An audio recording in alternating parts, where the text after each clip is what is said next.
Oh shit. Oh no, it's very Oh. confusing. I changed my profile picture to the picture of a character in a video game called Ratchet and Clank. It's called Sun Cognito. Oh. Yeah, it blends in with the background, don't it? Yeah. that's that's that's half the point. That's half the point. Hello everyone. Hello to the excuse me, the 72nd NOC. Um some of y'all probably already know who this fucking person is. The Birdman. I think he used to review CinemaSins Yes, videos. he And still then he does. It just thinks that he should slow down. yeah, and then he became increasingly cringe, and now he's like the only time he can get real views is when he's going after Neurotic and them. So that's what, and he does it very poorly. So, and he's the type of person who likes to project that whole grifter label onto others because he's basically doing exactly that. Yeah. So more or less, you have a number that just came in. Um, more or less, everyone. The Birdman.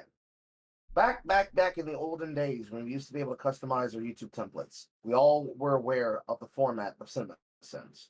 Get a video, get a movie, ding it for things that could be construed as jokes and things that are actual sins of the film. Mm-hmm. As the algorithm started trending towards longer videos, towards 25 minutes plus, Jeremy of CinemaSins, right around the time that he did his book, The Ables, started elongating his films and actively making up sins that were supposed to be lefty, dumbass, Patrick Wilson style, these are not real plot hole problem jokes into Mm-hmm. sins and sins into jokes. So the thing that pisses Mahler off, where you take a criticism and you make a joke of it, and then you take a joke, you make a criticism out of nothing, and you call that a cinema sin. Mm-hmm. So missing the point of it. In the field of all the creators that existed, alongside Mahler and people like Jay, there were multiple accounts that took this trend. One of the successful ones is Cinema Wins, by the guy who just does nothing but praises the films. He doesn't, I guess he does it from a left wing perspective, but he doesn't do it to bash the film and specifically glaze it because of political standard. He just basically does the same thing that the Ebony Maw does on Twitter, for those who know who Ebony Maw is, which basically means he praises the films and he likes the things they do in them and describes them because instead of using the ding counter, he uses the angelic chorus counter to count it up. Multiple people that have existed doing this.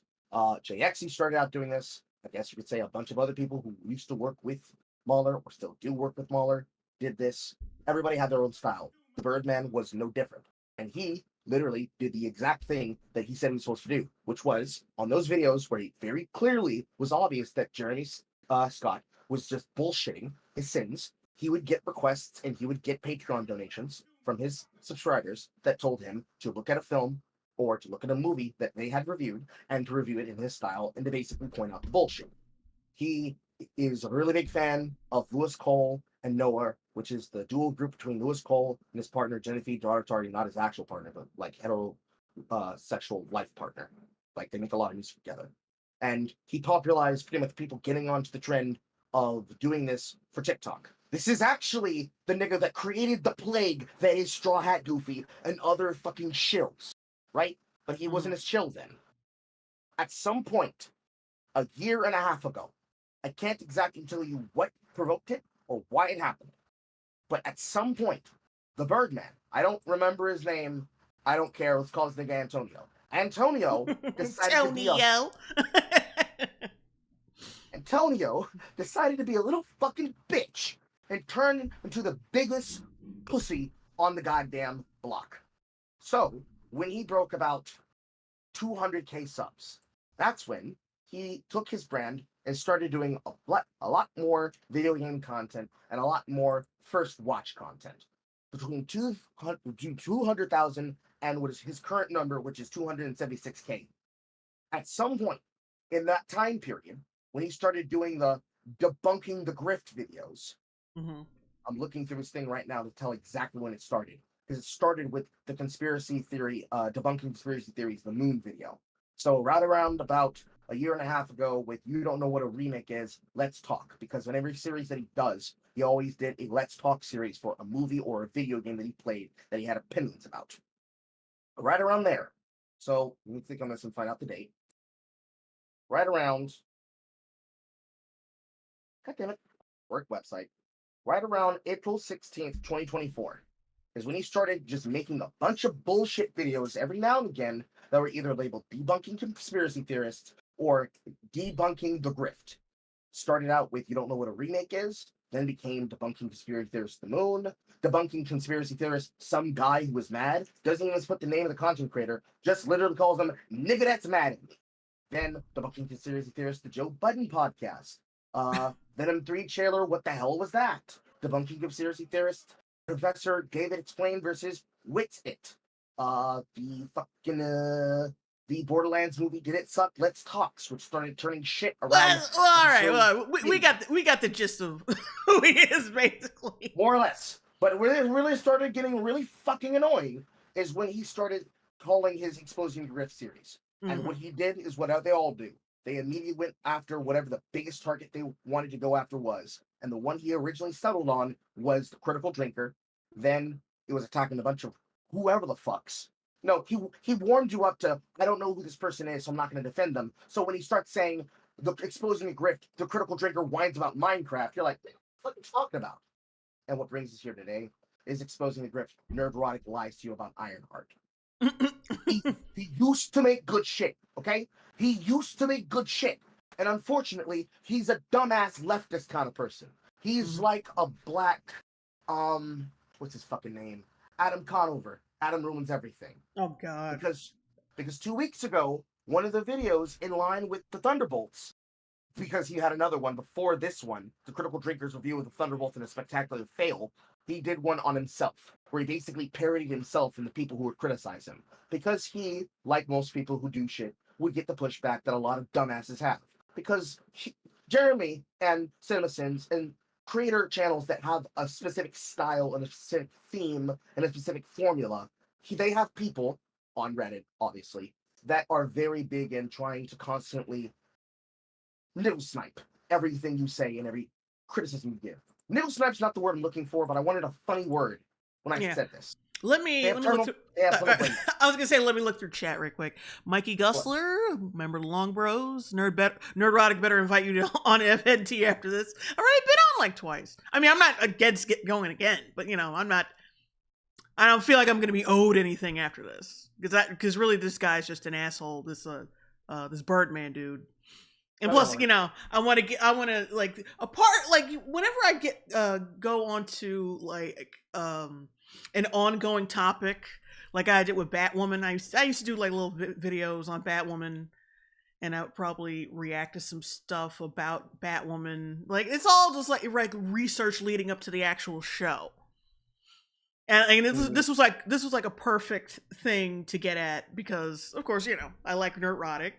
And also, plus I know he's full of shit when he criticizes them. And plus, the Birdman is hilarious with how he criticizes people because he's an insufferable twat. Yeah. Mikey Gusler, $5 super chat. Saw Revenge of the Sith 21st anniversary re-release, and I loved it, especially when Palpatine said "good," which reminded me of your Destiny stream. Oh God. Thank you. Billy F199 super chat. What up, Jay? Reporting for Cringe. Hello. Bumcrack Jones, $2 super chat. Get up, Jay. Also, Falcon and the Winter Soldier when? Like, it's coming, I swear. Oh, well, hello. What'd you say? Is it your footage or is it our footage? I might mix in our footage as well. Cool. Oh yeah, hello Pressed V, what's up? Hello Cynical Person, Kruger Forever, Joey Joester, $5 super chat. Hey Miss Longbone, didn't have the greatest day today. Oh, but hopefully this stream will give some laughs tonight. Also Harley Quinn fart comic one. Oh God, yeah, I have to schedule that. Yeah, it's gonna be some of the long boys. Yeah, it's gonna be hard to like get all these niggas together at the same goddamn time to do this shit. Yeah, I'm ready whenever. Yeah, well, I'm sending you hugs. Joey Joester. Mm-hmm. So pretty much full summation that I can tell you all. We shouldn't have to tell you this, but if we don't, multiple things are going to happen. You just got a $20. Go ahead and read that one. Holy shit! Legacy $20 super chat. Well, $19.99 super chat. Fraudman doesn't believe in any of this. It's revenue. Oh yeah, I know. Mm-hmm. Hence the title of my stream. Why I say this is a statement that race doesn't exist but calls people racist. Next was saying China and Japan don't have a culture outside of media consumption. Jesus Christ. See, he says that, but this nigga's already reviewed all of the Rush Hour films, so he already knows his bullshit. Hello, Sam Adams and Samurai Boba Fett. But yeah, started out somebody who wanted to do something. I wouldn't say that he's a failed VA. I saw some people say that in chat. He's not a failed VA. He's just not getting the kind of speed that people like Straw Hat Luffy are doing. Because he's not on TikTok fucking glazing niggas to try to get the Redditors to like him more. He's a bit of a just some guy, you know? He's one of them. Yeah, all right. Let's get on with it though, because there's been so much preamble. Let's just get into it. I mean, the only other thing to say is, like, don't harass this nigga, obviously. Because there's going to be a series of things that'll happen, and the first thing he'll do is he'll basically ignore anything that he's being told is criticism, and he'll try to find a way to attack us. But he's going to do it anyways. So fuck the nigga. I don't know. Stop. Cut it out. Knock it off. Do you want to use Watch Together for this? Oh, shit. Right. Hold on, I gotta get Carl ready. Stop. Carl, ready and listen. Also, I'll give everybody a collective hello to who said hello to me in chat. There's too many of you. I can't remember. Hang on a sec. Ugh. Most political commentators are grifters. Well, you see, we're gonna stick with the fake name Antonio because I find it funny. Tony's problem is that he didn't start out trying to comment on the political zeitgeist. He just made videos. He literally would get $20 subscription hits on his Patreon or any other Patreon-like systems to get people to do requests for content, as he would put in the beginning of most of the requests for his content. And since he was getting requested to do it, he specifically would get into shit that he specifically was a fan of and liked. His opinions on Battle Angel Aelita were actually decent. His opinions on almost all the Rush Hours were topical because African American. His opinion on shit like Silverline Playbooks and other films like that, if he cared enough about it, like Tron Legacy, was okay. The problem was him deciding to get into this cycle of making content specifically to target people that were too small to fight back, which we all know is what niggas like to do on Twitter when they decide they want to get some red meat to feed their audience, which is weird because since his audience pays for the content that he makes outside of when he's playing his video games or when he's going to the movie theater and doing first reaction watches, there's no reason for him to be doing this. He just started to do this because he realized if I attack this person, and this person, I will get money from doing so. Mm-hmm. That is it. There's no other reason for him to get inside of this shit other than to just be an asshole and then get away with attacking them. Because that's just how it goes. All right, Carlito, there's the link. Let's do this. Whee! All right. Oh, T. Jason, 435, 499 super chat. Must be my lucky day, catching a stream the night before my birthday. Oh, well, happy birthday. Happy birthday, nigga. Stop. Cut it out. Knock it off. What, do you want me to say it in Japanese? Yamero. Stop what, you ask? Stop, collaborate, and listen. Pussy ass bitch is back with some classic race baiting. Also, it's like, oh, my Japanese. Like, I've been to Japan, and I know Japanese. He just wanted to show that shit off that he knows Japanese. So yes, gay. He is so gay. he is exactly one of them niggas. You think that'd be me? But no, that's him. Stop allowing these motherfuckers to claim they are not racist. Also, as an editor, this bothered me. It's like, why wouldn't you put geeks and gamers in the middle? Because that would even everything out. That's just a nitpick. Nerd-rotic, aka Gary Beekler. Gary Beekler. You got one of them white names. Making full use of that pop filter and that XLR microphone setup he purchased fucking 6 months ago. I could see his big nigga lips when he said Beekler.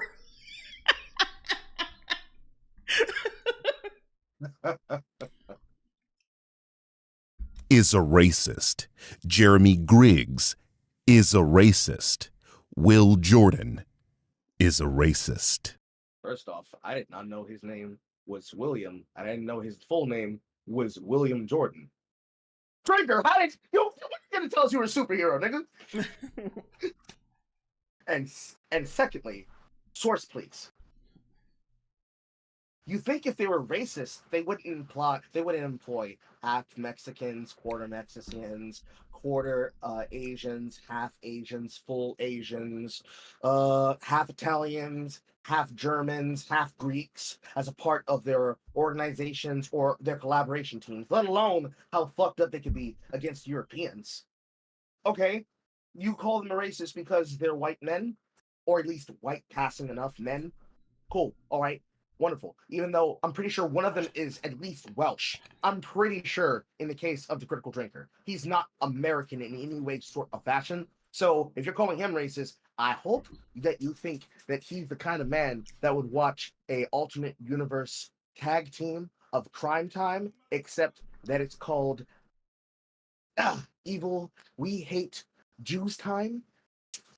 You know, which is, welcome Disparu in the chat. I just Sideburns $2.99 super chat. William Drinker. Billy F $1.99 super chat. All right, this guy has gone after Drinker. F him up. Disparu. Drinker's Scottish. Yeah. Calling him Welsh is racist. You're right. I'm confusing him with the other guy. I'm confusing him with Mahler. Olron1 $7.99 super chat. I saw you got called a white supremacist on Tumblr recently. Did you get your Klan hood and swastika armband in the mail yet? Yeah, I'm holding for. Yeah, I'm always being called that. I just got before the stream even fucking started, somebody was starting up with me, calling me a coon. V Lover 1500 $10 super chat. Hey Jay and Carl, I'm glad you're doing this stream on Antonio here. He got his ass hurt on Twitter. He blocked me in 3 tweets. I mean, shit. 2 nights ago, somebody had the audacity to claim that I was white, and I had to make sure they called me the right slur this time. Orbiters exemplify everything this series is meant to combat. Pause. What do you mean, orbiters? Orbiters are people like Alyssa Mercante who are desperate to get into somebody's view so they can drain views, money, attention, time, and energy from them. And she's failing at all of those. They make jobs, shows, and businesses and make and put out content consistently, if not on one channel, on multiple channels with other people. Frequently. You are orbiting them, not them orbiting you or a subject matter. Farming, harvesting outrage. Why?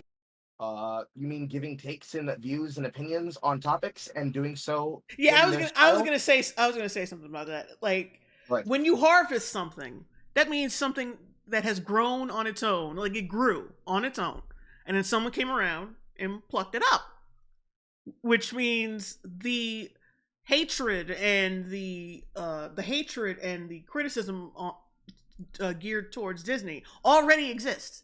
It grew on its own from the media it produced. Like, people saw their media and was like, we don't like that shit. And then someone like Nerdrotic comes along and like basically gives them an outlet, or they see people finally see somebody who is articulating what they already think in a better way than they can. And that's about it. Basically, if you think of it like this is not a rant. content is a bush with berries on it. Mm-hmm. Everybody's picking berries off the bush. Critical Drinker takes some of these bushes. He then takes some of the plants. He cross-pollinates them. He grows a farmhouse full of content. And then he sells you that content at the farmer's market. And at the farmer's market, he looks over the stall 5 layers down and he says, "Oh shit, I didn't know you'd come here, Gary. Oh man, that's crazy, dude. Want to do something a couple of days later from this?" And then that's open bar. Although technically for him, that's him and Mahler. And then everybody's doing that in this giant fucking farmer's market that is YouTube. Mm-hmm. When you call somebody a grifter, what you're saying is that they're going up to somebody else's stall. They're taking their brand labels and their brand names and slapping it onto theirs, just putting it right over their names and putting theirs on top, and saying, "Would you like to get this signature Critical Drinker content, guys?" And when they consume it, the label falls off and they realize they're eating dog shit from somebody that's not him, and that's grifting. But they're not. They cultivate an audience. Yeah, I want to get back to the grifter label a little bit later because, like he brings up the label right at a really good screen cap, I think, of Gary, and it's so damning towards his argument it's hilarious. But hang on a sec, let me read some super chats. Orthworm Jim, $20 super chat for the content. Thank you. Oh shit, Legacy, $4.99 super chat. His definition of grifter is when somebody is pushing and harboring rhetoric when it really means somebody bandwagons rhetoric like fraud, man. Yeah, it's under the assumption that you don't believe a fucking word you're saying. Yes. And that you just want to corner a market because it's a market that you can make money off of. But yeah, like I said, I'm gonna save what I'm gonna say for later because it'll be better to mention it later. Kimono Cabaret, $2 super chat. Drinker Coombs on the bushes and sells them.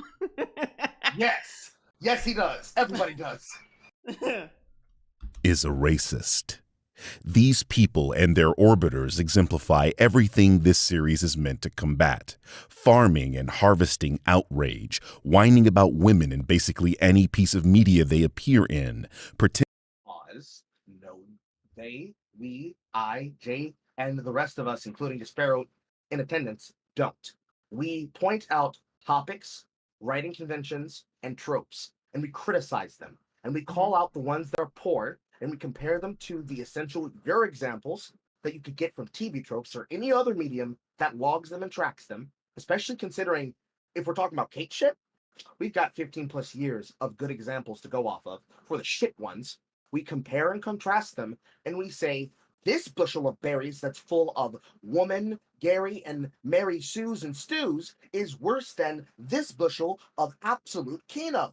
It tastes worse. It feels worse. It's worse executed. It is done in a way that is clunky and inefficient, as well as absolutely leans on the culture and people fighting in the culture war to get over the margin of a barometer standard. Versus this, that I don't have to do that. It just works. That's how all criticism works. This brew says, my favorite conspiracy is that secretly everybody loves the Acolyte. Oh, Jesus. Pretending they are fans or former fans of the things they incessantly cry about. Okay, pause. Yeah, this is the part where all right, you want to talk about Nerdrotic being a fucking grifter, and look at this fucking screen grab of his like recording room. Look at it. And, yeah. Right. He like not only does like he buy up all these toys and shit. He's been like he ran a comic book store for I don't even know how long, but he ran it for years, a long fucking time. So you telling me he's been grifting then? Like was he planning this to be a YouTube grifter this whole time for 20 years before getting on YouTube? Is that your mind-bending theory? Yes. And also it's like you can call someone who has collectibles that are this detailed are not grifters. You can't, because these shits are fucking expensive. But you can't call someone a grifter when they got dozens of fucking Funko Pops around them. It's cheap, tasteless fucking plastic. They're basically glorified McDonald's toys. You don't like, and it's low effort shit. So you can like put that up in your room, and people automatically think, oh well, this person's clearly a fan, because like I said, you don't have to spend too much money, and it'll immediately get you a little bit of clout from normies. At the very minimum, if you look at it in the simplest way a person could, a person have a collection of Funko Pops, and a person have a collection of, what's the nerdiest thing I can think of off the top of my head? Mm-hmm. A fan of Kamen Rider that has not just the belts and the custom selection belts and the premium Bandai collection movie belts, but specifically a full suit that they have either purchased from a collection, like the Legacy Collection or the Heritage Collection when they did their sale for Power Rangers merch, or specifically something that they put together themselves to take to a convention. If we're going to call somebody a grifter, because look at this guy, he just bought all this stuff to act and pretend like he is like he's a part of them. Which just proves his shit, because ain't nobody yet fucking dedicated to this shit. Yeah, who's just grifting. Yeah, because congratulations, you just fell into the oldest fucking trap that was already put out by Red Letter Media when they made this joke years back that spawned the meme of consume content and get excited for next content. That entire bit of the Nerdcast Boys was set up to point out that exact point. If we're going to call people grifters because they collect stuff that they're fans of and they have it in their house, their memorabilia is in a room on display around them, that means you're going to call him a grifter, yourself a grifter, Eric July a grifter, Sparrow a grifter, Jay a grifter, me a grifter. Anyone who ever has an opinion ever and puts anything of their passions up around their space or creative space ever a grifter. Your room, it has to be barren in order for you to be an actual real critic. Yeah, I mean, let's be real. It's just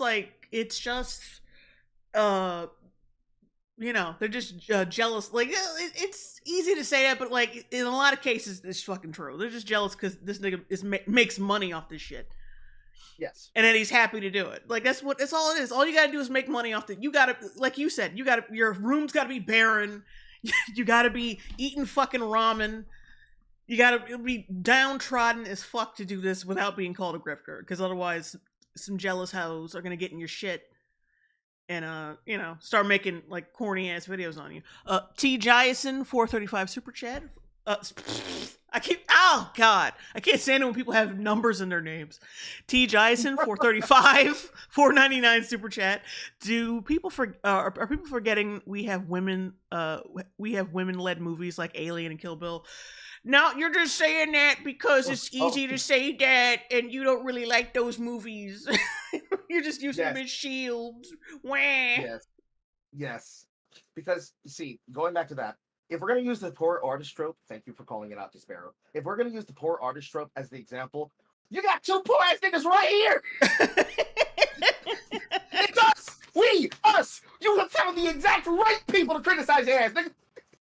And two, even if we were to be super lax on the standard of what we're going for, even in that, for the super chat, the fact that we bring those up, that itself exposes how we're also grifters. We only bring up the same examples, even though those examples are good.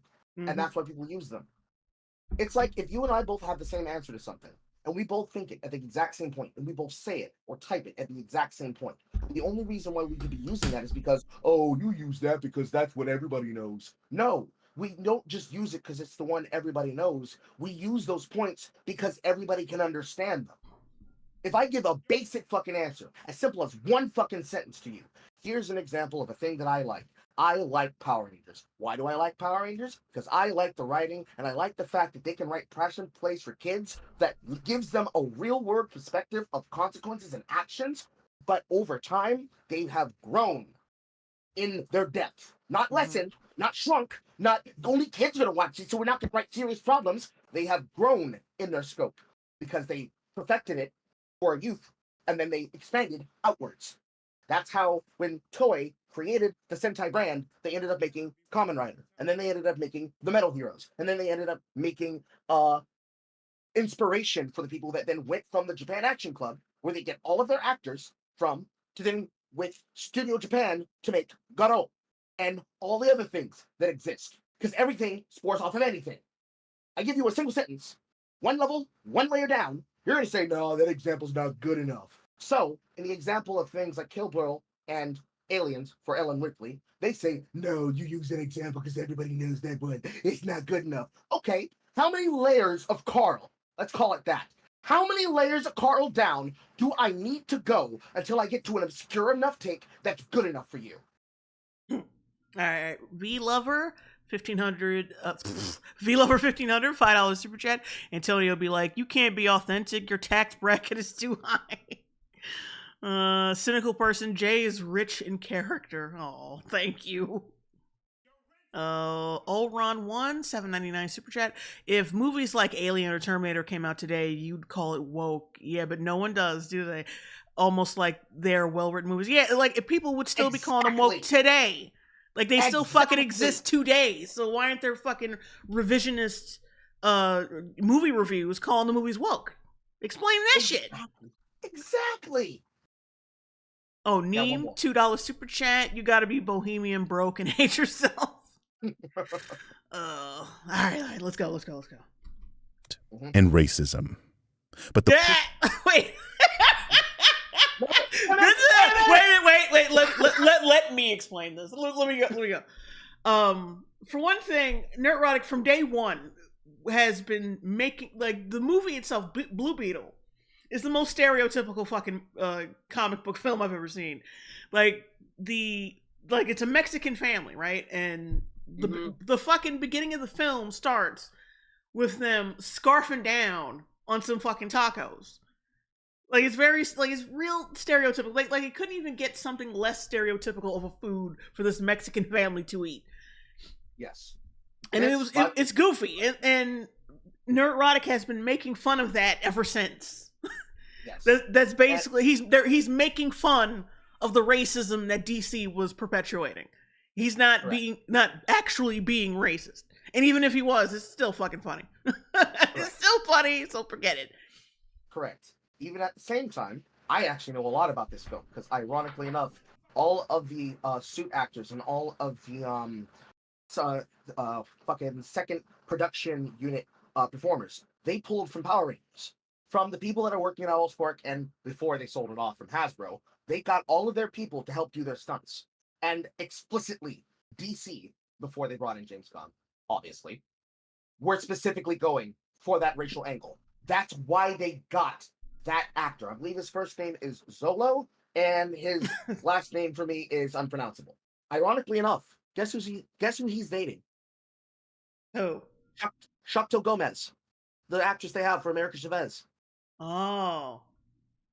They specifically picked him off of Cobra Kai to be the lead for Blue Beetle, so that they could do the same thing that they were trying to do for Ironheart. Because technically, he is, although the Beetle is an alien piece of hardware, is basically Ironheart with a ethnic character that brings spirit and heart to the character. It's like Star Kid from the 90s. He's supposed to be that kind of design, or even the Guyver. That's kind of the style. That was the entire point. The goal was then for it to be cheesy. You don't fucking hire people like the actors that you got for the bit parts you did, like George Lopez, to do that dumbass joke and the series of jokes and character acting they do without intentionally trying to make it corny and cheesy. The fact that he then makes his thumbnails or his criticism about that's you looking to be offended. And then you're taking the bottom of the barrel accusation you can have and say, oh, look at his thumbnail. His thumbnail's racist. Yeah, I hate that shit. Like, oh, see, I'm not going to watch the video, but I am going to look at I'm going to get triggered at a fucking thumbnail and call it a day. That's my level of activism. That's my level of defending. That's my level of defending my people. Just getting mad at a fucking thumbnail. Yup. It's like saying that he's going to write off somebody who works at Friday Night Lights because, oh, I know about that guy, Quarter Black Eric. Didn't he used to work with Steven Crowder at some point on a piece of work? Or with Not Gay Jared, who got held up in that entire thing between his wife and Steven Crowder? Fuck all that shit. Nothing to do with the material Friday Night Lights. Or Geeks and Gamers, or any of the other shows they may or may not have behind-the-scenes work on. It's bullshit. That's like saying you're never going to watch anything that Nerdrotic does that involves X-Ray Girl because, oh, he's using her as a token. Meanwhile, what are you doing in your content?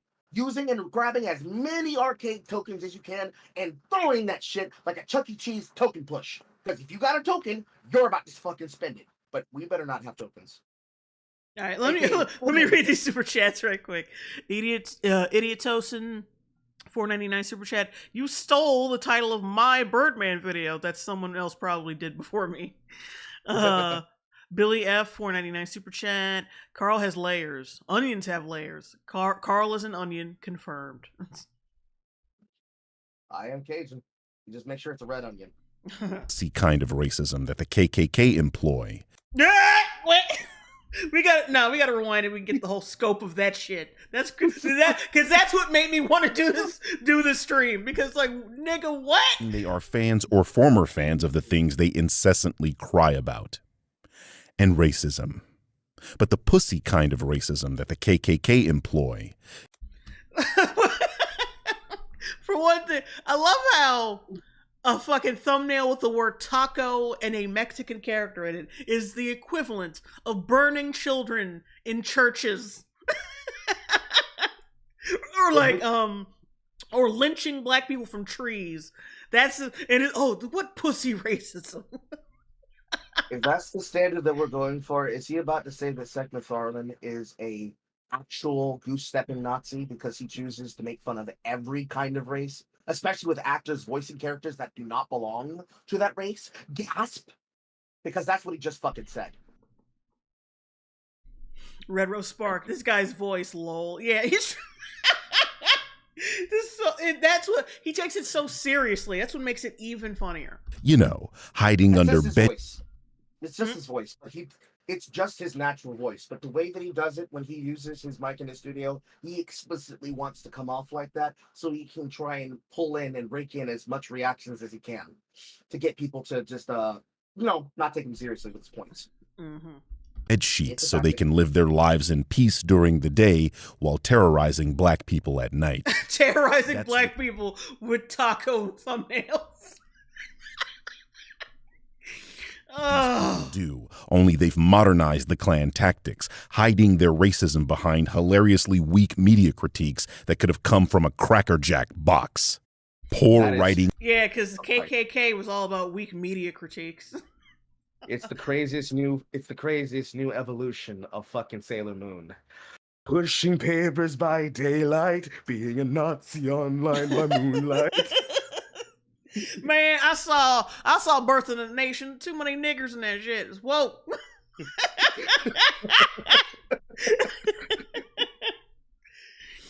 Oh, do this, slop that. Meanwhile, a 12-year-old could write the latest Critical Drinker video and you wouldn't be able to tell the difference. I highly doubt that. What? So, pause. No, the 12-year-olds could do that because the slop YouTuber format was not created by the right wing or even those that are in the middle or lean left or right of center. It was made by the left wing. FD signifiers, who you want to go towards that with, please, sir? Because agenda, poor writing, Disney, modern shills, slop, straight white male, woke, their playbook, not ours. Okay. Billy F, $4.99 super chat. God damn, this guy is so dumb. You have to pause every few words to make it to take in the increasing stupidity. I love it. Yeah, we could barely get a minute in without just Jeremy from without making speeches. Ugh. Yeah, let me rewind a little bit. While you do that, Marie, this comment from Despero.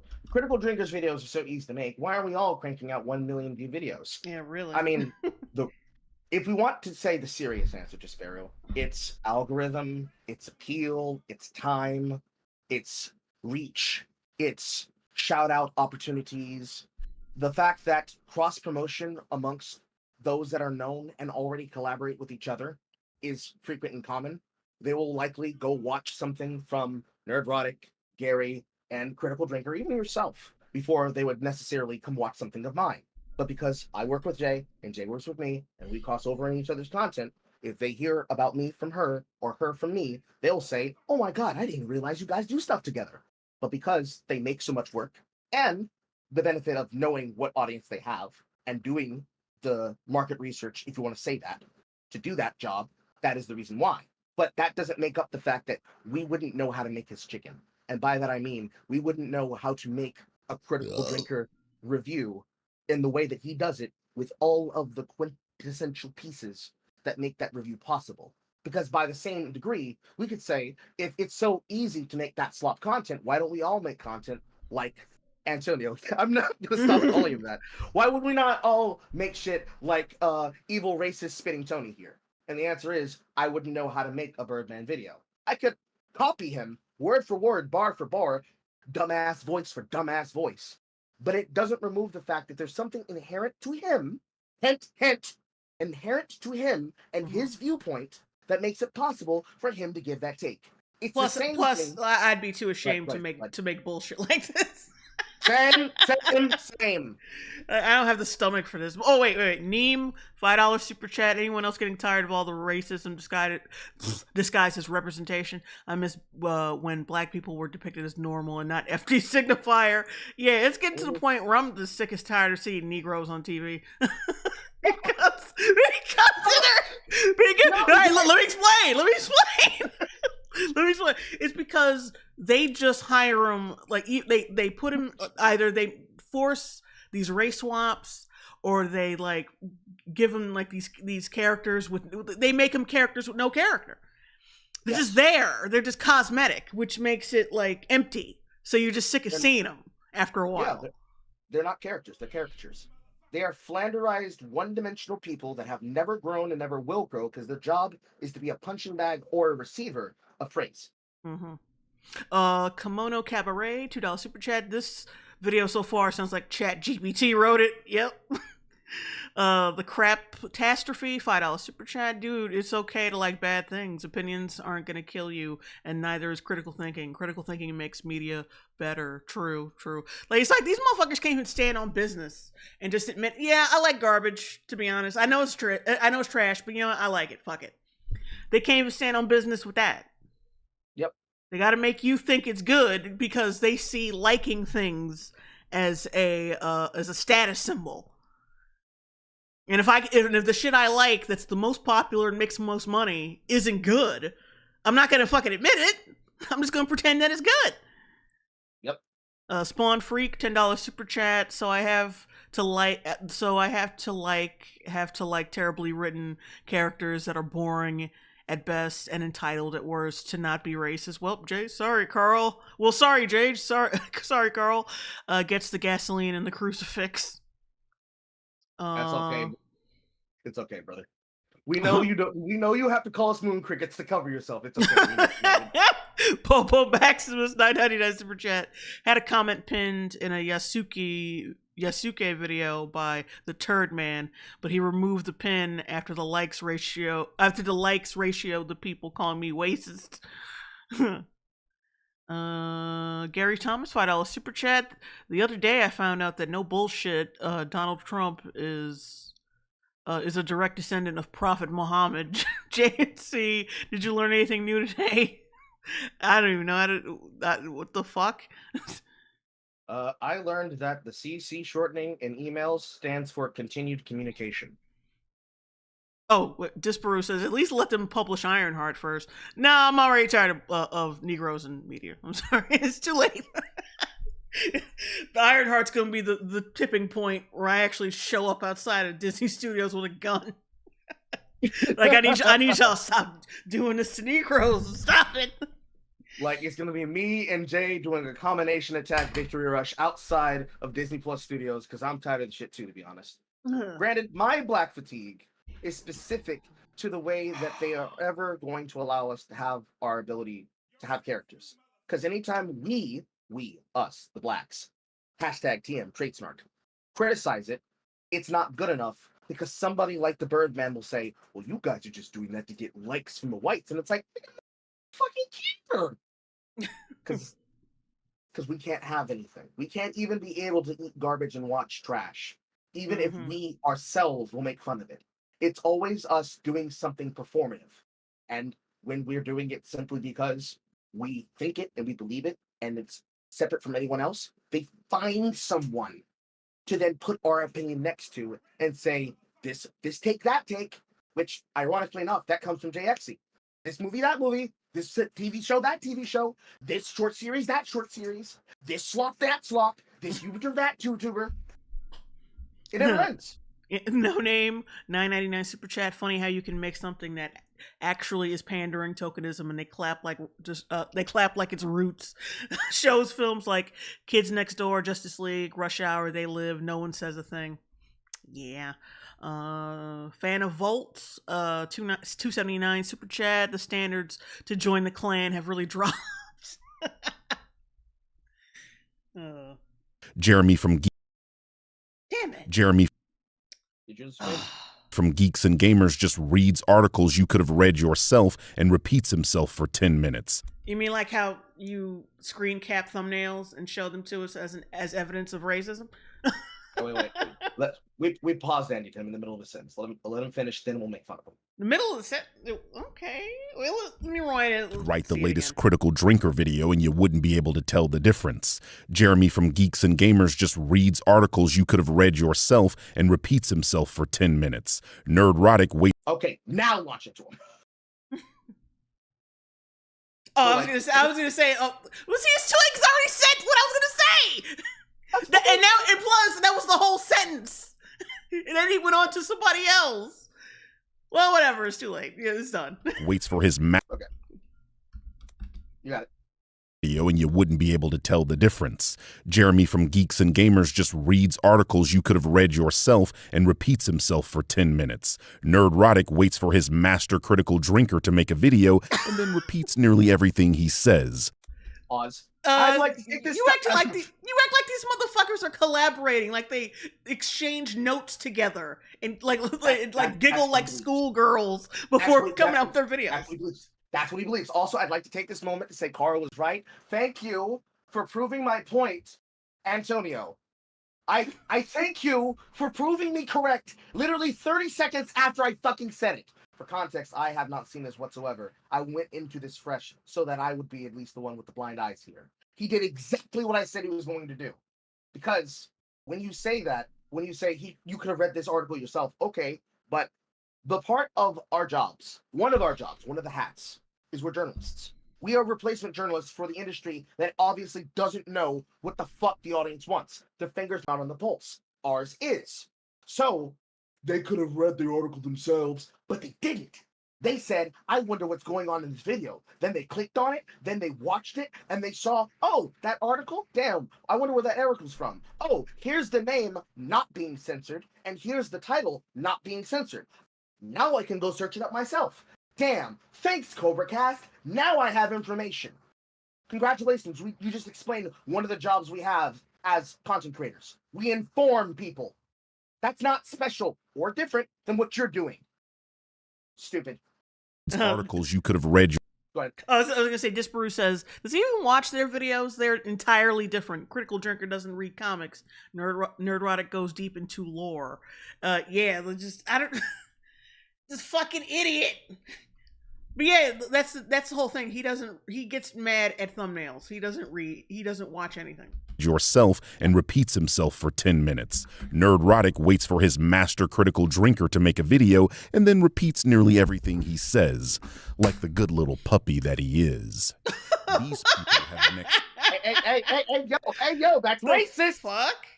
That's racist. That's classist. That's speciesist. That's speciesist. Or is it speciesist? Speciesist, I think. Yeah, I think it's speciesist. Still. Okay, when you do the bigotry and the racism, it's okay and acceptable and fine and cool and dandy. If they were to say the same thing back to you, Birdman, you'd lose your fucking head. Especially if they used your actual face or if they used your Blanca, future Birdman, or past Birdman persona in the thumbnail. You would do exactly the same thing that you're currently doing to them, but you'd be crying just like Alyssa Mercante. You cannot be a crybaby and then be a snarker at the same time. Pick one. Pick to know one. To offer. It's just the same bullshit over and over. Video after video of these people complaining when a woman or a black person appears in something. No, wait a minute. I see Amelia Perez there. You forgot to say trans woman. Yeah. Are you not willing to say the dreaded TR word? I'll say it for you. Train. I don't even believe in that word, but you're not going far enough, okay? We hate blacks, we hate whites, we hate Mexicans, we hate quarter black Jews, we hate the Welsh, we hate Tom Hanks. We hate Tom Hanks. We hate the religion of peace and all those that speak his name, Allah. We hate everybody. You would think they'd have made their points by now. Everything. What the fuck? Like, you realize this is an ongoing thing because Hollywood is an ongoing thing, right? Movies are always going to be made. So movies are always there, and television are always there to criticize. You think they get the point? Like, you think they made their point by now? Nigga, that's not how...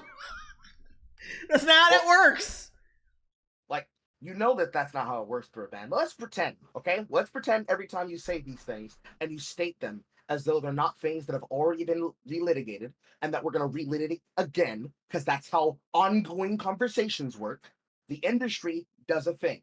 We, as the consumers, say, we don't like that. Then in comes all of the first responder critics that are their paid shills, and some of them that are not paid shills. So, what's that blonde woman's name? Grace what? Randolph? Yeah. For every 10 Grace Randolphs, there's a Jeremy John, and then occasionally a Doug Walker, and then next to him, a Doug Jones, or Brad Jones of Stone Gremlin Productions. And for every 10 of those shills, and for every 4 of those real-ass content creators, there's like maybe 5 amongst us that consume the content and are fans of the content. So we know how to make the chicken because we've been consuming it for so long. Those first responders put out the content. You then say, why are they having these opinions? These opinions are just the same thing every time. You guys are just repeating yourselves. No, we're repeating the same talking point the last time we said it, which is, this is dog shit. Send it back to the kitchen. We tell you this, you don't hear us, or you actively ignore us and brag that you're going to ignore us. The audience that are watching your slop that you keep producing on your content lines. Producing the content slop, firing actors for reasons that are not to do with content, but to do with the fact that they had either a bad take at the wrong time, the right take at the wrong time, or the right take at the right time, but the wrong person heard them say it and decided they knew exactly what they were saying, but decided to turn it against them. Pedro Pascal. Yeah. And you kept them in the industry, in the kitchen, making the dog shit slop. Because the people who knew how to fix it, you fired, got rid of, or shamed out of the industry. But the machine's still broken. Head scratch, head scratch, head scratch. So why are all these people that are below the first responders, the media critics, why are they repeating the same talking points? It must be that they're cheating off of each other's playbooks. It must be that they are just repeating each other through their content. But you'll never know, because you don't actually read their content. You don't watch their content. You don't consume their content. You see the thumbnail, you say, oh, I don't want to hear what they have to say. Look at how he made that actor look familiar for us. I know everything I need to know. And you keep doing the same shit you've been doing since the deplorables line. You keep pretending that when you block people's opinions on Twitter, on Facebook, on YouTube, on Instagram, on TikTok, on Tumblr, I think I said Tumblr twice, wherever media content from people like myself, Jay, Desparu, Quarter Black Garrett for Friday Night Tights, or the people that he represents and works for, anyone that is not you and yours, that think like you and Adam Conover come from, no matter where anybody can find Carl and Carl-related accessories, or Jay Longbone and Jay Longbone-related accessories, whenever you go to that farmer's market of our content, every time you walk down there, you don't see people. You see blank stalls. Who the fuck are these people that are buying shit from these blank stalls? Who are these people? Why are they buying this stuff? Why are they buying industry stuff? You got good brand labels inside the stores here. Stores being streaming services. You keep pretending that we don't exist and that we stopped existing the moment you blocked us. That's not how content works. It's certainly not how creativity works. All right, Neem, $5 super chat. You know he scrolls these channels daily and sees at the view counts. Yeah. Disparu, I love how one thumbnail is just randomly a Madam Web screen cap. Yeah, I was like, what the fuck? Like, Neurotic just crapped out on that one. Just like, it's Madam Web. Who gives a fuck? Billy F. Yeah, Billy F. 199 super chat. Jeremy Johns is one of the only critics I trust. Yeah, true. Like, he's better than what's his name? Cuckman. Chris Weckman? Yeah, that's why I said Cuckman. Disney makes sucks, so you should stop watching what they produce. Right? Aren't those the marching orders? So why is it they continue to watch? Pause. Rewind. Rewind. It's nearly everything he says, like the good little puppy that he is. These people have next to no insight to offer. It's just the same bullshit over and over. Video after video of these people complaining when a woman or a black person appears in something. You would think they'd have made their points by now.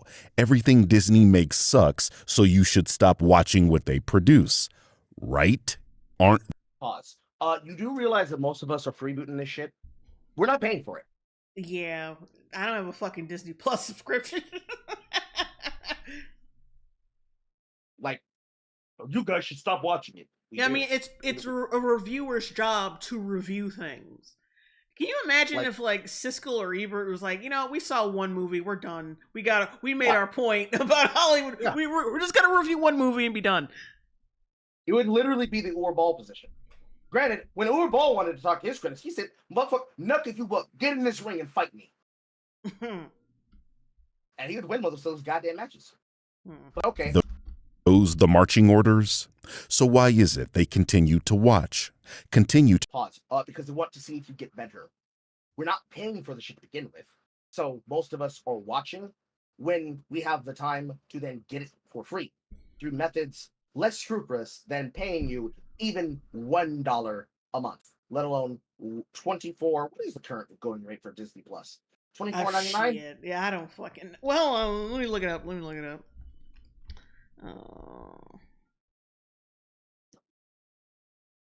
Disney Plus rate. Disney Plus. It says Disney Plus Basic is priced at $9.99 per month, while Disney Plus Premium is $15.99 a month. And then it's like, it's not counting all the other shit. It's like, if you want the Disney Bundle Trio Premium, that's like nearly $27 a month. Disney Plus, Disney Plus, Hulu, and the Max Bundle with no ads. That's like $30 a month. Okay, cool. So it's pretty much anywhere between $24 to like $100 is the worst I've seen, and that's Crunchyroll. $100 for a consistent flat rate instead of being charged a extra premium that comes out to about like $250 over an annual payment, but only through monthly subscriptions. So anywhere between $24, $25 to $100 reduced annual flat rate a month for streaming services. Mm-hmm. Also, Adam Fred is in the chat. Hi, Adam. Welcome to the chat, Adam. I just want to shout out Daniel Kamstra for the $10 Streamlab donation that you sent. Thank you, Daniel. All right, let's get back. We haven't even made it. We're only 2 minutes in, and it's been like fucking hour. This nigga is so dumb that we haven't even got. We're only 2 minutes in. That's the reason why every time he speaks, every frame a lie! Every frame a fucking lie! Wait, no name, $9.99 super chat. Even sometimes I watch the full video of a creator I don't like so I can get the full scope. And I'm not I've not shit talked like him. Carl, have you watched or heard of the creator Amazing Lucas? Thoughts? I have. The Amazing Lucas, he's not really that bad. There's a bunch of people from that era of content creation. They're not horrible, but it's not my speed. I watched it every now and again, but he's not my speed. It is what it is. It is what it is. Yeah. Just to finish my point, because I brought up the fucking prices to make the point. We are watching the shows and we're consuming the shows, but we're not paying Hollywood. Mm-hmm. So the way that this would work, if Hollywood is comparable to a fast food restaurant that's making slop, every now and again, they have a new limited time offer, which is these television shows. We go in, like Rubra, the report of the week. We try the content, and each and every single one of us in our cars, our YouTube channels, we review your work. And we say, this LTO is garbage. I don't like this about it. I don't like this about it. I don't like this about it. I don't like this about it. I don't like this about it. I don't like this about it. I don't like this about it. I don't like this about it. And we criticize them, and they take that criticism and possibly change things for the better. Because that's an ongoing conversation. We don't just try the restaurant once and then we say we'll never try it again, because then obviously your reaction will be, well, you don't even consume it. You don't even like it. How do you know that you really don't like it? And that's really just that's just the constant argument of let you shit on my plate and say that it's fucking French toast with maple syrup. Oh, Quarter Black Garrett's in the chat. Yeah, he's been in there for 15 minutes now. I didn't even see it. I'm just now seeing. Well, I'm just so caught up in this bullshit. Just perplexed by this nigga's arguments. I don't know if you know it, Jay, but this is now turned into an audition of who is this fine ass nigga in Niyette? Who are these people talking on our screen? We need to get them. I'm joking. But anyways, we tell you guys that your shit is bad, and then you tell us, no, it's good. We tell you, no, nigga, that shit's trash. Here comes the Birdman saying, well, you said it was trash before. Why are you still here saying it's trash? Why are you still eating it? It's like, look, they gave us this shit for free. Or we got it for free. And we're going to tell them it's ass until they fix it. So we can tell people, hey, this is actually worth your money now. You should go buy it. Go support it. As all fan dubs tell you, support the official release. Because that's what you want. You want us to tell you that it is bad so you can fix it. Because if we don't tell you, then you can't be able to figure out how to fix the problem. Because your finger's not on the pulse. Assuming that your CEO, in the case of Filoni or Bob Iger, are willing to listen to what the people have to say, which in this case, they don't. They listen to the shareholders. But guess what the shareholders have been doing? They've been watching the videos. They've been listening to the content creators because they have bigger audiences, collectively or individually, than the people who work in the studios. So when they call up the meeting, guess whose names have been on their lips? It's the same thing in the world of video content creation. We've got a couple of people who are a part of a political show here, including Adam Friended. So every single time Adam Friended goes onto YouTube, assuming he has the same feed I do, whenever he hears about a comedian like P.F. Chung, the guy that does the ratings of the League of Political Commentary guy, whenever something happens around him and other people, he hears about it. He sees about it. The people that are the shareholders for Disney, they're calling into these shows saying, I heard this from this content creator and this content creator. But technically, you're mad that the people that you're not hearing Grace Randolph. You're not hearing that one girl that we made fun of over She-Hulk, the MCU She-Hulk Disney Plus show. I can't remember her name. Fictional Darling? Fictional Darling. Yeah.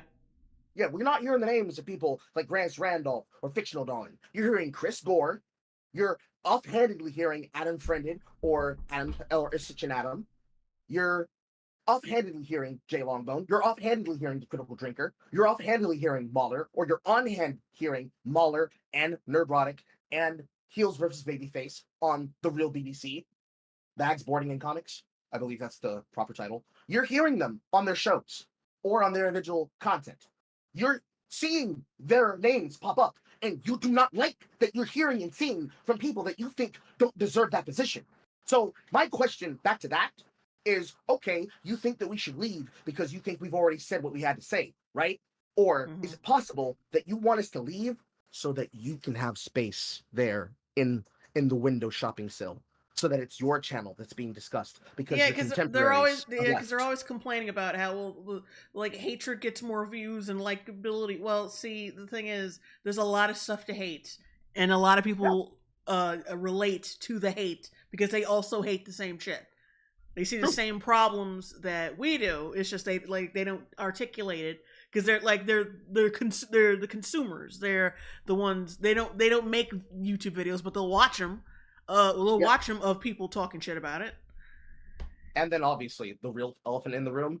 In order for us to be critics, we cannot just consume one meal of the content. We have to consume more content, because if we do not consume the work, we cannot actually give proper criticisms of the work. So I can't just watch a single episode of Daredevil bored again. We have to watch multiple episodes of the season and compare them and contrast them and say, here's what I didn't like, here's what I did like. No matter what we do in any field, we have to consume the work in order to actually talk about the work. Period. Speaking of which, I still haven't seen the last few episodes of Born Again. I just forgot about this goddamn show. That's the shit. That's the same shit I did to Agatha all along. Yeah. All right. Well, yeah. Let's keep it moving. We got to get through this. It's only 2 fucking minutes. That's sad. Continue to make videos on a subject they've already told you not to watch. Are they not preaching to the choir? The converted are not watching, right? Who are these videos for then, if Disney has fallen off and nobody is watching them anymore? You act like there's only been one bad movie in history ever. Yeah, you act like to answer the question, people that are watching are the people who are unconvinced in the middle. The people who are already on our side are on our side. The people who are going to be against us, including those that are just going to be actual grifters, are going to be against us. It's the people in the middle that are scratching their heads and asking the question, what made them niggas really that mad? Or in this case, what made those reviewers say that? I hear what they have to say. All right, wait. Let me read this. Let me read this super chat real quick. Sick Fox, £5 super chat. People always ignore the fact that YouTube reviews tearing apart media is its own entertainment. Typically more entertaining than what it's critiquing. True. Idiotosin, $4.99 super chat. Even if a reviewer pays to see the movie, that's offset by the thousands of people they then tell not to go see it. Also true. Yep, that's why we ended up creating the word edutainment. We're telling people and we're keeping them laughing at the same time.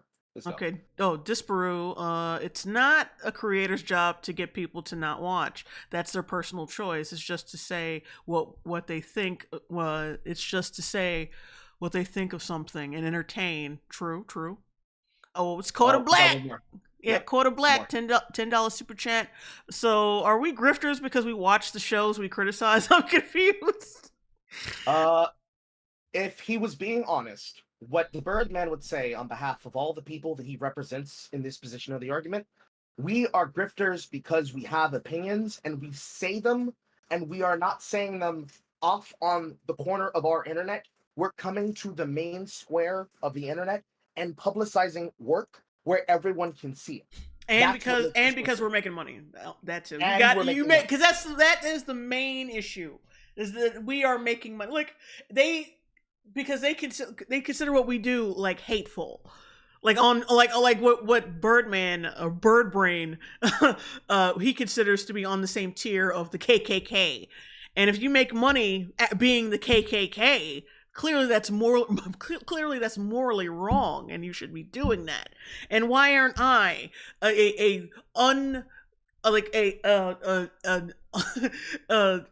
completely unrelenting well of positivity? Why aren't I making money off of being positive?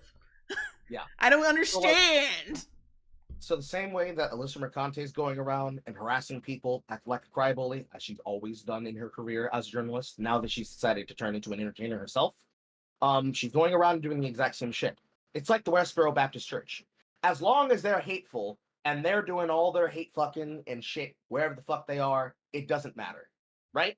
The second that they do it in the public square, then it does matter, because the nicety politics, etc., first speech amendment, blah, blah, blah, blah, blah.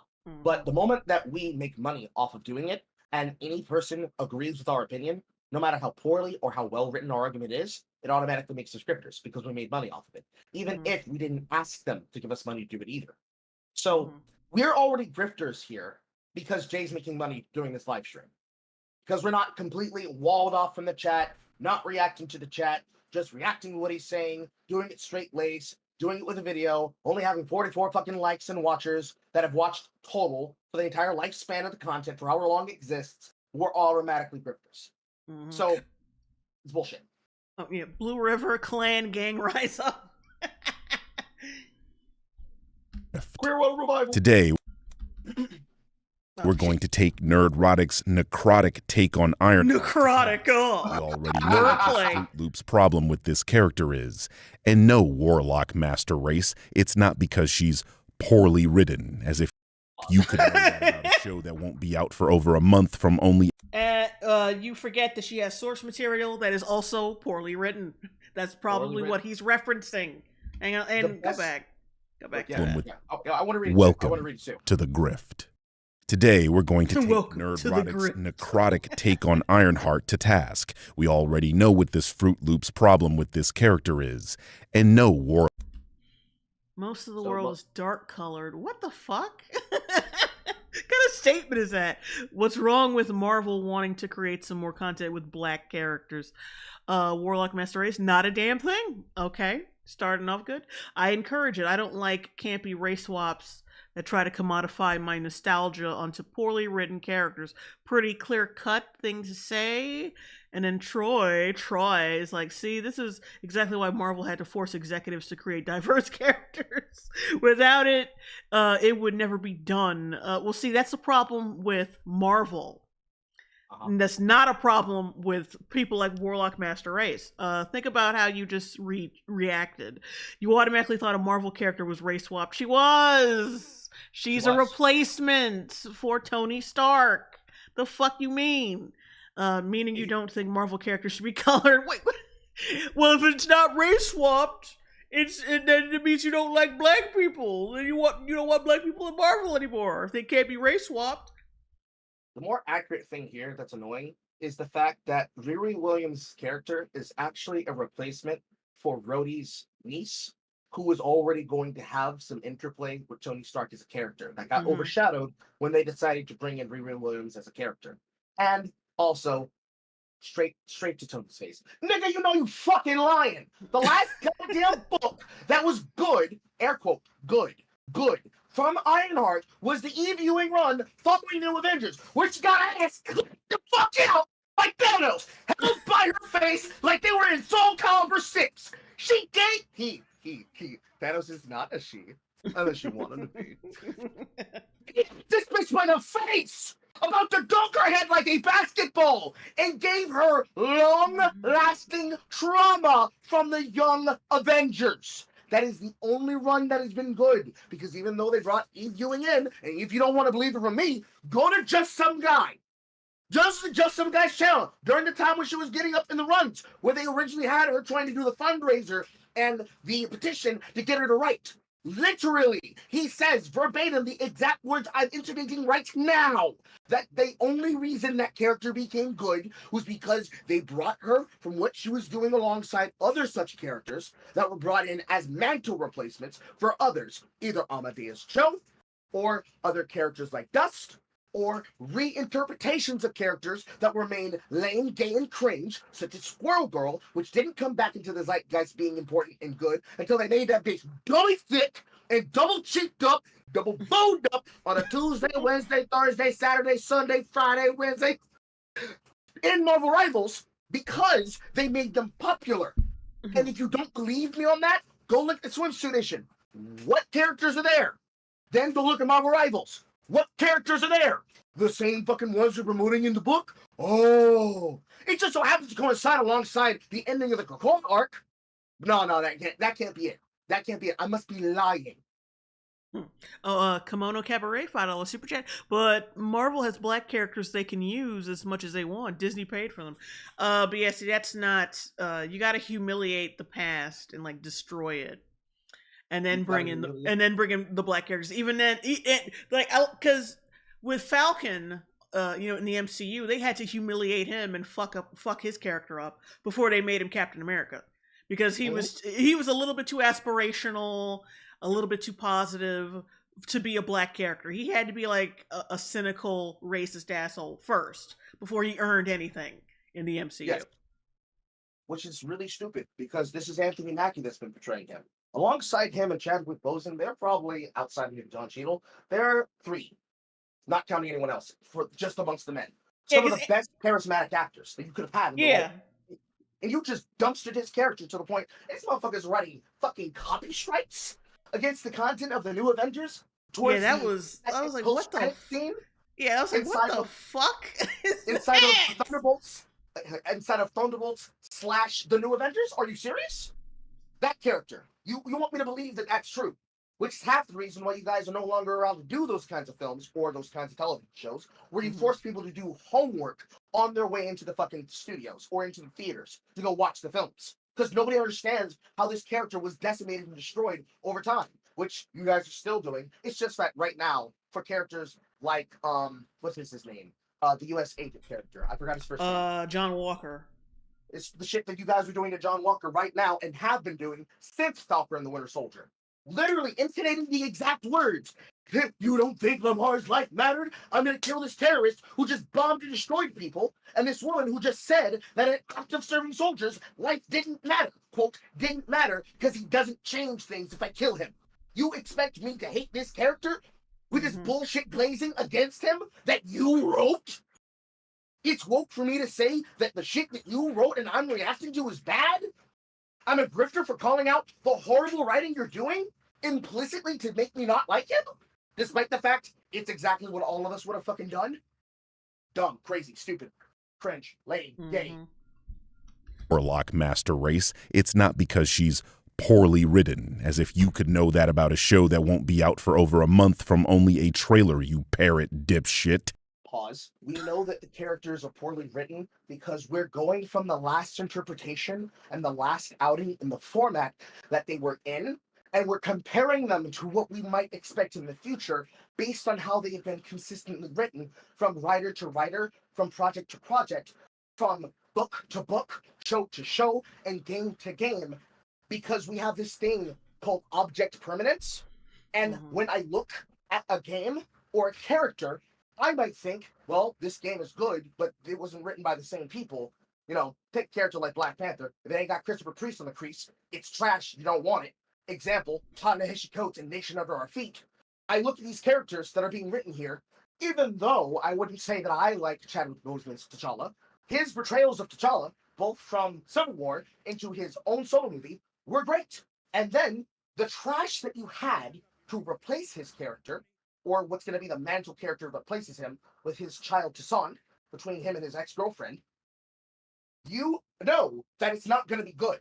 Because it's not Chadwick Boseman voicing the character or doing the role or doing the interpretation, and whoever they bring in, it's already been politicized. It's already been identified into what quote blackness is. So anyone that isn't exactly their headcanon in the Ta-Nehisi Coates era of work is what they're gonna go off of, despite the fact that nobody bought those fucking books and nobody's buying the trades, because that interpretation of the character and his backstory is trash. Also, if you just watch the Ironheart trailer, it looks like it has the same tropes as Batwoman. It's got the same shit that if you watch both those trailers back then. No, fuck it.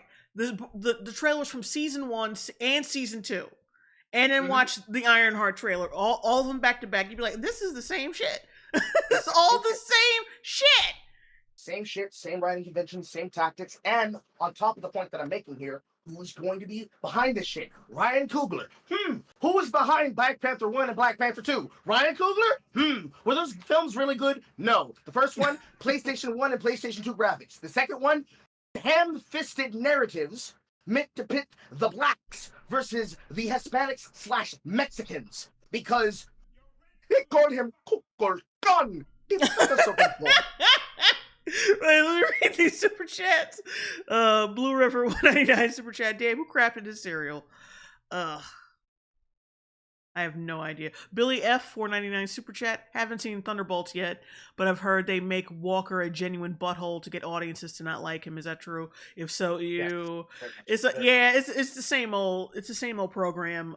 There's literally a scene. I think I said this. I said it on Twitter, but like basically, there's a scene where he's like sitting with his kid, his baby, and then the wife is like screaming from the other room, can you watch the baby? Which he's already doing. He's just on his phone, agonizing about his recent dishonor with his career. But he's basically still watching the baby. Like, you cannot watch the baby any harder. That's how much he's watching the baby. And she finally comes in the room and starts yelling at him for not watching the baby when he's like I said, he's right there. He's watching the kid. There's no way he could be watching the kid. And then and then he sasses her and then walks the fuck out. And I'm like, what? You're kidding me, right? And this is how his marriage ended. Oh, wait, spoiler alert. Sorry. I'm sorry. But like, it's such bullshit. Robot Chicken 670 199 super chat. Careful, Carl, you have a heart attack. I'm fine. I got water. Oh, wait, I missed one. Vitae Rex, I think that's what that says. $10 super chat. God forbid Riri uses the arc reactor to power technology with more unique, interesting powers, similar to Whiplash in Iron Man 2. But no, just make her black female Iron Man. Lazy. True. Not to mention the fact the entire reason the character exists is that it's litigating the idea that white people don't expect anything from black people. Because as she was written in her original story background, the teacher literally said the correct things an educator is supposed to say to youthful young minds, and really dumbass, smug ass, got up and said, "No, I want you to be evil to me. Why would you want me to do that? I want you to give me a standard to fight against." "Okay, you'll never be better than Tony Stark." "I'm gonna show you right." That it's fucking retarded. Her entire origin is spoiled from the moment she was written. And of course, that's also in the Evie Ring run. So, putting all those things together with the argument I just made, and that's why we would expect it to be bad. Take any Mantle character. Take Kamala Khan. Take Choctaw Domus's appearance of the lesbian character, America Chavez. Take any character that could be up and coming. The Nova Corps' Nova, Amadeus Cho, so on, so on, so on, so on. Kate Bishop replacing Hawkeye. Any of these Mantle characters are going to have the same expectation for them. Or knockoff characters that were good, but were made bad. Like Catherine Hahn's interpretation of Agatha Harkness. And whatever the fuck you want to call Lady Death was when portrayed by that one actress whose names I can't remember at this point. They're going to be looked at based on the work that they premiered in and how they were written. And surprise, every single one of those shows that I'm describing, except for the ones that were explicitly written that way, like Act of All Wrong, which follows in line with how they wrote WandaVision, were written camp, or were written to be serious, but tonally dissonant from how they were originally portrayed. They're annoying. They're all annoying. Considering the fact that Kamala Khan alone not only failed her own series, even though the actress is likable, like the actress, she's wonderful. The actress that they have for Kamala Khan, I can't remember her name at this point right now. Somebody in the chat will remember, or Jay will remember. She is wonderful. She's great. She has the right perspective. But the character's trash. It couldn't carry its own series. It couldn't carry in the Marvels. And it also killed an entire video game. Or are we going to forget Marvel's Avengers that came out for the PC and was dog shit and lost you $250 million? But we don't know what we're talking about. We're grifters. She's black, and to a lesser extent, a female. I mean, look at the thumbnail. He's showing Robert Downey Jr. in blackface from an entirely unrelated movie. Don't you wonder why he would do something like that? Because it's fucking funny. Because it's funny, because it's eye-catching. That's the point of clickbait. And your ass clicked on the video, didn't you? All right, let's try to pause it. Let's try to pause it and respond less, because we're not only 3 minutes in, and it's like 10 o'clock. This is fucking bullshit. Greetings, you over 1 million hellions and the 40% who haven't subscribed yet. There is a handful of characters that personify everything wrong with Marvel Comics and now Marvel Studios, including but not limited to. And I just watched this fucking video, so I'm gonna know if he cut something Carol out. Danvers' Captain Marvel, no, not Miss Marvel from the comics, Captain Marvel, Sana Amanat self-insert Kamala Khan as Miss Marvel, and Riri Williams as Ironheart. Did you notice that all of the characters he showed were either non-white or female? That's because that's... Did you notice that the characters that aren't good in Marvel are usually women or people of color? You could see it from that angle because it's fucking accurate. Like, you should be asking the question, why are there so many shitty fucking characters that are suspiciously women and minorities? Why? Did you notice that all the characters he named are specifically shoehorned characters based on a self-interpretation of the writer who invented them? Did you notice that he said that? Oh, that probably went over your radar, huh? He just completely ignores that shit. Oh wait, Arantirus, oh my god, Yamu. I'm just gonna say Yamu. $5 super chat. I love how they complain about blacks like myself don't get represented, but instead of making something new and passionate, we get sloppy seconds. True. Like his problem is clearly with Marvel, but he's not gonna call out Daddy Marvel. Billy F $4.99 super chat. Thanks for telling me that. Real disappointed that the baby scene in the trailer is even worse than I thought. That was exactly what I was dreading. True. Holly Taylor $2 super chat. Birdman's worst crime is defending She-Hulk. Oh my god. Yeah, I read that and almost choked. Jesus Christ. He actually defended that shit? Yes, he did. Full-throatedly. Wow. Well, hang on. Oh, shit. I'll give her hiccups. And my body just reacted to this shit. Robot Chicken 670 $4.99 super chat. Do we think this has the potential to be a worse Marvel show than She-Hulk? Probably. If the racial politics are anything like I think they're going to be, or like the gender politics are going to be, if it's anything Batwoman-esque, yes. Yes, and I think it will be. The crap, the same as Batwoman Wabine Hood. Yeah. The Craptastrophe, $5 super chat. Tony and Whiplash started from literal scrap metal. Riri just gets to start her show with a suit that took Tony 3 solo movies and 2 Avengers to make. And plus she has like the backing of fucking Wakanda and MIT. Okay, Llewellyn Moss, $10 super chat. What I'm tripping on is the biting of the live wire in the elevator in the Ironheart trailer. What's this bitch got? What this bitch got? Rubber lips, teeth, and tongue we don't know about? Yeah. I see. The thing is, I was gonna call that out, but I cut it out because I was like, okay, maybe I'm overreacting about that shit. Maybe that was a little bit of a nitpick. But yeah, now everybody's bringing it up, and now I regret taking it out. Shit. It's because they took it to the hood and made a vibranium grill. T. Giason 435 $4.99 super chat. I'm scared of what they're gonna do to Hulkling and Wiccan when they bring in the Young Avengers. I have a feeling that shit's not gonna happen. They're not gonna explore that. I mean, who knows? Maybe there'll be like a lunchroom scene where they're all sitting together in one of the fucking Avengers movies. But they're not gonna get their own shit. We don't know. The best predictor for how that's gonna go is when they premiere the series that Sacha Baron Cohen's supposed to show up in as Mephisto. Mm-hmm. You'll have your answer then. So the female and non-white characters are the problem with Marvel Comics, you say? Marvel Comics, the company that went bankrupt in the 90s and had to sell their characters piecemeal, an event that led to Sony making terrible Spider-Man movies that don't feature Spider-Man. That Marvel Comics? Yeah, it's almost like he has a problem with Marvel Comics because they have bad business plans at like making shoehorn fucking female and minority characters. You dense motherfucker. It's almost like the reason they went bankrupt is the same reason Lego became a successful toy company. They hired people who had bad ideas and no passion. So they ended up pouring out garbage dog shit. Mm-hmm. Likened to, what's the word? Gruel, slop.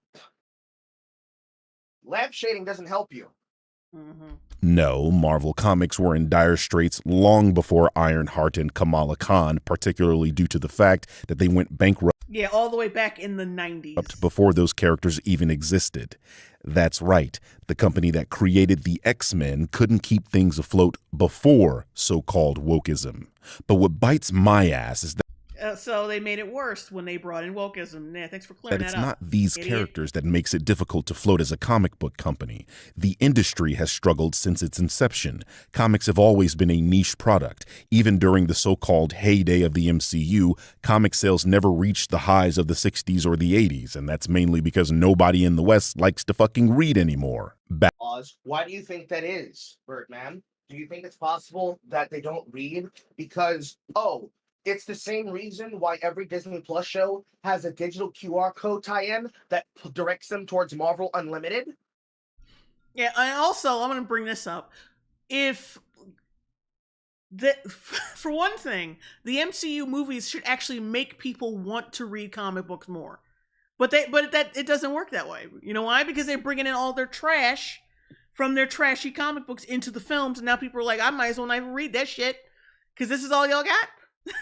Yes.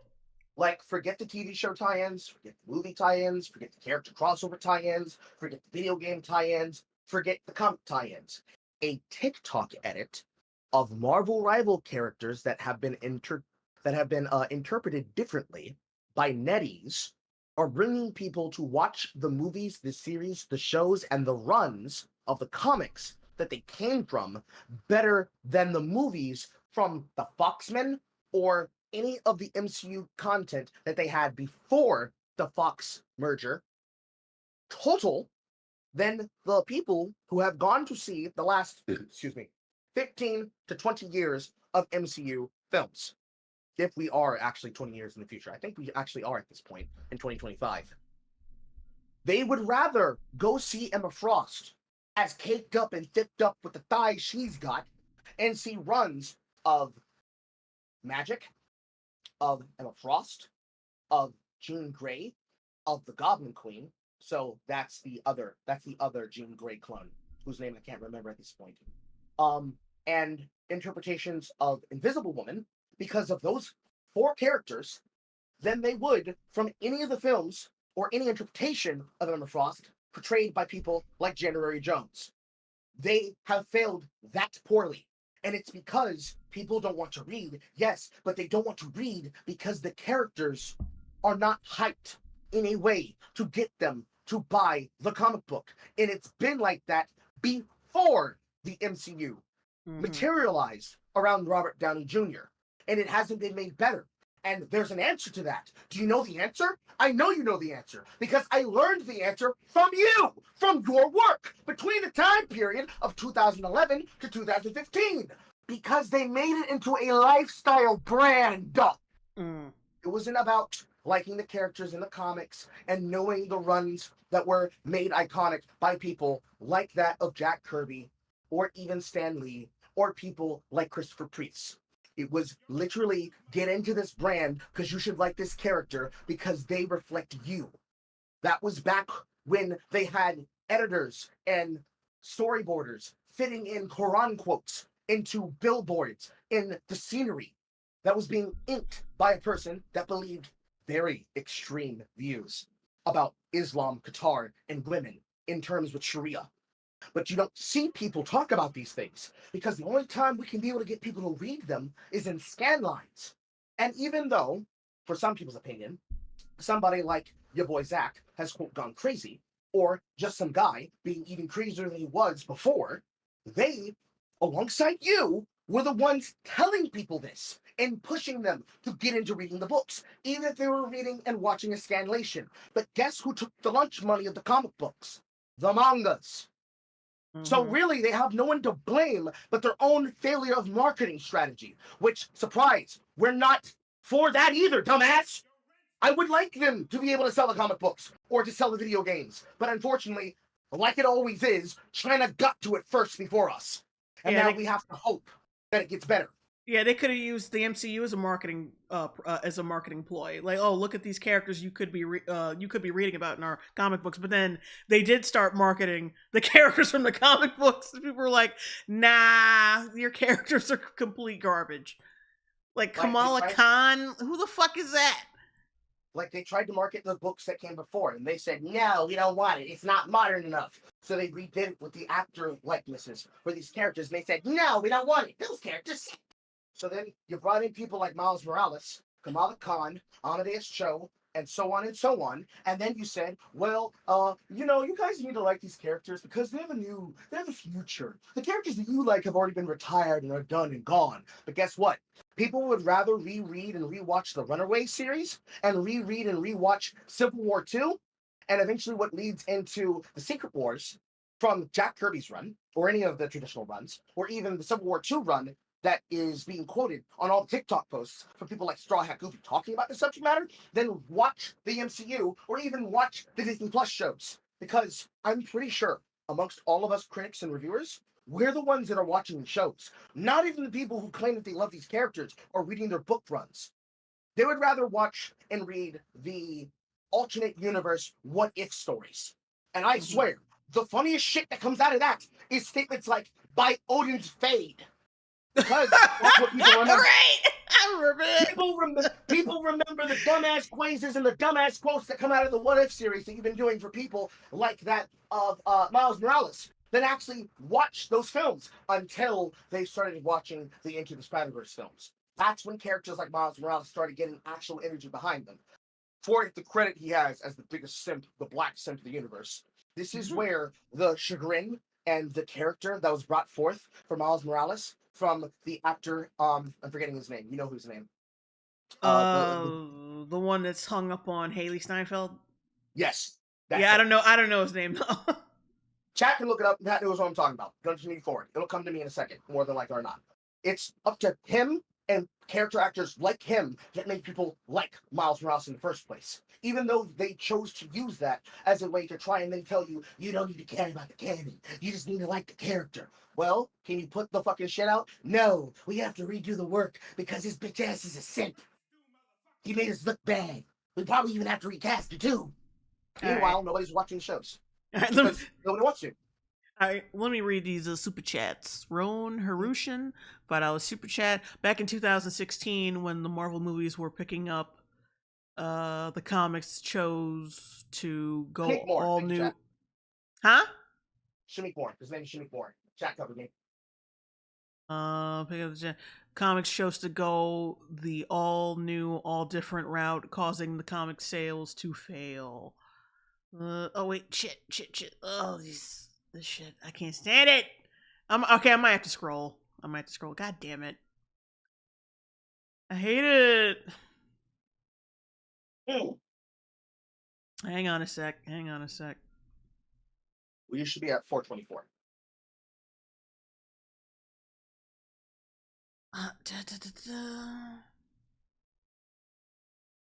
Yeah, I'm all screwed. Yeah, I'm getting so many super chats today that I'm getting like discombobulated. James Moore, $5 super chat. Let's ignore manga sales are high in the West. It's almost like people want to read something entertaining and doesn't have a 10 spin-off, like a 10 a 10 issue spin-off. You need to understand. Fan of Volt, $6.99 super chat. So if no one reads anymore, then how can he explain the success of manga in the West? Yeah. Kenny the Robot, $1.99 super chat. I'm happy I found like-minded people. Aw, thank you. Whoa, Yamu, $5 super chat. I want to make comics, Jay and Carl, so pray my dream happens, especially for my dad who is ill. Oh, after all this, it makes me take the old stuff for granted. Oh, and prayers to your dad. I hope he gets better. Chat, give him your energy. Yeah. Absolute Zero Kukukami, $5 super chat. I'm late. I'm going to start from the beginning. What do you call a fish tattoo on a vagina scratch and sniff? God bless you both. Kenny the Robot, $19.99 super chat. I always tell people that it doesn't matter if it's comic book accurate. It can still be trash because Marvel Comics has been bad since 2011. That's why they stopped selling. They took those terrible ideas and made them movies. True. All right, let's. Oh wait. Kenny the Robot, $4.99. I still got more comments. $4.99 super chat. That's partly why the movies are bad, because they're using terrible stories from 2011 onwards. That's pretty good. That's pretty much accurate. Yeah.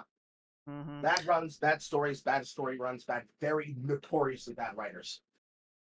James Moore, $5 super chat. Not to mention there are current Western runs that are profitable. They're just not Marvel or DC. Image Comics' current Transformers run is doing good. Like Image Comics, Dark Horse, Boom Studios, which is pretty much anywhere you can go to find most of the Tokusatsu shit. You're not getting it from Tokusatsu and the DVD runs. Individual comics that are being crowdfunded on Indiegogo or Kickstarter. There are multiple places with multiple types of Western style comics that are getting supported that aren't the Rippaverse. Eating your lunch, by the way, nigga. That are getting coverage, but he doesn't read them to talk about it because they're outside of his bubble. Therefore, they don't exist. Mm-hmm. Oh, also, thank you, Jonathan Steiner, for the $1 donation on Streamlabs. Thank you. Back in the 50s, Marvel, then known as Atlas Comics, had to deal with the Comics Code authorities stifling artistic expression, something that directly led to declining sales. When Ron Perelman bought Marvel in the 80s, he contributed to the company's bankruptcy by spending hundreds of millions of dollars to acquire a doomed toy company in the hopes to capitalize on the collectibles boom, not realizing that speculation isn't the same as sustainability. Perelman turned Marvel into a bubble, pumping out endless variant covers and hollow crossover events to milk short-term sales while burning long-term goodwill with readers.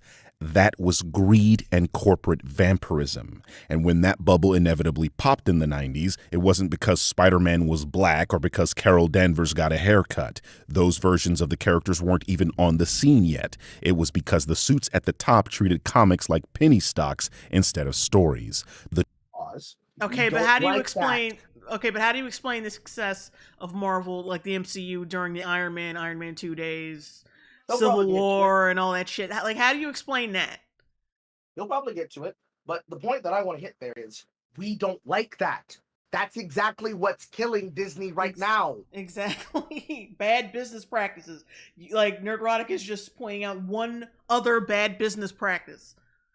God damn. The truth is, Marvel's biggest threats have always come from inside the house. Mismanagement, corporate overreach, and short-sighted business models. Not from giving the spotlight to a Pakistani American or a black girl in a suit of armor. God, I hate this shit. I hate how I hate the player on Watch Together. It sucks. Well, that's right. Anyway, I was gonna say, Nerdrotic points out like bad business practices all the time in all his videos. So I don't. Yeah, you. So when grifters cry that. Most specifically for Nerdrotic himself, every single one of his top 5 worst disasters, he literally writes down exactly the reason why, and they all go back to bad business practices every single time. You should know that.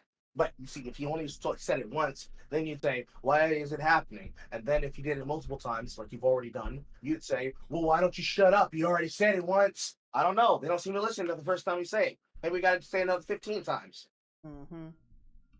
Keep going. Grifters cry that Marvel's downfall is due to forced diversity. They're either ignorant of history or deliberately distorting it. The forced diversity is the exact same vehicle, the Trojan, that is bringing in the bad business practice. They're banking on identity politics and the nice way to say this, so that GLAD doesn't hang both me and Jay. Contemporary political pandering, or as you like to call it, woke. Diversity, equity, and inclusion.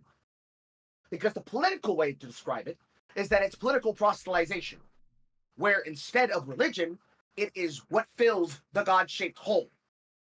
So, they are putting the same faith that if we throw in the gay glazing, the big gay standing for politically active gayness, political activism in assistance to, or in the goal of promoting gay, queer, transsexual, transvestite, two-spirit, asexual, pansexual, demisexual politics, or any kind of propaganda towards that degree, whether it is for or against.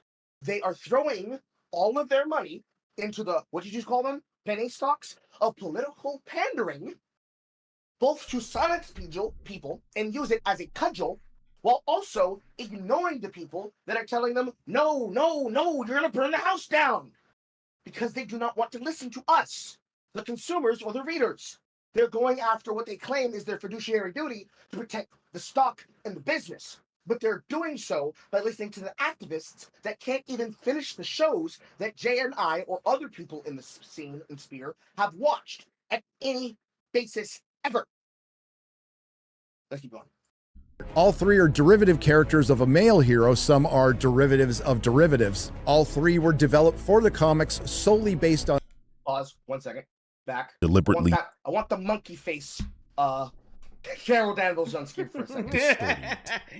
All three are derivative characters of a male hero. Some are derivatives of derivatives. All three were developed. So that run right there that you're putting on the screen to criticize there, Birdman, that was from one of the bad runs of Captain Marvel that was going around as a scan line people were making fun of while they were talking about the Marvels. And it was being quoted because this was happening at the same time that they started talking about Marvel Rivals in season 1 when it started getting around and getting traction and getting popular. As it started stealing in the faction of people that came from Overwatch 1 and Overwatch 2 that got burnt by Blizzard Entertainment before the merger with Microsoft that bought Activision Blizzard King and fused them into now another company corporate machine that fills out the same type of games that is also slop in the video game scene. This is exactly what people were talking about. The versions that we just saw, both the Kamala Khan version, the Marvel version, and the Captain Marvel suit variation cover, this was being produced at the same time that they were doing the Marvels. And they were trying to push this as good while that movie was going out. They had them holding covers of this book and its many, many variations. Because the same trick that you talked about with the variant covers, that's what Marvel still does right now. Especially when it comes to things like Hellfire Gala covers. They sell the fuck out of variants, especially including different variants drawn by different artists. But inside, just like with the old America Chavez comics, especially the one where she had with the American top hat, the cover, somewhat semi-decent art, the insides, dog shit art. Do you have anything to say about that? Probably not. Developed for the comics solely based on their identity to push inclusivity, and that's the exact same reason they were rushed into the MCU. What are you even arguing here, Gary? The alternative is to shoehorn white male characters, something we have quite enough of. The original Enough of? What the fuck is that? Oh, we have enough of the majority of this country being represented on screen. This is just demonstration of the same argument I said earlier. This character, that character. We have enough white males. It's time. It's time. It's time to replace them. It's time to have different variations. But you don't bring in an equal number of white characters or white passing characters alongside minority characters. You just bring in characters and you say, we have enough character slots to fill this quota. And you don't ask, well, we need to have a character for this demographic, and this demographic, and this demographic. You know, let's bring in a black character that gets the audiences for Black Panther, for the black audience. Let's bring an audience for the white women. So let's bring in a Carol Danvers, Captain Marvel run of Marvel or of Marvel in general. Let's bring in a black variant of her as well for Photon/Spectrum. Let's bring in this character or this character. They're not doing it that way. It's the whites have had their turn. Now it's our turn. That's what makes it bullshit. Yeah.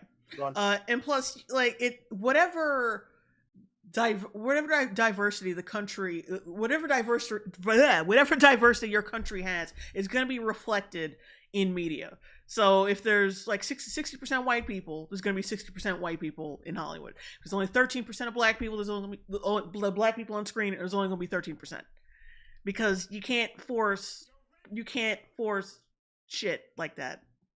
I mean, well, they are importing black people from the UK. Like we've seen like a huge influx of UK niggas in films recently, because they're just starting enough black people who want to be actors and play that lame ass Marvel Disney game, who want to be used as tokens. But the black people in the UK, they're fine with it. Uh-oh. Carl, you there? Yeah. Oh, like, cause you didn't say anything. Oh, wait. Okay, wait. Justin Harris, $10 super chat. So happy both of you are covering this bird brain. Love you. Thank you. Hidges Girl, $2 super chat. Prefer Virgil static over Miles real character. Yamu, $10 super chat. I love how they can't keep up with their own narrative. Like, we can't have beautiful feminine characters. And I'm like, but you guys support the LGBT, so wouldn't that mean lesbians can't have them? Yeah. Right. Yep. Llewellyn Moss, $10 super chat. Marvel should open a laundromat for white iconic characters like Superman, Wonder Woman, and Batman for black heroes to never cross over. They should call it whites only. I mean, to be honest, and maybe there should be like restrictions put on that shit. Like, okay, these characters, like, because with all the shit coming up with AI and how this race swapping thing has become a standard and shit, like there should be rules put into place that says you can't bring back actors from the dead with AI, never. Mm-hmm. You can't race swap certain characters because just no, I shouldn't have to fucking explain myself. We're not race swapping any of these fucking characters because either their identity is tied into their character or whatever, like for whatever reason, it doesn't fucking matter. If I don't want it race swapped, that's going to be in my contract, or that's going to be, like, I don't know how it works, but maybe, like, if a studio owns it, if it's under their tutelage, like, it's a rule, like, you cannot race swap this fucking character. And then you can't create actors with AI in Hollywood. Mm-hmm. I'm sorry, go ahead. I was going to say, James Moore, $5 super chat. Maybe if all the new characters weren't written terribly or had morals. Oh, and stop giving black heroes electric powers. Why is that a stereotype? I have no clue.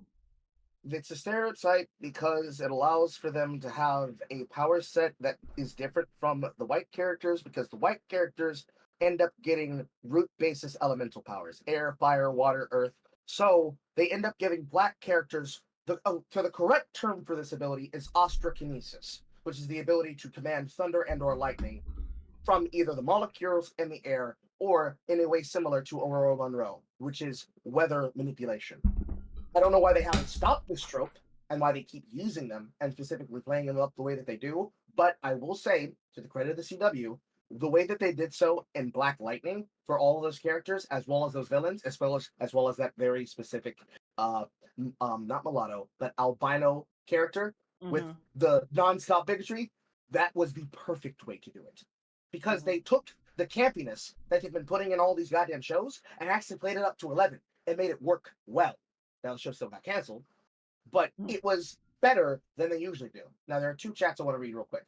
One from O Snakes. Can we replace Carl with a white ginger to offset the ginger side? Joke's on you. Gingers are black now. And a second one. I had it for a second there, but a super chat came through and probably pushed it away. It was something to the akin of so much rambling and dishonesty in this live stream. No, found it. Garrus. So much dishonesty and rambling on this live stream. Outside the fact that we're reading super chats, and outside the fact that we're giving our opinions, can you tell us, at me, single player Carl, in the chat, I challenge you to do this. Any amount of money, put your name on it. What dishonest thing did I or Jay say in this live stream? Go. If you can't put money on it, it's probably just like a Birdman dick writer. Because maybe it is. But hey, we will react to you right now. Tell me, tell Jay, tell us both together, us, the Nappy Zip Coons, the coon slurs. Tell us what we were dishonest about and what we lied about. And I'm going to go find you the screen cap and the thumbnail of the video in question that I pulled it from when I'm quoting Birdman directly. Tell me where it is. Put your name on it. Put your money on it. Otherwise, be quiet. Be a bitch. X-Men featured 4 white men and 1 white woman. The Fantastic Four debuted with 3 white guys and 1 white woman. The original Avengers had 4 white men and 1 white woman. That is until Captain America showed up to replace the Hulk, in which case another white man joined the team. Hell, the MCU's Avengers were again 5 white men and 1 white woman. Let's do the math, guys. That's 21 white characters, 17 men and 4 women across 3 iconic teams and 2 different mediums. 50% of the population is somehow a minority here, and literally everyone is white. Stan Lee literally created Black Panther specifically because Marvel was only outputting white characters and their black readers had no representation. And you're mad because we've got 1 Pakistani woman? Pause. Amazing. In the comics, all 3 have... You paused at the exact moment I was going to pause. Every time, this is something I do in my work whenever I pause something. Every time I'm about to pause something, I always say pause. Mm-hmm. No, we're not mad at that. were criticizing the fact that when they bring in the character, instead of bringing them in naturally into the storyline, they tried to force the character onto us in a style that has actually been characterized by the Star Wars sequel trilogy. You bring in the old, you then diminish the old, and then you replace the old. You bring in characters like that, like you did with the new generation that was supposed to replace the old trio of Han Solo, Luke Skywalker, and Princess Leia, with black character, white female character, and smooth talking character that's white passing, but is close enough to a minority. I'm saying their names like that on purpose, not to use the actor or the character's names, but because that's the demographic that they were brought in to be. Those characters were meant to be the new heroes of the new generation. The same way that you had the old generation of Star Trek being replaced by a newer generation of characters and actors. The old generation being replaced by the new generation, being replaced by characters from things like Voyager and Deep Space Nine, and then eventually coming back in the movie series for things like Generations and Nemesis and so on and so on. And characters that you then pull for things like Kurzman's joke of a series of Picard or things like Discovery. Instead of working with the heroes and naturally collaborating with them and becoming somewhat like but different from the characters they were meant to be made as a new generation interpretation of, they instead killed off the characters, sometimes very, very, very out of taste, to the point that it was done clearly because either the actor wanted to leave and do other things, or because you didn't think of things for them to do, because you thought of all the cool shit for those characters to do. And then by the time that they were written to be the new light torchbearer, people said, I don't like the way you did it. And you're taking those people who had that real criticism of characters like, say, Rose Tico, or Finn, or Rey, and you're saying, alongside characters like that of, I can't remember his name, so I'm going to call him Skylo Ren, out of characters for Skylo Ren, you specifically pull them aside as a gotcha to say, well, this character, that character, so they shouldn't make characters ever at all. You're really going to get mad at them because they inserted 5 to 10 new different characters, some which didn't even survive to the end. No, I'm upset that the way that they wrote them was ass. And yeah, you know that's the point. Not to mention, like, last year, Disney got fucking outed for, like, deliberately not hiring white men and, like, excluding them from the hiring market because they didn't want any more, like, they wanted to focus on diversity. Like, they would literally exclude, and they even discriminated against people of fucking color in the process of that, because, like, there was one, like, biracial person that they said they didn't want to promote because he didn't look white enough. I mean, he didn't look black enough. Like, so explain that, Birdman. Explain that. Explain why Pedro Pascal is playing a fucking white character in Fantastic Four and why he gets hired for fucking everything. Explain it. I mean, I can explain it. They need a white passing person of color because they don't want to hire any white dudes. This nigga, they got this nigga playing a Roman soldier. A fucking white stretchy dude. Like, come on. Like, use your head. Been pushed on a fan base that absolutely rejects them. That doesn't even make sense. These are characters in a book. Besides school, how are books being pushed on you? You either buy them or you don't. Literally, no one has a gun to your head, you fake-ass victim. If you don't like the characters, don't buy the books and don't watch media they appear in. Why are you making simple choices sound like they are killing? I mean, they could still be forced on you, and you could still also choose not to read them. Like, both of these things can exist at the same time. I don't like lima beans, so I don't buy them because I'm an adult and I can make that choice. You don't see me making videos about big lima bean. And I mean, that's like saying that, like,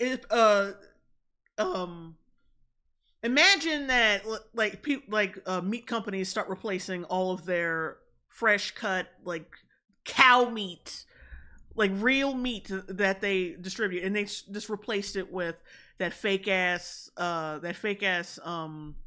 Impossible brand. Yeah, the Impossible brand plant-based shit.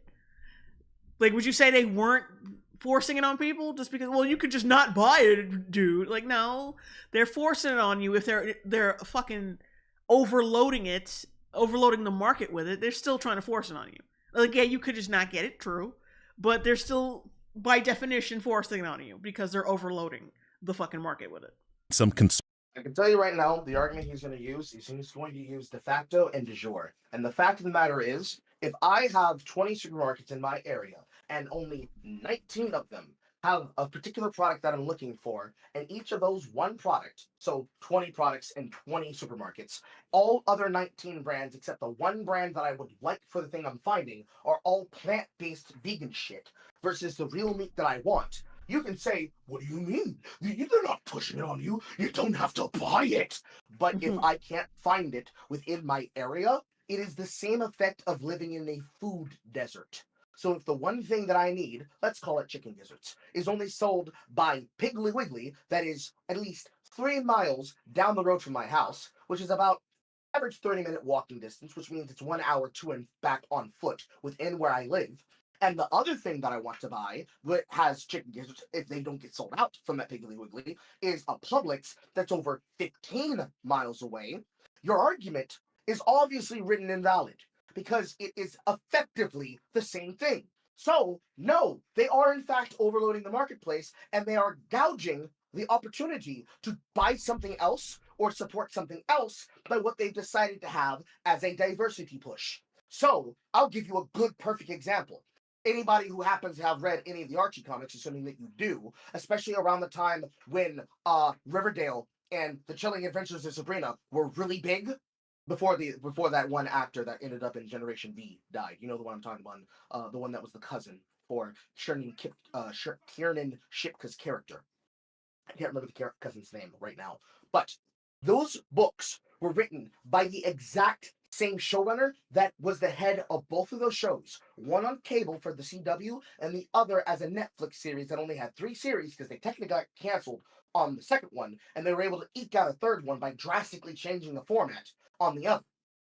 Those books were fucking everywhere because it was a part of their new line push, a part of their way to modernize the Archie comics, where they just brought the character of Sabrina into the universe, and they did the exact same thing with Kiernan Shipka's character with bringing her into the universe of Riverdale. If I want to watch a different show on the CW, both historically as well as the current up on TV run and line of films, of course, I can wait until the next time slot to watch a rerun of something like Grimm. Or I can watch to the next slot for the actual good show that was on the CW for all of its run that never was garbage, which was Superman and Lois. But that means I'm starved for the content between the time slots of 3 p.m. to 10 p.m.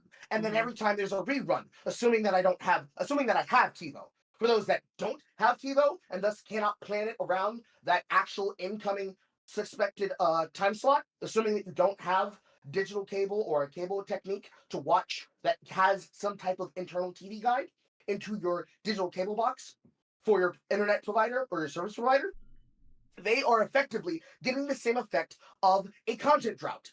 And since most of the content that we're talking about is usually on premium cable services, they are paying for a service to then be starved of content on. You've heard that before with Netflix. Thousands of shows, yet nothing to watch. I wonder why that's caused. It's okay, wait. It's the same let me read these super chats. Juan Wick, $5 super chat. Jay and Carl don't lie. They just tell the wrong truth for some people. For Saul Goodman and comedy reasons, that's a joke. I detect no lies here. Lord Forchungus, $5 super chat. To Carl's point, this is why people love Top Gun 2, because it weaved its original characters into the story in a way that worked respectfully. True. Ronaldo A. Ramirez, $2 super chat. Guess what happened to comic shops, Birdman? Rolando A. Ramirez, $2 super chat. Once again, comic shops are dying because of forced characters. Yeah, 100%. Let's roll. Conspiracy about Kathleen Kennedy forcing the vegetable on me. leading to all 3 of them being featured in multiple canceled comics. How is it possible that you ran a comic book store and don't understand the end of a run? You're literally showing on the screen a blurb saying the series ended, not was canceled. Just because they worded it in a way that was more complimentary does not mean he was wrong. This is a technicality fault, but even then, he would not be wrong, because the reason why they ended the run is because the run became unsuccessful and unsustainable. So they cut their losses, and they turned what was supposed to be an ongoing series with a second season. Oh, like all of the shit that we're describing from the DC EU, with its run on Disney Plus, from an ongoing series to a limited series. This is what they did for WandaVision. This is what they did to She-Hulk. This is what they have done, more than likely, to Moon Knight, if he ever gets a season 2, and to special limited series runs for the series that it came from, for Werewolf by Night. It's what they've done for pretty much all of these shows, especially the ones that are really bad, like Echo. They all are made in that way, and they are all done like that to be able to save face for that reason, for that exact purpose. We're not stupid. Eve Ewing, the author of that run, stated clearly the run was supposed to be 12 issues and that her first solo title would wrap with the 12th issue. All arcs and storylines in that series were concluded. Here's a scan of the last page from that issue. See how it says "The End" and how the back of the book teases her return in a team-up? You're did that happen? clearly lying to your audience. And I mean that both ways, because Ironheart had a second solo run that began in 2020, and she even got a one-shot this very year. Looking very not canceled there, huh, Gary? But a one shot and a team up. Like she not a run. Which does that mean the fucking character's popular? Or that it didn't get canceled? No, that's not what that means. It's so great that we both have the same instinct to pause at the same moment, so that's why we end up pausing on top of each other.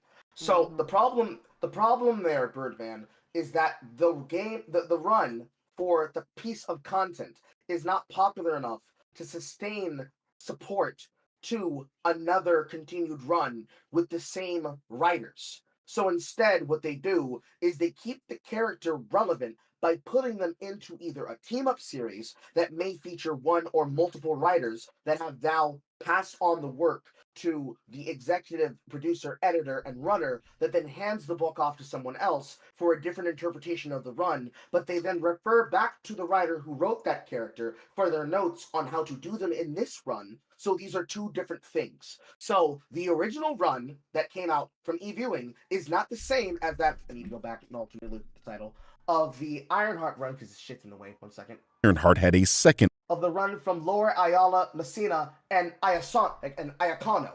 They're not the same book. So they're going to have the same problem that people have with manga. The word is archive fatigue.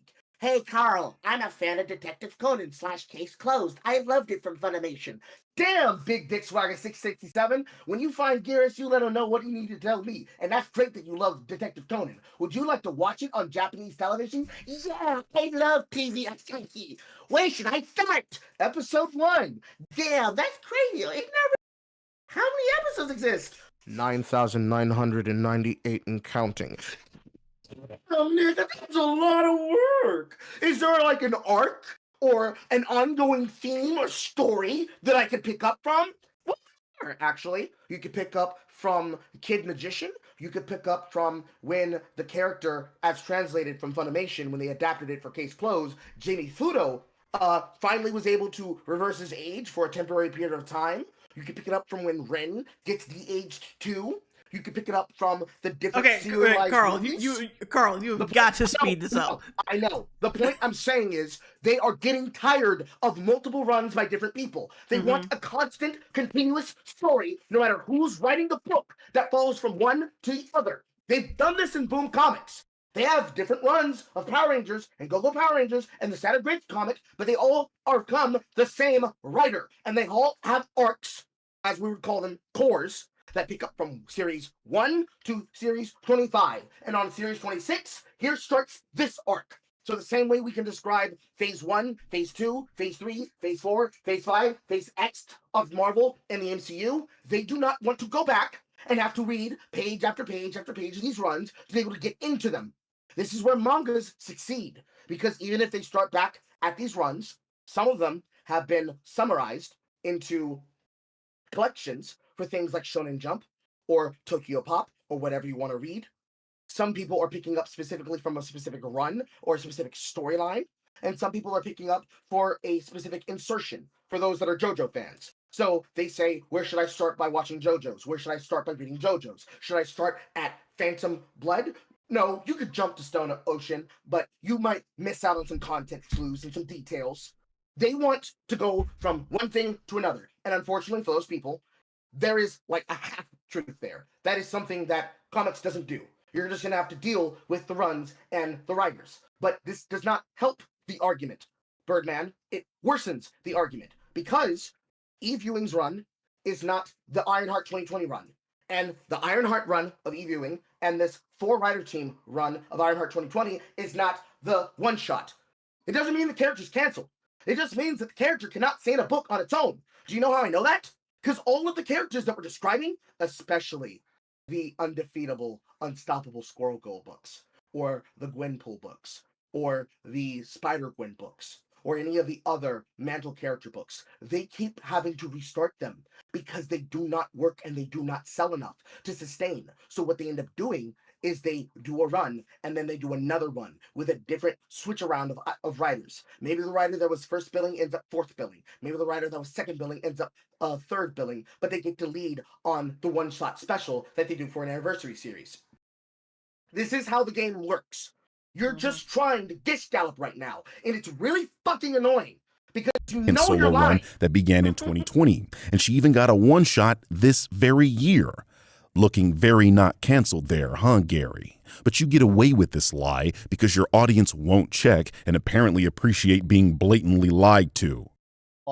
And other people listening to you wouldn't check because you say it defiantly, in a really strong tone, with a really smug voice, where everybody knows that it's true because you said it. Just like that one black guy that said, nobody knows what SBI does. It's not public knowledge. They don't know.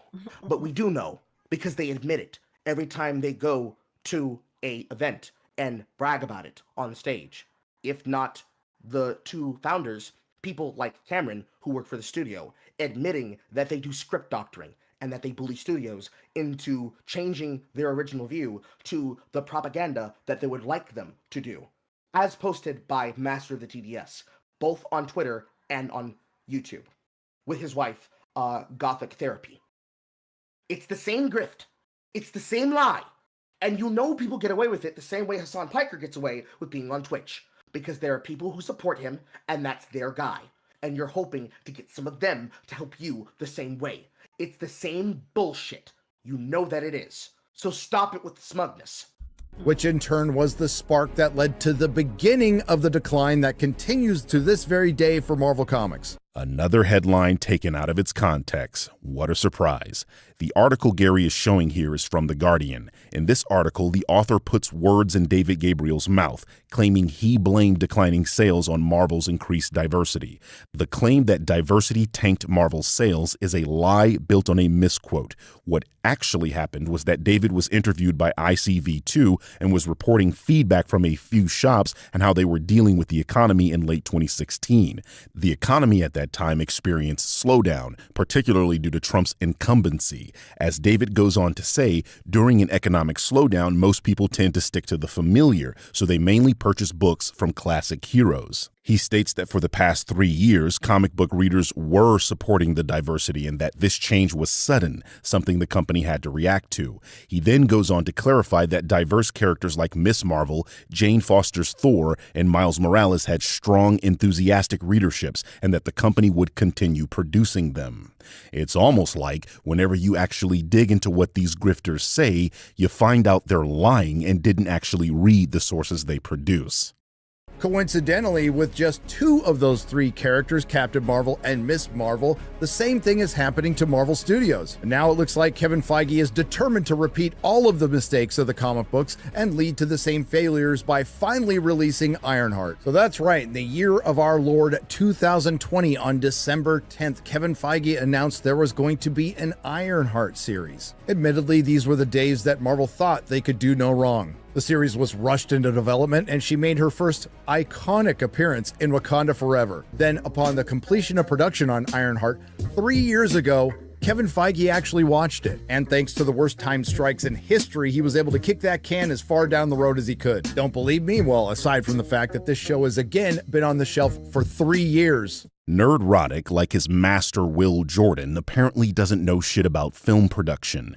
Newsflash, genius, most films and TV shows don't come out immediately after they are filmed. Sometimes there are issues within production that causes work to be done later than usual, and in this case, the series was affected by the strikes of 2023, something you mentioned but don't seem to understand the significance of. The show was... For 3 years? They weren't striking for 3 fucking years? They were not striking for 3 fucking years. What happened was WGA went on a strike, and then multiple other unions, including SAG-AFTRA, went on strikes, or BAFTAs went on strikes. For those 3 years, it's in what we call development hell. That development hell that affected Ironheart has affected other things, such as the Mahershala Hershey Ali. I don't care to pronounce his name correctly. I'm calling it that way. The Mahershala Hershey Ali Blade film experienced the same shit. They had more time and ample opportunity to fast track the production.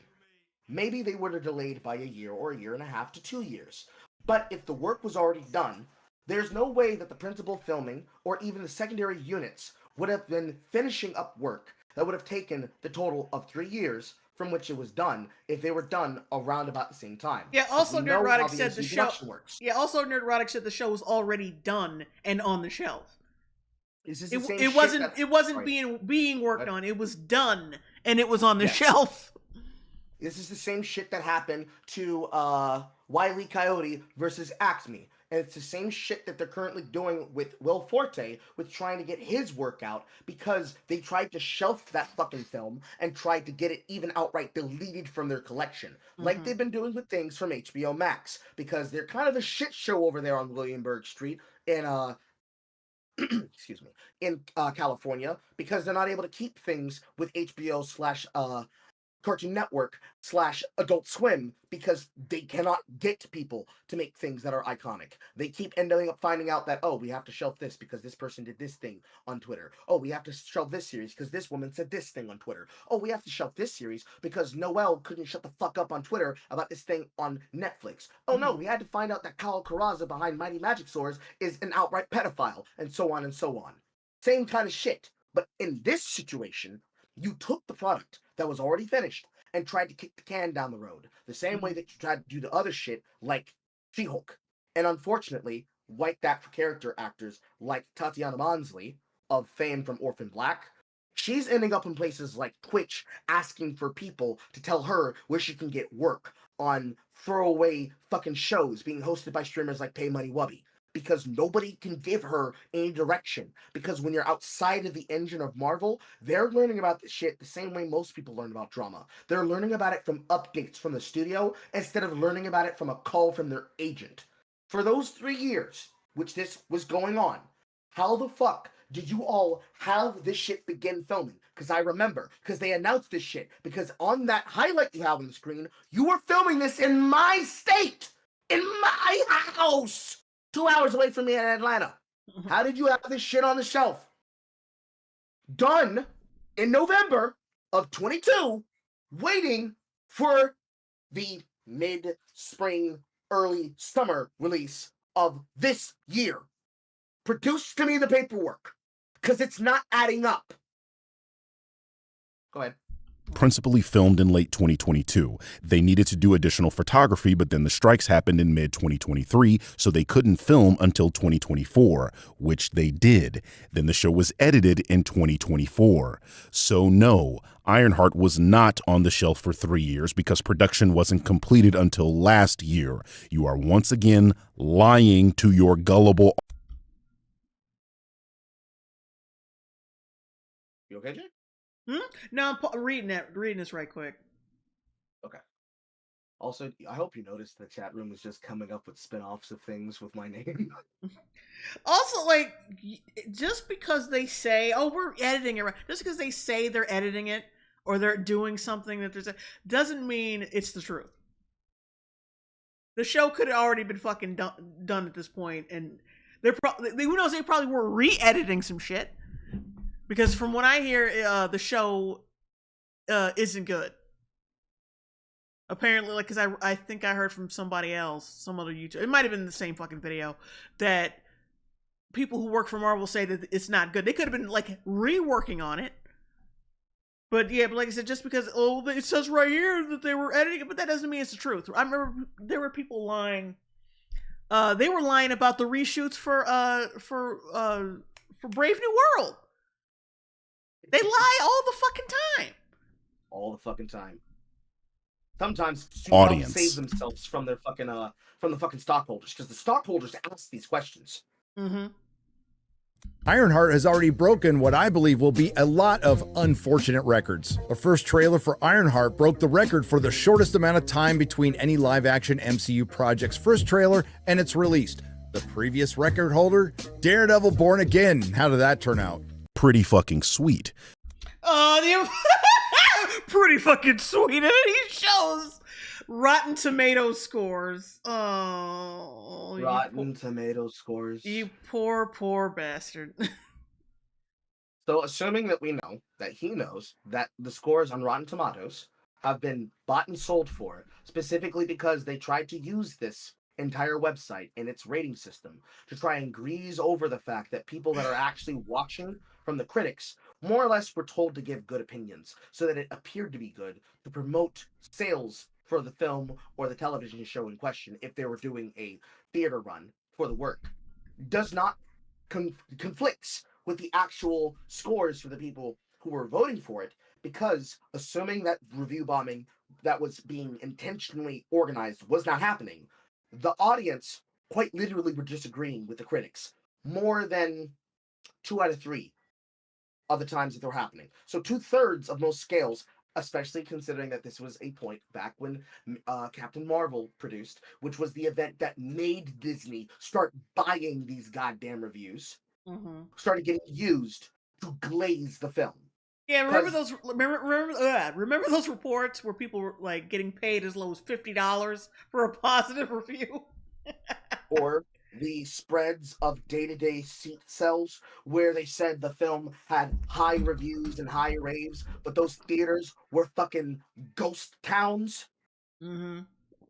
Those things historically exist for studios like, or excuse me, not studios, but for theater companies such as AMC. We can look those up historically. We can go back and find out. We can do what would be the opposite? What would be the opposite of grievance archaeology? We don't have a word that's the opposite of that. Well, just forget about it and move on.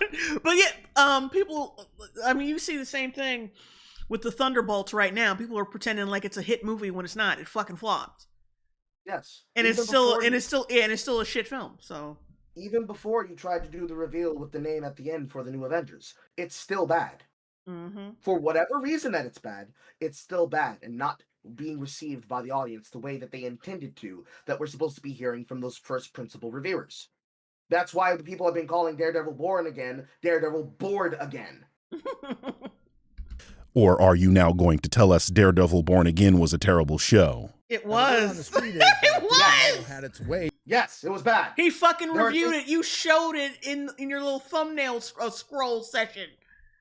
Just like with Echo, they wouldn't release this, but they have to, so the best thing to do would be to either dump it all at once or delay it as much as possible. And now that we've seen some behind the scenes footage and the trailer, we know why. There is 2 schools of thought here. The big brains at Marvel either decided to release the Ironheart trailer just hours before James Gunn's Superman to compete with it, or to bury it. I report you decide. Either way, neither of them worked. Now you sound like CinemaSins with his dumbass prediction about Civil War versus Batman v Superman. These are not even competing products. One is yes, they are, because they're superhero products.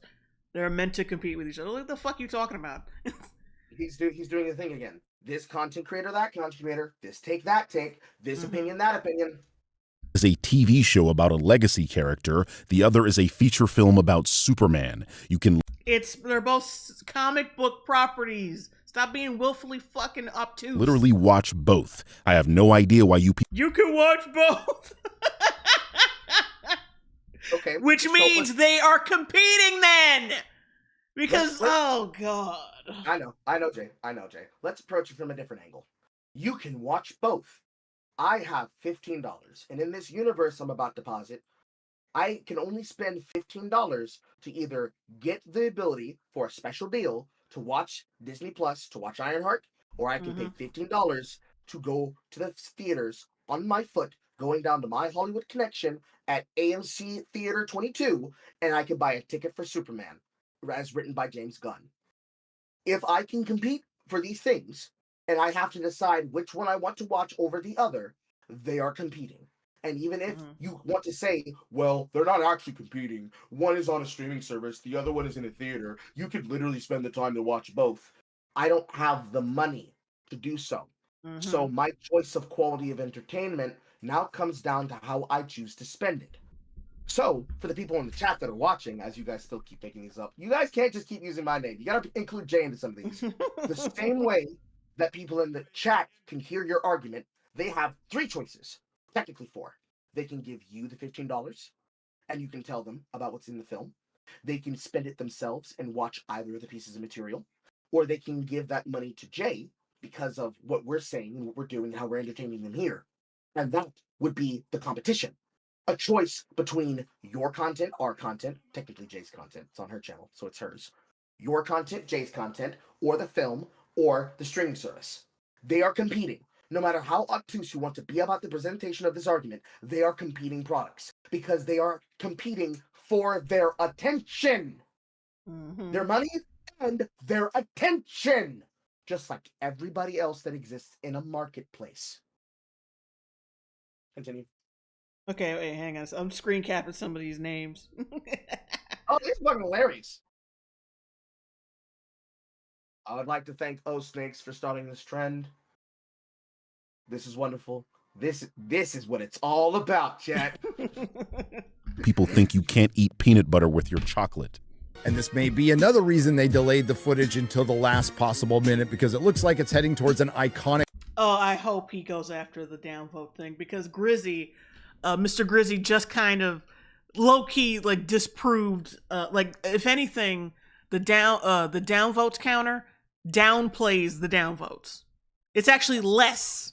It counts downvotes. The count of downvotes is usually turns out to be less through the downvotes counter than it actually is than the actual number.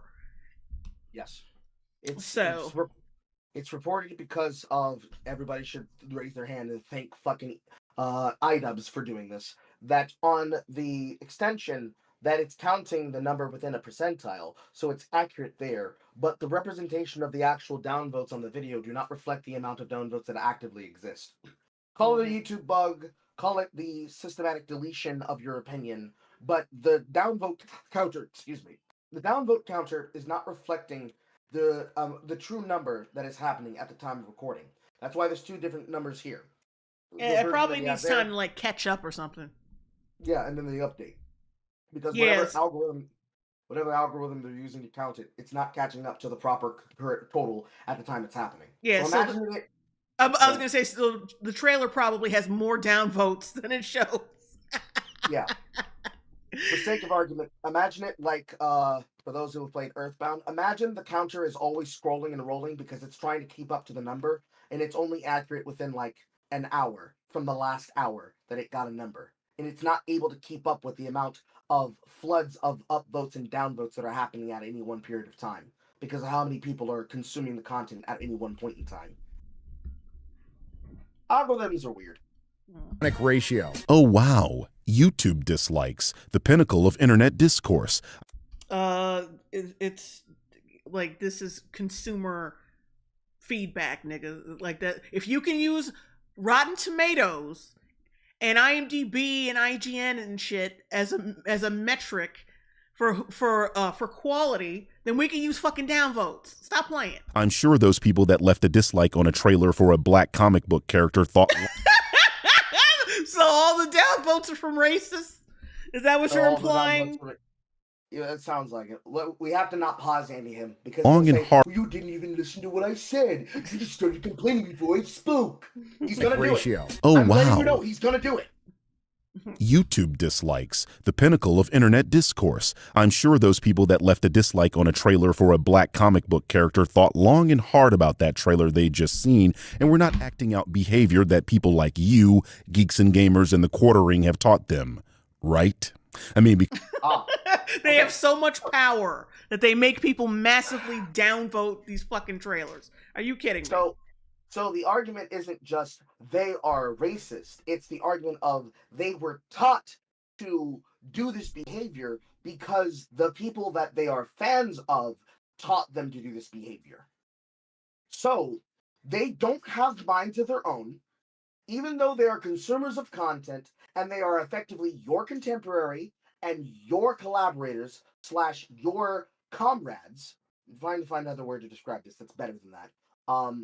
Your not allies. Fuck it. Can't think of the word at this point. Chat can think of the word.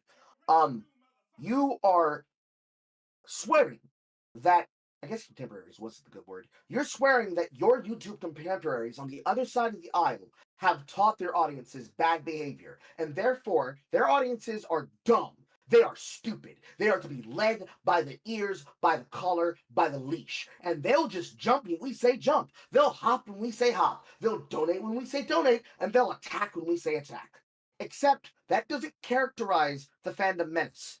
The entire conglomerate that exists inside the sphere of, if we're going just by name of people we can recognize or their programs, the fandom menace of Geeks and Gamers, of Friday Night Tights, which is an entire gaggle of channels, Ryan Cannell of RK Outpost, Nerdrotic, Heels versus Babyface, formerly no longer on there, but still the same audience crossover, and others whose names I can't remember. I'm sorry that I can't remember everybody's names right now, because dumbass opinion is forcing information out of our heads so we can hone in and clap his ass for when he's wrong. And also Mahler, so Friday Night Tights and Geeks and Gamers and Every Frame of Pause, and Sitch and Adam, and all the other crossover shows, either independent or singular, so Asmongold as well, or insert your favorite streamer / Oshi here, if you're a fan of VTubers. You are taking an entire sphere of influence, of interest, and of crossover, of an entire circle of entertainment and people who consume that entertainment, and you are actively saying that they don't have the ability to use their own minds to make their own decision. They just consume the content, they click on the bell, they click on the content when it comes out, and they literally do the red letter media meme.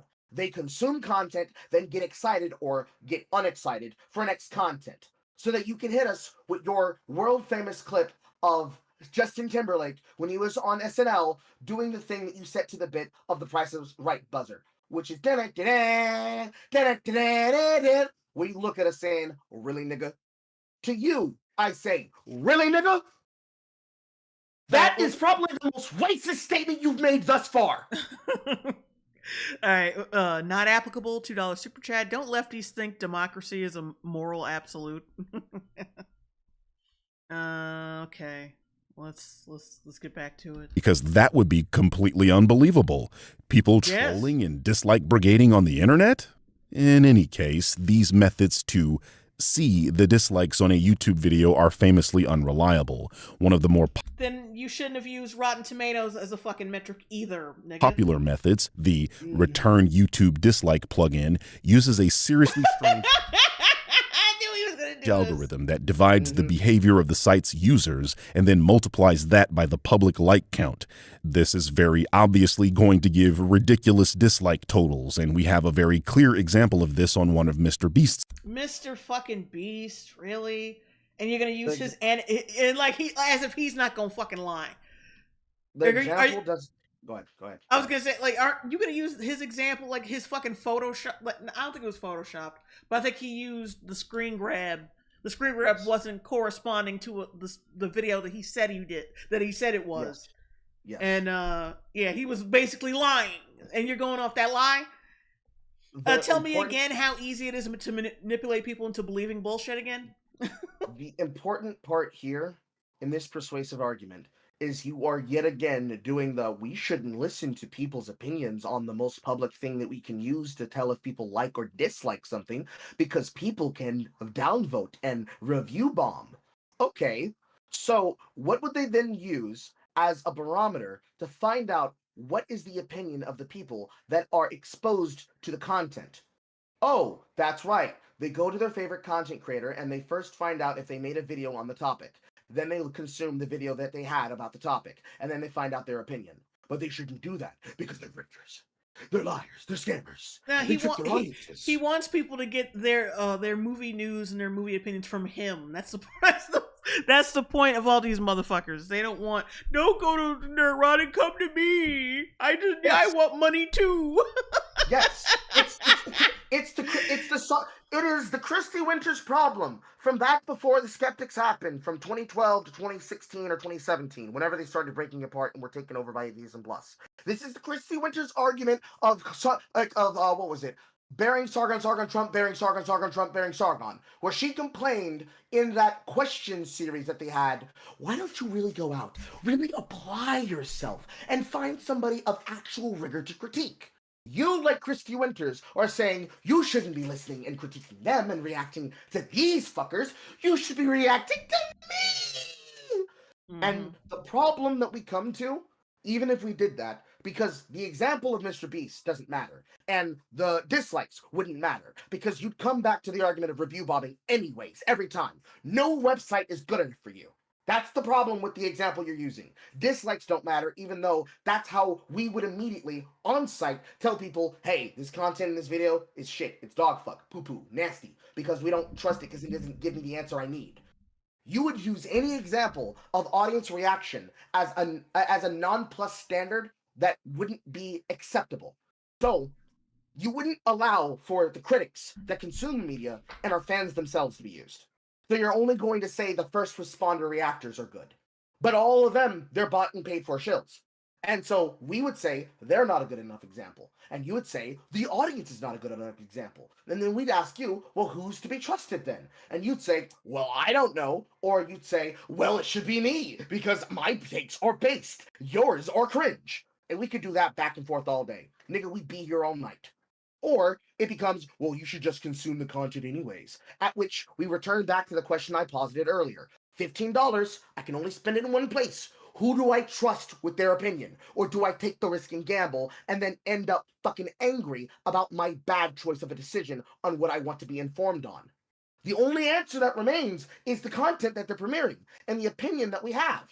But if the opinion here isn't good enough, the only answer that's actually left is public consumption media. Microblogging websites, Twitter, YouTube, Facebook, TikTok, maybe Instagram. And more than likely, I'm going to bet $5 there are more people who agree with me, the chat, and Jay, and all the other content creators here in this sphere of influence of critique, or in their own spheres and influences of work, that will agree with the argument I'm saying versus the argument you're saying. Because you're literally saying that chat rooms and the opinions of the consumers should be ignored by the companies. Because again, how do they get feedback to improve if we don't tell them? Also, it's like people use different downvote counters. Like there's not just one, there's several of them. So like whose metric is that you're using to explain how the downvote counter works? That could be either I don't know the names of these fucking people, but there's different versions. So you can't just use one and say, oh, see, it's inaccurate, because there isn't just one. Videos where this plugin gave the dislike total of that video as being over 1 million, only for Mr. Beast to confirm the like to dislike ratio on that video was actually 99% positive, which he lied about, with only 20,000 dislikes. I can also confirm this myself. This commenter thought one of my videos got ratioed when, even though I did get brigaded by Critical Drinker's psychopathic followers. Okay, so I did get brigaded, but they didn't downvote my video though. The video Is that what you're gonna still say? clearly has far more likes than dislikes, not even close to a ratio. And like I said before, Mr. Grizzy basically says that the downvote counter downplays there's actually less downvotes than you would think.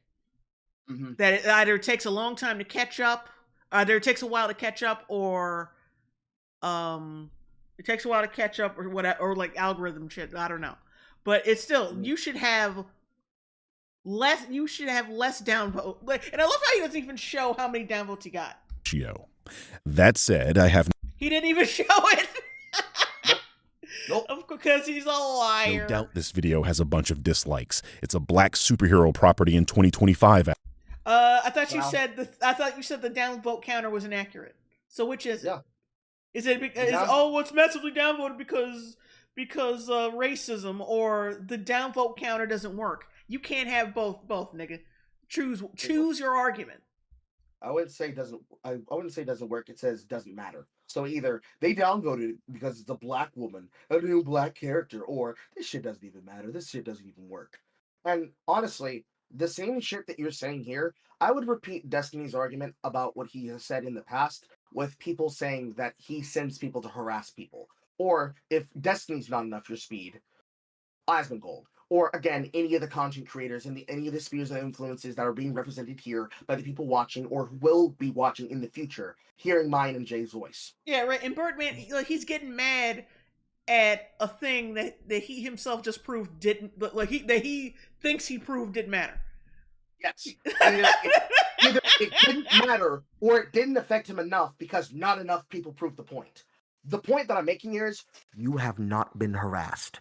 If everybody as a collective experiment wanted to demonstrate and somehow was able to get 100% of their audience reach to work together on this experiment to show you what it actually looks like, if the full weight of their audience spheres were to come down on your head or any person's head, just to say, this is what it looks like if the fandom menace actually was to harass you, this is what it looks like if the Dalaban of Destiny.gg were to actually come after you, if that number were to represent, you would then take that example and then say, I was getting harassed and they tried to bully me and use their audience to silence me. And then you turn crybully the same way that every single person is hearing from Dave Riviera, which is the attack troll of Alyssa Mercante, and who Alyssa Mercante is with every person that's criticized her or called her out or called out her friend for harassing people across the internet. If everybody actually committed to the experiment of showing you what it looked like if we all moved one sound, one dislike, one voice, you would be whining nonstop about it, and it would be rendered moot. But it would be a good experiment to show you what it actually looks like if everybody was to be organized in that way. But we're not, because that's not how our audiences work, and that's not how people work. Sure, they might do it because they said to do it. But more than likely, if they have their own minds, which I think they do, they would say, nah, I'm not going to do that. That's pretty fucking dumb. That's garbage. I know it's for the meme and for the vibe, just like there are people in chat that are still going on the thing. I'm not going to tell them that they can't do that, right? Because that's not going to stop them. They might do it just because I told them not to do it. But if we were to tell them to go to this video and then downvote and say, the Longbone and Carl sends their regards, with a whip crack emoji behind it, you would be questioning why that's happening. And then you'd use the argument I just framed as the framing for you to complain and say, I got attacked by this fat guy and this sweaty-ass balding Cajun who sounds like he's losing his breath as he's ranting nonstop. It'd be the same shit, and we'd be right back where we fucking started. You complaining and us complaining. Your take, our take, this version, that version, this video, that country creator, this country creator. It's boring. It's dumb. Let's move on. After all, I'm just saying that no one should trust these numbers. But I tell you, there's no happier guy on earth that Ironheart got delayed so long it came out after Sinners, which I liked, than executive producer Ryan Coogler. I got into Marvel as a kid, going to comic book shops. I was really big on X-Men and all of the offshoots, like X-Factor and Wolverine. When Ironheart came out, I remember the buzz around the industry. Okay, first off, why in the hell would you show this cover? It's one of the worst in comic book history. It's like somebody cut a girl in half and put 2 deer legs on the bottom. Hey, Gary, you see the big 1 on the top left corner? Yeah, that number indicates the first. And as Ryan was talking about the buzz surrounding the title upon its debut, That's why they're showing the first cover. And now, what relevance is that to him criticizing how bad it looks? Are you gonna say that it's the first cover, they'll get better later? Please don't tell me that's his argument. children, we will learn surrounding the title upon its debut. That's why they're showing the first cover. And now, children, we will learn subtraction. Now, if by buzz you What the fuck was that all about? He's gonna do a thing right now. mean the 45th best-selling comic of the month, Ironheart, came out, which sold 40,000 copies, which admittedly comic shops would kill for those kind of numbers. But the reason we don't get numbers like that anymore is because you kept releasing comics like Ironheart. What Gary isn't showing you is that literally everything above Ironheart is an ongoing series or about well-established characters with decades of comic book. It doesn't fucking, and it's below it. Still, nigga, that doesn't mean shit. It's still like this. It fucking went to 45 on its debut. That's the point. So the point I made earlier about the long-running series, he's about to say, well, it's underneath the books that had long-running time periods. It didn't have the power to stand up against them. Where it ended up was actually a really good showing. Okay, let's grant you that point. Did it materialize into something substantial? No. Book history. The only exception was Firefly, a comic based on the canceled cult classic TV show, which, again, is something based on an established property. Which got canceled. So? Not only does this mean and only has a cult following, by the way. Ironheart's debut went incredibly well, as the book's numbers were within 10,000 of the top 20, Gary also fails to mention that these lists are usually based on a top 500. So? He's about to say, well, look at what's on the bottom. Rick and Morty's Dungeons vs. Dragons, Amazing Spider-Man number 8, Punisher number 3, Doomsday Clock number 1, Elvira Messengers of the Dark, Edgar Allan Poe's Snifter of Terror, and so on and so on. Basically, isn't that Punisher number 3? Isn't that new Punisher they tried to fucking pimp out? The blonde one? I'm not sure, but I think it might be. Don't quote me on that. I could be wrong.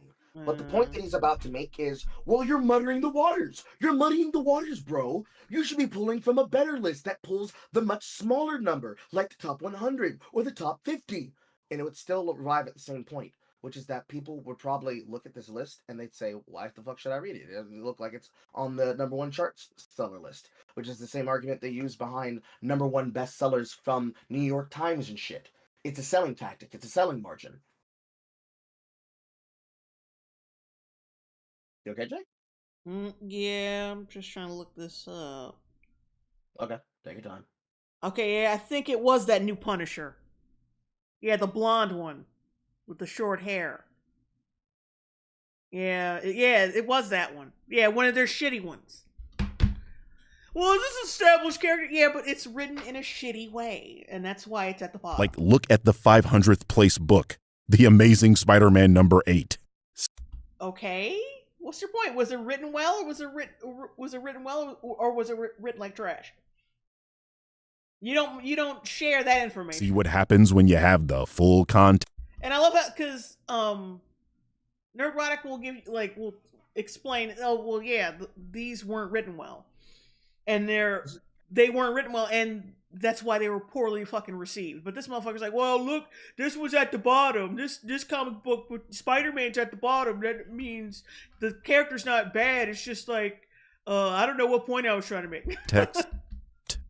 And in 2019, I know what argument he's making, but let's let the full thing play, because I know exactly when the Ironheart. Wait, what'd you say?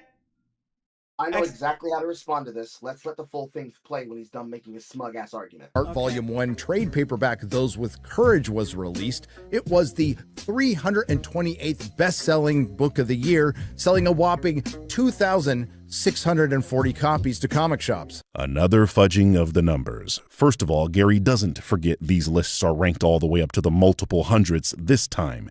Very curious. And second, the book he's referring to is a $20 compilation of the first 6 books in her original solo series.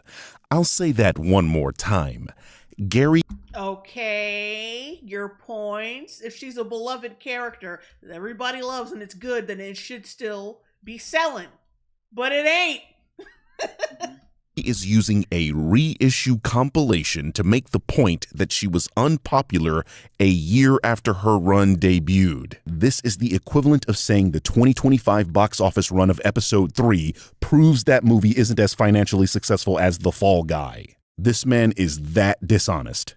And not too long after that. Okay, so what he's doing is he's doing the same thing they tried to do to protect Ta-Nehisi's Coates' run of Nation Under Our Feet, where people would compare the book-to-book release versus the collection trades, because that image there, if this goes over well, is a collection.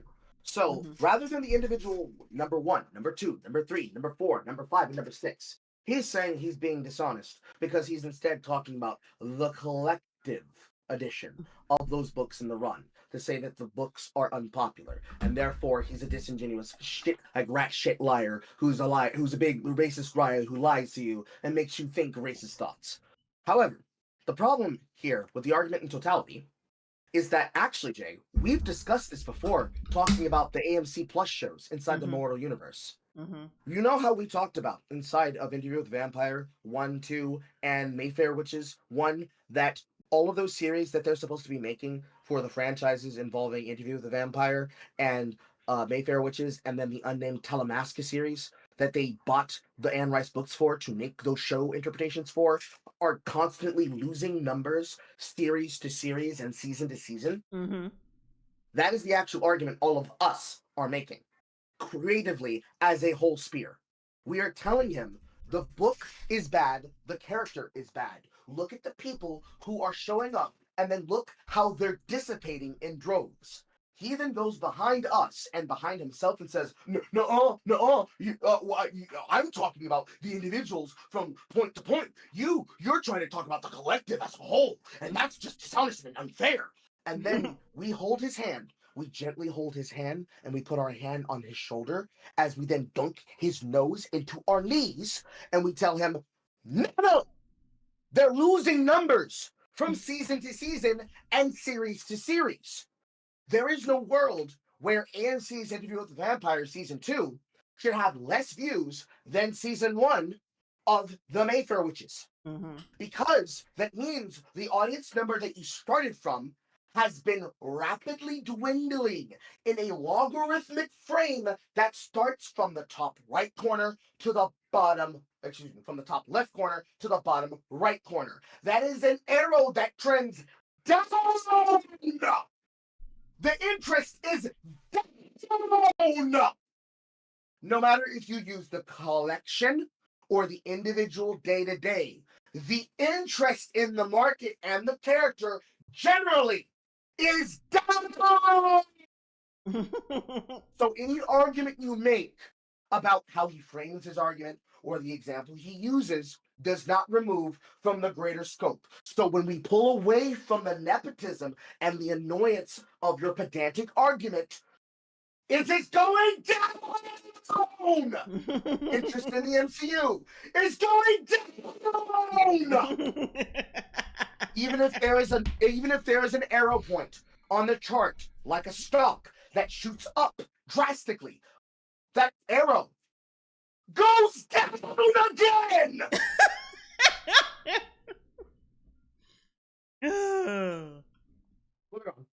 So yeah, the Birdman's got so bad in the comic book industry, they stopped reporting sales. Gary just forgot that a worldwide pandemic happened in 2020. Why does that excuse that?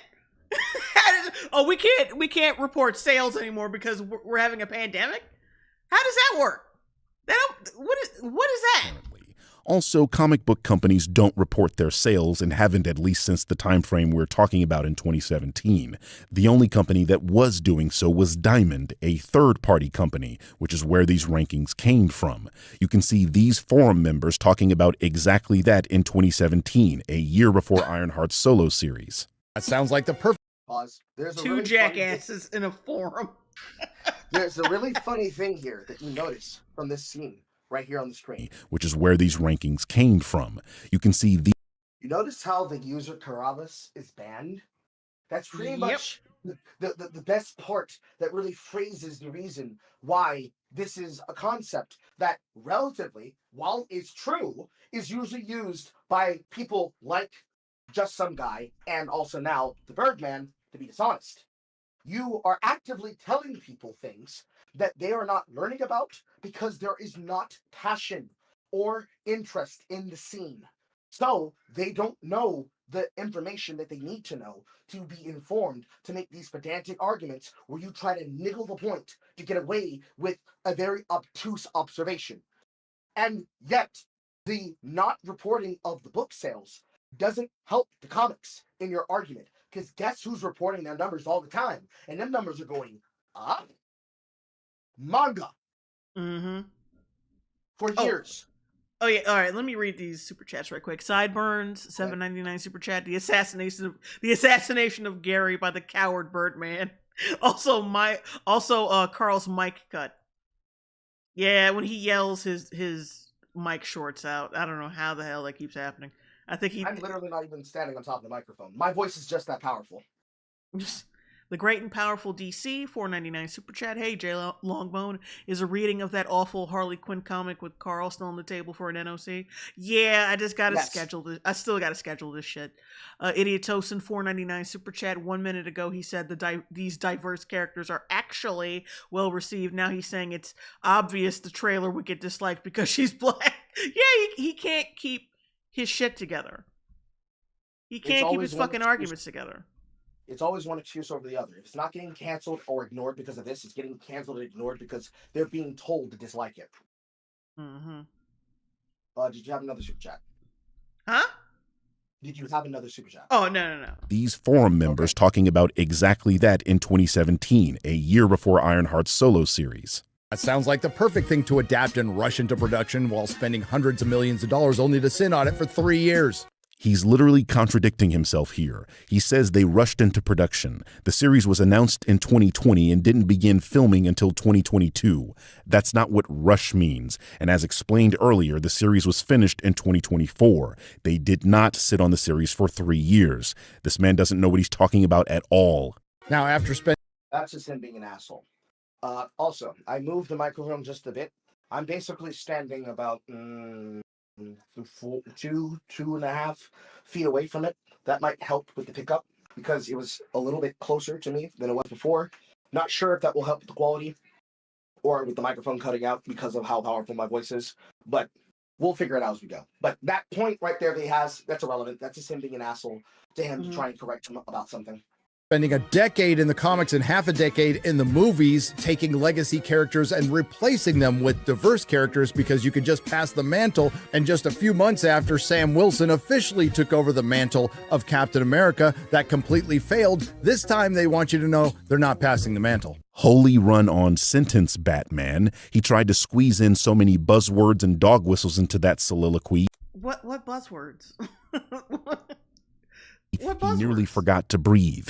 I remind you, this is a man that ran a comic book shop but somehow doesn't know what a legacy character is. He just called actual legacy characters diverse characters.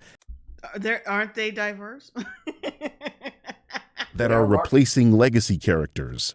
That sentence makes no sense. It's like calling the number 1 2 and saying 2 comes after 2. What? I think you're confusing yourself there, Birdman.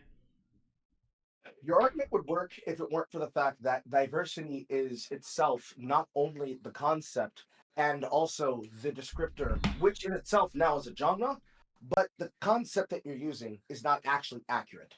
It's like when a character adapts the mantle.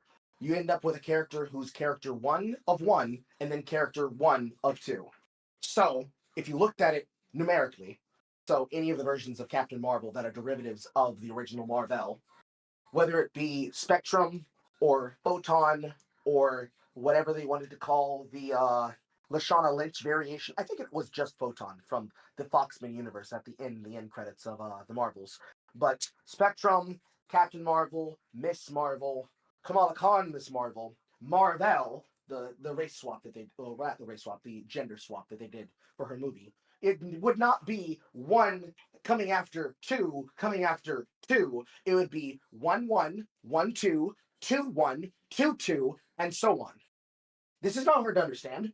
You just explained it in a way that was extremely retarded and obtuse because you're being an asshole trying to nitpick him for arguments and words. Awesome. How does that sound? Does that sound good? Mm-hmm. Okay. Okay. Yeah. Good. I want to make sure the microphone's working. I called him out about this on Twitter, and here he is misusing the term legacy character again. So this isn't him misspeaking. He actually You act like he saw your fucking tweet, and like you act like a motherfucker is supposed to see your tweet and take. Oh yeah, you know what? Birdman is right. He probably muted your ass a long fucking time ago because you're always up his ass. The original character that holds the mantle. This alone should call into question anything he has to say about comic books because he's clearly a fake fan that thinks having toys in his background lends him credibility. He has a whole ass store that he ran for years. I think that qualifies him. What the fuck are you talking about? Jay, you're missing the fact that he did exactly what we accused him of that he would do in the beginning. He actively said he's a grifter because he has toy shit in his background. Therefore, he's wrong. So like I was just saying, he's using the phrase legacy character correctly because the way that these characters are marketed, they're marketed as different but the same or same. Yeah, because they have a legacy, basically. They are yes, it would be more accurate to call them mantle characters and legacy characters because technically the phrase itself is descriptive of what we're talking about. But we're not talking about the mode of being super duper fucking anal comic book nerds. Although technically in this situation we are, but nigga, fuck that shit. I'm back on what I'm saying. We're not super anal comic book nerds trying to be really accurate about what we're saying. We're trying to speak to laymen. People know that the characters are based in the same concept. So Riri Williams is supposed to take over the mantle of not Captain America, of Iron Man, as portrayed by Robert Downey Jr. in the MCU.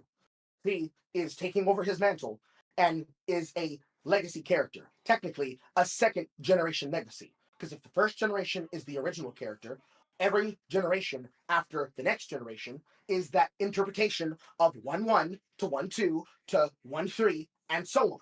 So, the same way that you have characters being introduced to take over the mantle, they themselves also then exist as legacy characters. You can say that it's confusing and that it's difficult, or that he's using words wrong, but you're talking about something entirely different than what we're talking about. And being pedantic about it and trying to phrase it as though he is completely wrong, and therefore, because he used the wrong word in the wrong fashion that you decided, that now means that he's not fit to speak ever. And that won't make people like your position. That would just make you a pedantic asshole. And if you then say in response to that, well, fine. Yeah, that's what I want. Because I want you to be accurate. I'm trying to hold you to account. I'm making you do your job. Quote, you need to do better, content creators. Okay, you do that. And then when you go to that marketplace, to that flea market of content creators, we're going to see how many people buy your free-range, homegrown content against everybody else that could be in the field. And you be as dickish and as fucked up and as mean and as rude and as mean-spirited as you are right now to those potential consumers, your viewers and subscribers and watchers that you haven't convinced to subscribe and watch you, as you are right now, and see if that shit works out for you. I bet it doesn't. All right, oh, I got some super chats that I missed from before and some new ones. James Moore, $10 super chat. Pointless Hub just put out a video about Cowboys and Aliens. The creator used his business connects across a decade to artificially inflate popularity to push the movie out. It's BS that Marvel doesn't. Sick Fox, $5 super chat. I don't make videos about things I don't like. God damn it. The scroll thing. I hate it. I don't make videos about things I don't like. If you don't like it, don't watch. He says in a video about YouTube videos he doesn't like. Lord For Chunk, his $2 super chat. I have unprocessed PTSD from the Nubia comic. Huh? Did you say something? Earl? The fuck? I can hear you. Okay, never mind. Blue River, 199 super chat. What the hell? I said I was gonna get some water. I'll be right back. Oh, okay. Thank you. Blue River, 199 super chat. Still can't believe they gave Velma a second season. True. Demetrius Lewis, $2 super chat. Just sending love to y'all. Thank you. Sending love right back. Not applicable, $2 super chat. Get the Birdman a copy of Basic Economics by Soul. Rolando A. Ramirez, $2 super chat. What were the numbers for Ironheart 12? Sognert, I think I'm saying that right, $5 super chat. Oh, he's so proud of himself. He's going to put a copy of the tweet on his fridge. I finally messaged my hero. A lot of people think that she's a successor to the Iron Man legacy. But in the comic book, Riri and Tony had a friendship. He was kind of advising her. Except she wasn't really advised by Tony Stark because the comic they were showing right there was an AI version because he was dead. Surprise, surprise, Nerd Roddick is once again leaving out context or is simply unaware of that context because he's not a real comic book reader. First of all, Ryan Coogler has no control over the editing of this video. Since the interview is... But he said it with his own fucking mouth after saying that he was a fan of comic books. You literally referenced the Bendis run that you are showing on screen for Invincible Iron Man 2 from the Civil War 2 storyline I was talking about earlier. That's not on the editor. That's on them. Going off of his work. Is about Ironheart. The editor is simply providing B-roll that somewhat relates to what Ryan is saying, but that's not what Coogler is talking about. He is correct in stating that Tony and Riri had a friendship because he's referring to the 2 runs before Ironheart's solo series, where she's before her solo, before she actually had her own run then. But when she was a fucking bit player. See, you know, like, he's talking about before she was officially a fucking character. Oh. In Iron Man's book leading up to Civil War II in the 2015 series, Invincible Iron Man Volume 3, number 12, and the follow-up to that series, the 2016 volume of Invincible Iron Man, where Riri dons the Iron Man mantle. These books are years older than Ironheart's solo series. What's more is that Nerd Roddick is attempting to make a distinction between Tony and his AI construct when the comics themselves don't make that distinction, at least not in the way Gary is trying to. The book treats this AI that was built by Tony himself as a true representation of the character and has all his mannerisms and personality. That's still not the same fucking thing as being advised by the human person. That is not the same goddamn thing. For sake of argument, he's going to argue that we're wrong because it is. I'm not going to fight him on this point because it's irrelevant and it's just an opportunity for him to try and nerd wag. This is him shaming him and saying you're not as big of a nerd as you are. If you look at how big my nerd dick is, it's this big. I read crappy comics while you read the better ones.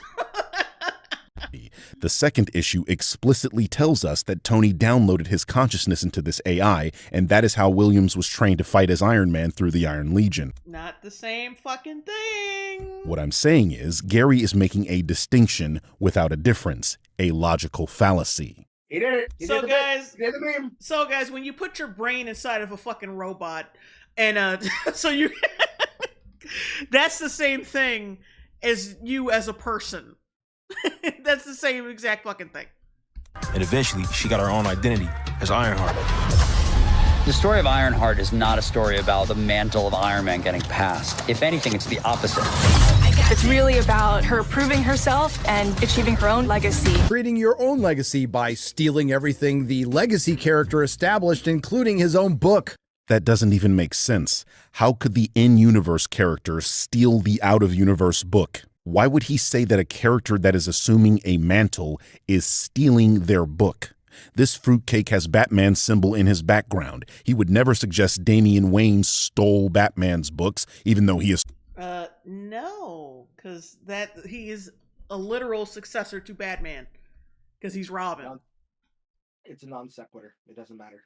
Yeah. assumed the mantle, and he is yet I can't believe we're gonna be nearly done with this video soon. again misusing the term legacy character. Pause. Mm-hmm. That screen right there. That's TV tropes that he's quoting from. He would never suggest Damian Wayne stole Batman's books, even though he assumed the mantle. And this frame right here is the legacy character frame from TV tropes. So if he ever tries to counter anything that I said earlier, based on your examples that we're talking about, he knows that he's bullshitting and he's playing on the margins with words and arguments, and he's intentionally being facetious.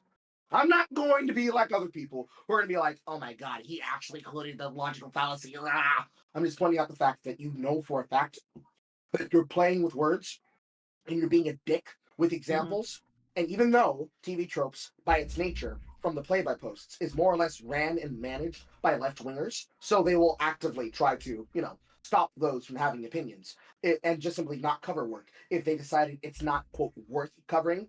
He is pulling it from the website that originally was dedicated to demonstrating and quantifying the tropes, how they are defined, how they are zigzagged, how they are justified, or they are defied, or because it was originally a wiki that was meant to define tropes as it was shown inside of Buffy the Vampire Slayer, because basically they were all fans of it, Jost, as in it was inherently set up to be a thing that then was disproven by the creator as a red herring.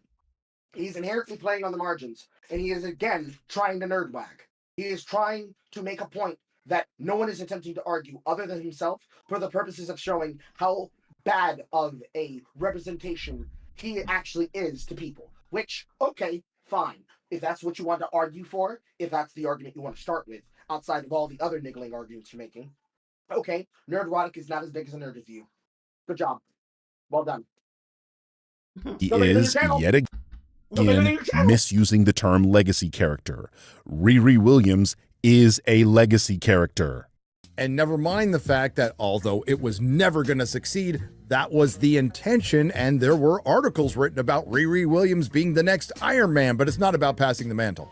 What does this nitwit think he's saying here? She was Iron Man in the books that we talked about earlier. They explicitly say that in the comic itself. Those producers are talking about the MCU version of the character and how she's not replacing Tony, but carrying on the legacy, being a legacy character. You know, Gary, that term you don't understand, being the poser you are. And pause.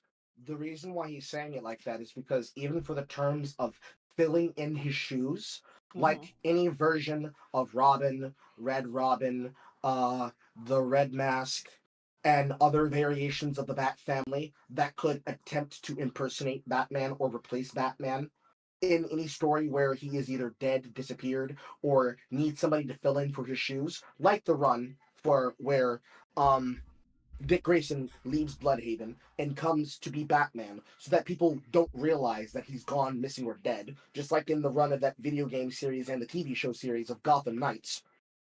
For the effect of most people watching, filling in for him is the same thing as replacing him. You might not like that that's how they see it, but it's not about how you, the niggling nerd, sees it. It's about how incoming people see it. And if you want to correct them about that, okay, cool. But at the end of the day, the layman terms that they're going to use is they're not going to use it as the filling of his shoes. They're going to look at him as the replacement of his mantle. It's the reason why people didn't like Spider-Man being used as a foil for Tony Stark, and why we made jokes about him being Iron Boy Jr.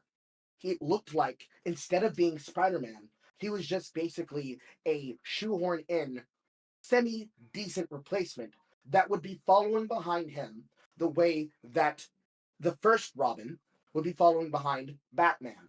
Or, in the case of the Spider-Verse films, how the version of the universe of Peter Parker that is not Peter B. Parker was going to be the mentor to Miles Morales. through the entirety of the first film, which was the point of why they wrote the character that way and why they wrote the storyline that way.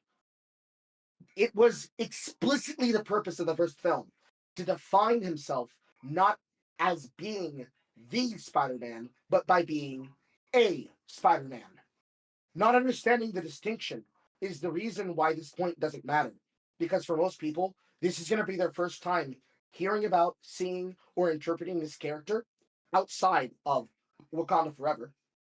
And if they are choosing to then jump in on this, which is basically a shoehorned, backdrafted introductory solo season, just like how Miss Marvel technically was a proper setup of one, which then led to her being introduced to the MCU proper on the screen in the Marvels, this is one that is effectively being used as a backdrafted introduction that then allows you to catch up to the character.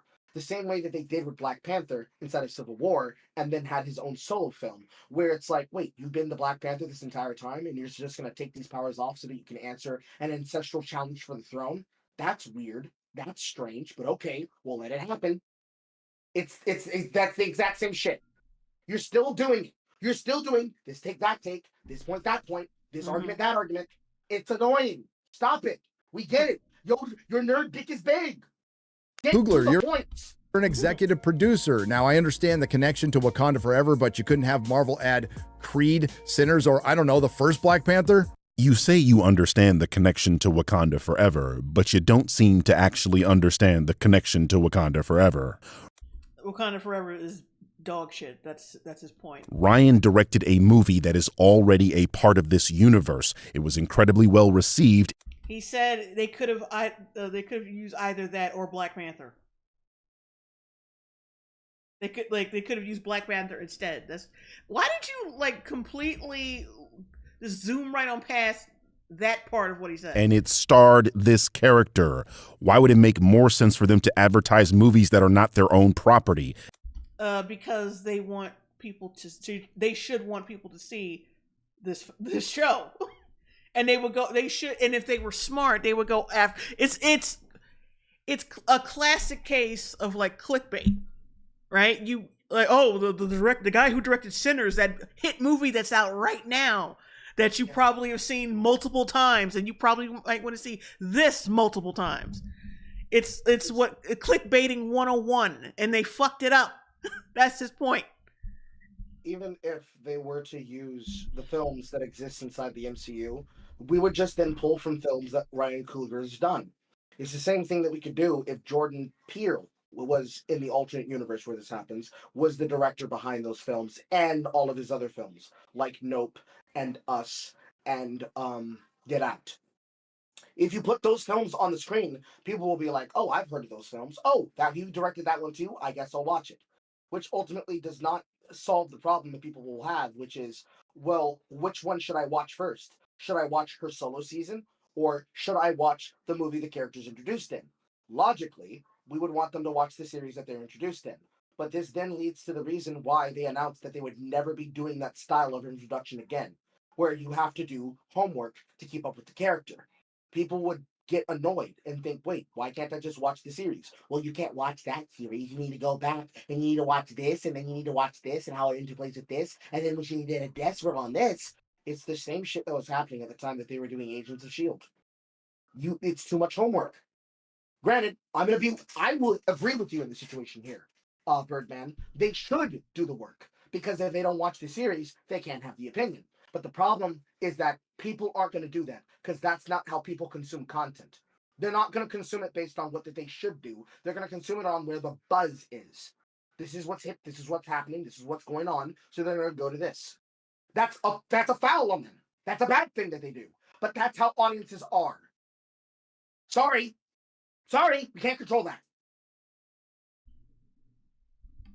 Especially rated R movies. Are you forgetting this is Disney? They only recently allowed rated R movies on their streaming service. I know thinking causes the last. It's about clickbait, dumbass. As 3 brain cells you have to heat up. But come on, son. Maybe spend less time coming up with racist thumbnails and more time on your craft. Anyway, we finally learned something about the character. I heard Riri Williams was a genius. Riri, I see you. I see you're fed up, waiting to be acknowledged for your greatness. And right off the bat, we get the staples of modern intersectional feminist Hollywood writing. We are told she is great through constant affirmations from other characters, but never shown. What an incredible load of shit. First of all, we were shown that she is a genius. Pause. We know. This is the reason why it's put on the screen. That was a perfect pause for me. Goddamn. Yes, we know. Yes, she's already been demonstrated to be great. It was shown in Wakanda Forever. But the problem is that this is being done with the conventional writing style that is the intersectional feminist Hollywood that comes with. My voice is starting to get ruined now at this point. The message. That message is what people are exhausted of and do not want to see. It's not that the character doesn't have accolades, which again, this is me agreeing with you. No, Gary is actually wrong in this case. If what he's saying is that she hasn't been proven, she hasn't been tested. She has been proven. She has been tested. But it's the same thing that happened to Black Panther. He already was the Black Panther in Civil War. He stepped up to the mantle and took it over from his father, T'Chaka. And then for the movie, for the purposes of setting up the framework that would then be the challenge matrix that would allow Killmonger to then challenge him for the throne, which he did, and then led to the conflict that would lead to the rising action and falling action of the third act of the movie. This would then make people think, well, what? Isn't she already smart? Why is she being proven smart again? Which, that'd just be another form of another test. But it's the writing contemporary style that we're dealing with here.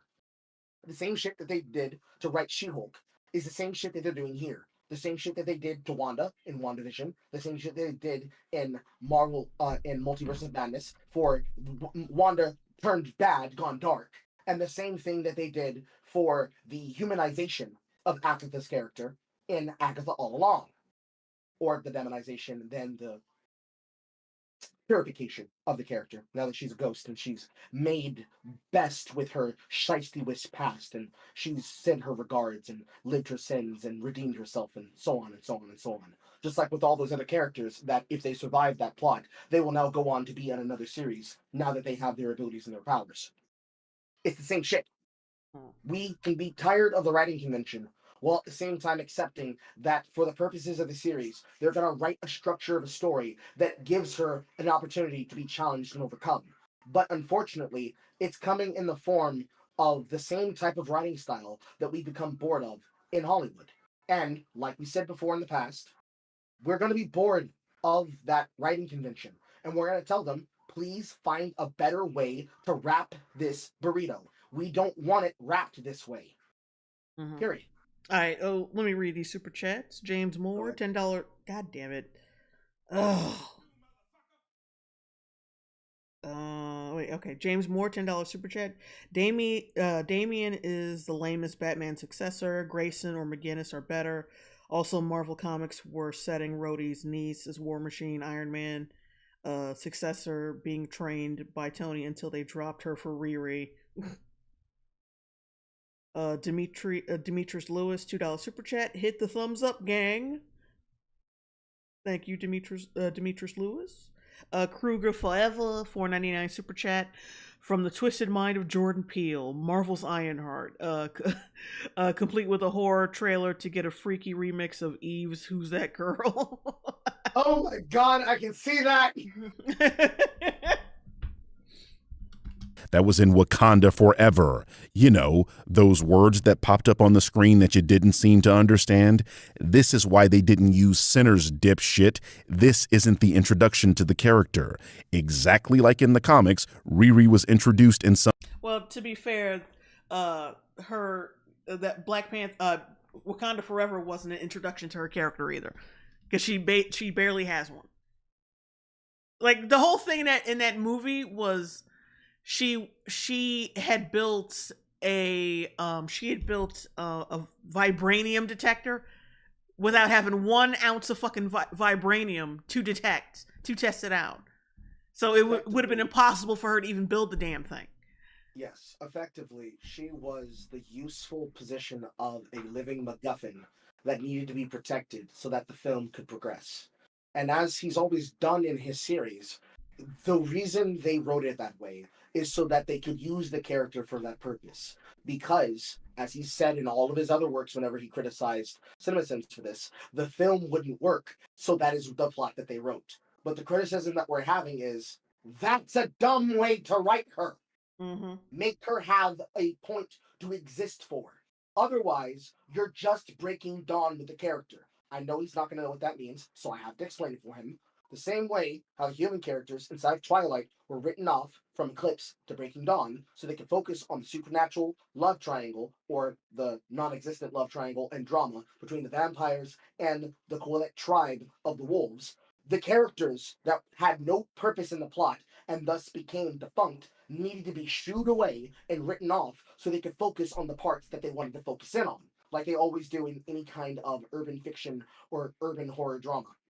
And in the same way in the MCU that they do with the urban fiction and slash high fantasy, depending on the character being written for, basically anybody else or Thor, that framework of writing and that style of writing where characters that don't matter, quote, in the way that not Killmonger, but the Carly girl described it, exist. These characters that, quote, don't matter are then written into a plot where they effectively don't have a purpose other than to then be used as the 11th hour superpower or the 11th hour big damn heroes moment to bring the film to a close that does not feel like a properly forecasted or Chekhov gun hinted ending of a story, where the main idea gets completed, but it is done in a way that feels incomplete, either because it was done as an ass pull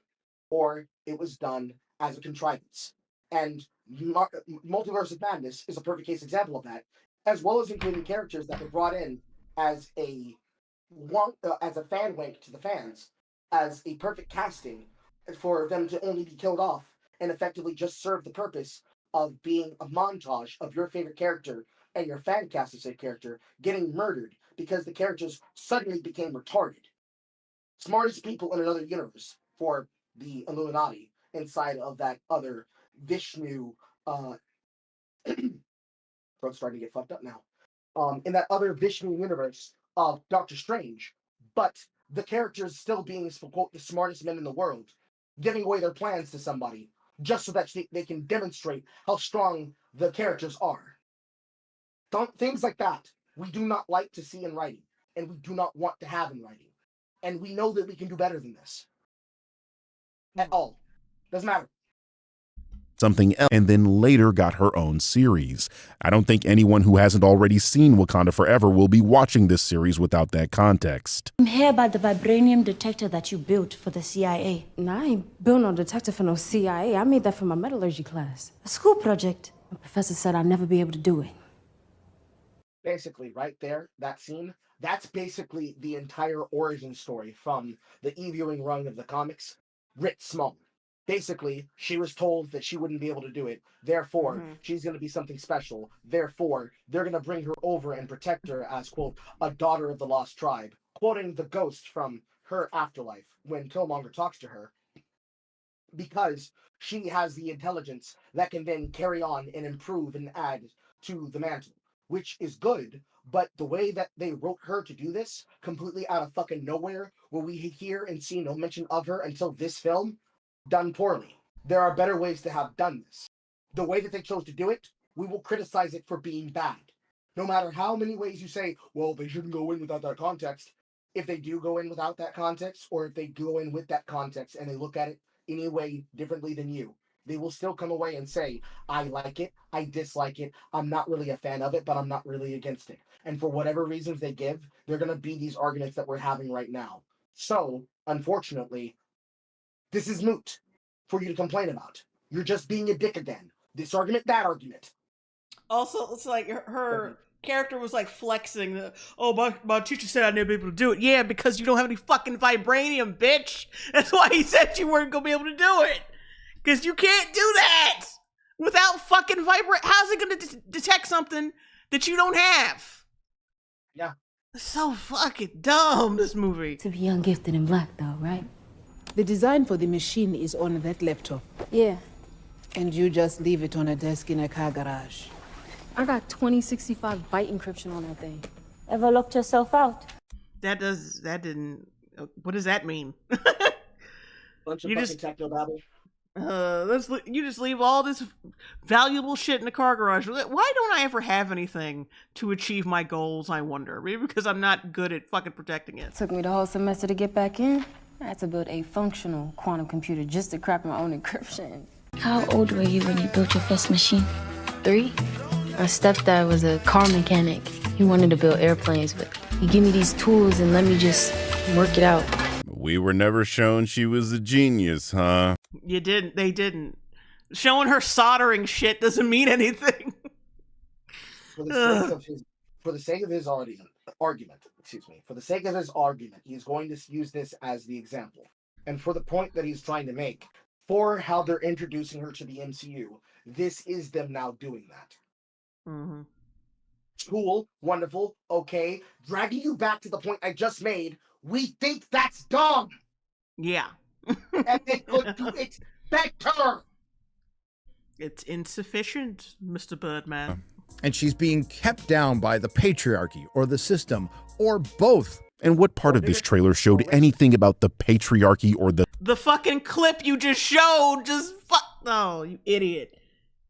The clip that you showed, the words that came out of the mouth of the actor from his script that was written for that character to say as the benefactor that's supposed to be benefiting her, so she can now prove that they have been doubting her and that they should have given her a chance. And also, like she said, people want me to be small. I refuse. I mean, like there's fucking hints, no, flashing auga horns right there. And also, like, you can't talk this shit when you were just like, well, see, this shit got downvoted because she black. And calling him a racist off bullshit. You can't play that game. You can't talk about him calling out certain race-related shit when you were doing the exact same thing.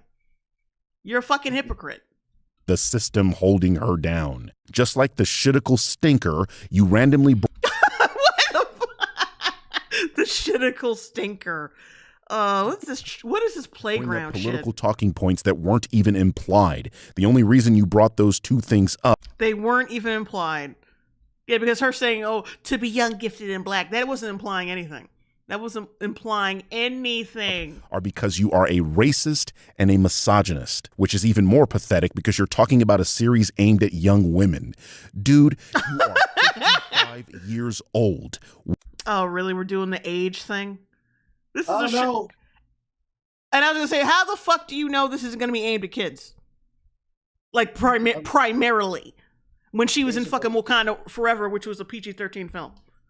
Basically, the demographic of the character is who they wish to get to watch it. So the age of character is who they're writing for.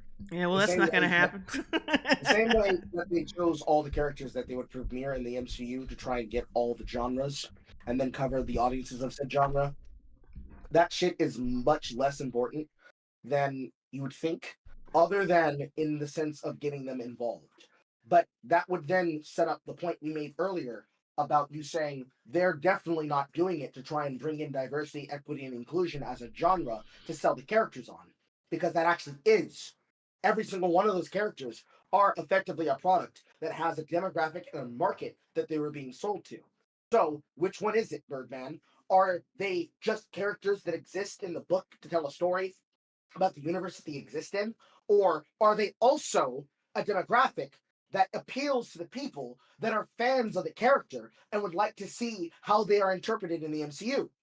It cannot be that they're not, because it can't be one or the other. It's this and that. So it's this and that, or it's neither. And plus Disney's hiring practices, all the ESG, all the proof that they are like specifically catering this to woke audiences or like doing woke shit like that. You have to consider that. Like all of that shit trumps every fucking thing Birdman is saying. It don't fucking it informs everything that Gary's saying. So it's like nothing he says. Everything he says is fucking meaningless, in my opinion. And let it not escape upon us that he has done the greatest and worst blunder that one can do on YouTube. He made the argument of "you're a grown ass man." Yeah, you're a grown ass man. You're a grown ass man. You're a grown ass man. Which is ironically a very childish fucking thing to point out. You're so old. He turned into a K-popper. He turned into a dumbass K-pop stan on Twitter. Mm-hmm. All right, let me read some super chats. Adam Milan, 250 RSD, Falcon and the Winter Soldier when. I didn't even watch the show, but the chat has me hyped for Jay's review. Also, evening, Carl. Carry on. Shit. The fuck. Oh, damn it. Okay. Blue River, 199 super chat. People like him is why Tylenol was invented. True that. When the fuck are you going to grow up? And she deserves her acknowledgement, despite you're talking that grow up shit, but you fucking follow these people on Twitter, like you literally stalk them and like comment on their fucking constantly commenting on their content and then purposely getting it wrong just so you can get views. Yep. And even then, if you're saying when is he gonna grow up, I don't know, nigga. When are you? You're out here doing this like this. You're behaving like this, rolling around in the mud like a little piggy. Whether or not you like doing it or not, you're currently doing it. Why not redo your video and make it a proper review? Straight-laced, no comments, no jokes, no nothing. Make sure that it is stale, like it's been corrupted and changed by the magic of the Pixies from Fairly Odd Parents. Make sure it's bland. Clear eyes. Yeah, I can't wait for Ironheart to come out and he looks fucking dumb. And then this video gets less and less fucking valid because it'll be like the woke hellscape we all knew it was going to be. I can't wait till it comes out, and then I want to see what his opinion of the film is, whether or not he covers it at all. Because he's not going to cover it. Because if you don't cover it, we're going to call you a bitch. Mm-hmm. If you do cover it, we're going to make sure to bring up that comment that you made about CinemaSins and his prediction that he did about Batman versus Superman and the other shit that it was competing against for Captain America. It was either Captain America or Iron Man. We're going to bring it up, and we're going to compare it this exact same way. And make sure you hold that comment. And when you say, when are you guys going to grow up? I'm going to pick up a giant-ass mirror. I'm going to make sure that I hold it up to my webcam. I'm going to be like, you first, nigga! Fact that she's already going to MIT. You are not the first genius at MIT. Man, I'm glad they told us she was a genius again, and she just recently got back from an internship abroad at the isolationist ethno-state of Wakanda. Wakanda isn't isolationist. Yes, it is! What did we... I love that. Oh, of course they... Go ahead. I was going to say, yes, it like... He acts like he watched Wakanda Forever, or like the Black Panther movies in general. But then, how do you get that big, huge ass, like, piece of information wrong? Okay, so the argument he's going to make is Wakanda is not isolationist anymore in the MCU. It started out isolationist, then through the actions of T'Challa challenging the wisdom of counsel of the ancestors from the ancestral plane, his father in the ancestral plane, and then making true to his promise to Killmonger on the mountain to do what he said he would do. He put out the outreach centers to then finally open up Wakanda to the world. So currently, right now in the MCU, it is no longer an isolationist state when it originally was. But in Wakanda Forever, they were still isolated because all they had was like one outreach center in one country somewhere, near Wakanda, but they were still isolationist because they were still arguing over who should be able to get vibranium, and on top of that, what was the other thing? Oh yeah, when Namor showed up. We didn't know he was a villain yet, but like they like basically, oh my god, basically the Queen was like got real based and said, "Hey, you don't get to come into my country and tell me what's fair," which is yeah, like I said, pretty based and pretty, technically they were still a little isolationist at that point still. The word that he'll use in his argument is protectorate. They were still protectorate, but they were not isolationist and refusing to operate with the world. I would say that that's pedantic, but he is technically and factually correct on the matter. Mm-hmm. But he's being a dick about it, and he's forgetting the problem that most people have, which is even in the sense of that, people know Wakanda to be isolationist. And that will be the framework which they're going to work from, because it is effectively a backdoored pilot of a series that now exists on the MCU that is going to tell us what she's been doing in medias res since the end of Wakanda Forever, which is where a lot of people are going to be confused and or not care. It's also, a niggling point. Yeah, like hyper fixating on the isolationist part is stupid. Because, like, who cares? Because who cares? Their policy was changed in the first Black Panther movie. That was like literally the plot. And I love the mention of them being an ethno-state. Gary and his handler, Will Jordan, have this weird hatred of Wakanda, mainly because it's a positive Mainly because it's a positive representation. It's not a positive representation of Black people.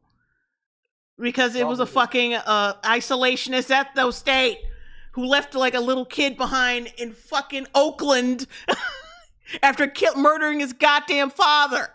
The fuck you talking about? It's not.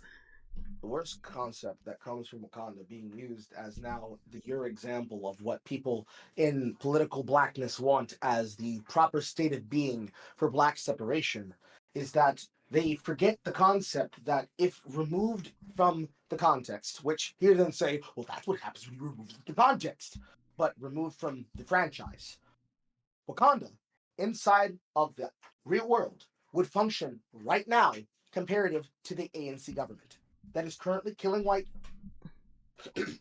My voice is starting to get out of me now. It's getting tired of him.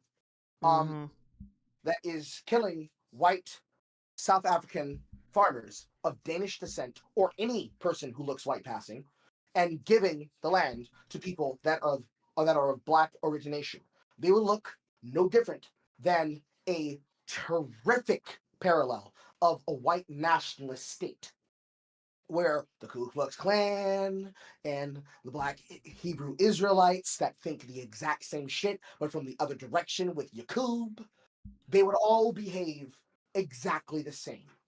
And that is the problem that people have with Wakanda, which is why the writing needed to change to open them up and make them not literally Black Nazis, because that's the way that they behave. Black, rustic Nazis that have techno-fascism as a regard, which is effectively the same thing that happens in the case of Latveria with Dr. Doom. Granted, he's the only person in Latveria that does what he does to make sure that the GDP, the civility, and the production of the country is as it is. It is a despotic nation. The same way that Krakoa, as operated by the X-Men, is itself a fucked up despotic nation. It's a problem for a lot of people in how we view the actual ideas that they have. Because unfortunately, it is not written in such a way where the political argument could be viewed in the best phrase possible, as it was by Stan Lee when he first invented the comparison series of the X-Men for the purposes of making contemporary argumentation as allegory for the races or the groups that were being treated unfairly because of their exclusion. It is instead being written by politically woke individuals within a regressive left political ideology, with the framework and the writing that tells you as such, as the way they have either chose to make it camp or chose to make it through the ideology and the follow-through of the arguments and tenets of the political diatribe that it comes from. And it's because of that that people look at it as that. Unfortunately, this is just something you're not going to win, Birdman, because representation of Black people, and they really... You accidentally paused it. You overpaused it. You can say that it's not like that, but people are going to view it as that because that's the most popular thing that people remember about Wakanda. And it's just unfortunate because, unfortunately, until we have writers that we can trust to be nuanced about politics and actually write in a way that's competent, we do not trust you to figure out how to do this right. All right, keep going. Yeah, let me read a couple of super chats right quick. Go ahead.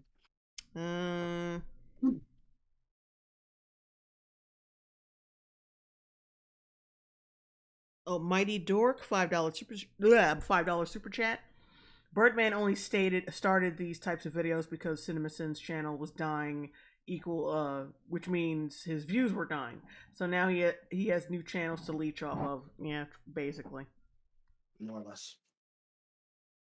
Yeah, I haven't seen CinemaSins in a while. That is weird. Mighty Dork, $2 super chat. Irony, his review videos are the lowest viewed. Because he's a fucking lukewarm IQ idiot. Sideburn, $7.99 super chat. Carl, you think the Boys writers will make a train into a Kanye analogy? If you've seen the show, I'm not watching season 5. I don't think anybody will. There's a possibility if they're stupid enough and they're bold enough to think that their contemporary lampooning of politics will work anyway comparative to how Marvel thinks their shit will work, or what James Gunn, from the mind of James Gunn inside of DC's universe's James Gunn, will do. They probably might be stupid enough to try it. And you could not pay me to watch it, but I'm pretty sure Poe will probably talk about it, if just to piss people off with revealing shit from the series. The mention of them being an ethno-state. Gary and his handler Will Jordan have this weird hatred of Wakanda. He only mentions Wakanda twice out of all these tweets. Mainly because it's a positive representation of black people, and they really no, it isn't. really hate those. But Wakanda is a country in Africa that closed itself off from the world for centuries, meaning that also, if there's such a positive representation of black people, why didn't they stop slavery? Why didn't they stop people being stolen from their homes? Like, why didn't they stop the buying and selling of their own people? One drop rule. They weren't true Wakandans. They never got colonized. Of course they would be an ethno-state. He only has a problem with this because they're black and prosperous. They weren't prosperous, but they also didn't share that prosperity with the rest of the world. And if they had done so, they would have been tyrants and colonizers themselves, which is what the character of Killmonger wanted to be.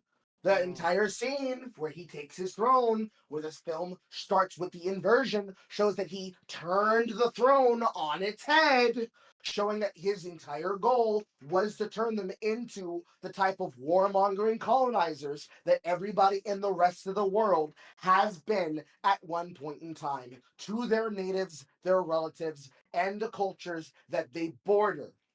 This is not a talking point that is useful. And at the same time, Wakanda, in terms of its internal prosperity, would be an example of successful separation in the form of removal from the white man's influence. But in terms of how they feel on the world stage as a one-to-one comparison to life, they would be a despotic nation that people would be very wary of, if not untrusting of, because the way they would speak and the way they would act would be the same thing as a despotic nation looking to conquer another one. If they only ever acted in the perpetuity of defending themselves and their own content and their own material, most especially their import or export that they would never give away in the form of vibranium, people would become wary that they would invade the world, simply because that's what kind of politics people with the ideology of black separatism choose to have. From the Not Fucking Around coalition that here in Georgia lives in Stone Mountain to, of course, the Black Hebrew Israelites and all the other fringe groups that I either do not have the time to name or will not name for the sake of brevity, they are going to be looked at like the way people looked at the Black Panthers. And yes, there's a historic background to what the government of this nation in America has done to the Black Panthers and, of course, to the new Black Panther Party. But unfortunately, just like the origination behind the Crips and Bloods, the intentions of the group for what they were founded for are not what they have ended up being. Unfortunately, a citizens' revolt already in progress, and the blood of my brother of the covenant of the hood is not what Bloods and Crips are anymore. They are just a gang, just like any other gang that exists in America or the greater world, and just like any other despotic nation led by any other leader like Kim Jong-un or Muammar Gaddafi or any other nation leader that you can think of, historically or currently living, they would eventually, by the nature of corruption, because of people like Killmonger, devolve into a despotic nation that would then use their technological advantage to try to conquer the people around them, and then eventually the greater world, because nobody would have a weapon that would stand up to the power of vibranium or their scientific technological advancements. There's lots Japan is also in. Sorry, last thing. There's lots to say about the superior technology and the worldview and the societal overreach that they could have and use to try and get people to understand each other. But the end of the day is that they would end up just like all the other terrorist organizations that exist in the world, because it took literal fucking astral magic to talk to the ancestors to get the truth that was covered up, that created the villain of the franchise in this spinoff. And for them to be told by the youths, you are wrong. You are wrong for having lied about this. In the world, as a crown prince, it would have actually been T'Challa's job to continue the life of T'Chaka. And then, inevitably, as the series would have gone on, without the intervening of the plot written as it would have happened, the natural progressions of actions with that N'Jaku would have killed everybody and used his claim and birthright to then lead and then destroy and raid and pillage. Fuck out of here, nigga. An ethno state. Do you ever hear these motherfuckers complain about that? No. Wait, what? He only has a problem with this because they're black and prosperous. Japan is also an ethno state. Do you ever hear these motherfuckers complain about that? No. Well, as soon as there's a Japanese superhero in the MCU and there's just as they have an ethno state and they're just as exclusionary as Wakanda, then get back at them. He doesn't mean in the sense of the superhero narrative. He means in the sense of real world politics. Like, why the fuck? But we're talking about Wakanda, which isn't real. Yes, so he's doing this fictional nation, this real nation, this nation, that nation. There are people who do complain and talk about China as well as Japan. Neurotic talks about China all the time, about their country and how xenophobic and fucked up they are. I mean, like, he points out how they put a mask on Chadwick Boseman's face because they don't like looking at niggas. But of course, Birdman's not going to point that out because that fucks up his narrative. Not even to point out the fact that most people do mention about the way of how homogeneous and how very isolating the culture of Japan or any nation that does not like foreigners. In the case of Japan, gaijin, they do not like the gaijin in the kokujin, that's black people. They do not like the gaijin in the kokujin walking around the nation without escorts that will tell them where is the safe places for tourists to be and go. There are people who have complained frequently about this, especially concerning nepotistic streamers that decide to do nuisance streaming content, like Johnny Somali and the rest, that basically are making it impossible for you to go abroad and visit these countries, because they have run their goddamn temper to the minimum, that they do not want foreigners. They don't want the foreigners inside of areas that are only for those that live in the country. They are quite literally approaching Fortune Idiot status because they are fucking tired. You want to talk about black fragility? China and Japan and South Korea are at the limit of black fragility and fragility in general, but mostly because of natives. But if you want to talk about black people, definitely. They're at their fucking limit because they're tired of people disrespecting the nation state and not just coming there to respect it, which is why it was so crazy when people like PewDiePie moved to the country. Not just because they knew who he was famously, but also the fact that he would have been an increase to their GDP. Which is why they gave him the loans that he got for him and his wife, Marza, to move to the country with their son. Like, these are things that people do talk about. They do talk about these things. People have lots of opinions about this, nigga, but I guess you don't know that. No. How come you're not working at one of those fancy tech firms? After my internship abroad, I want to build something undeniable. Something important. Iconic. Maybe it's opposite day. If by iconic you mean making something unrecognizable and forgettable, sure. Like CinemaSins, this idiot is talking to the characters like they can hear him. But that that was just some petty jive. Isn't it interesting that he's calling her suit unrecognizable and forgettable while also claiming she's stealing from Iron Man? Unless, of course, yeah, because she made a shitty suit compared to his. He's talking about the show itself, which also doesn't make any sense because the show isn't even out yet. It doesn't fucking matter. Advertising is supposed to highlight all of the positive aspects of the show. It's an advertisement. We're supposed to get the gist of what the fucking show is from the advertisement. I explained in an earlier video that what these people like to do is attempt to plant seeds before a media property comes out. Planting seeds. Okay, I guess the downvotes that they acquired before they released their fucking videos, by the way. That's because, they planted seeds telepathically.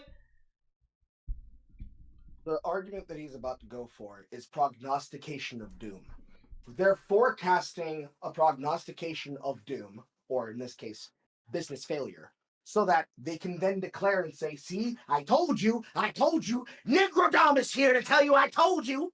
And then if it doesn't happen, then they go behind themselves to say, well, see, I told you something bad would happen. And then they would wait an undisclosed period of time to then reappear with the take, so that when the numbers show that at release it was supposed to be a success, but then later it showed it was a critical failure or a commercial failure or a review failure in the form of critical for critique to the point it became a sleeper hit, then they reappear and say, I told you it was trash. It took a while, but I was proven right.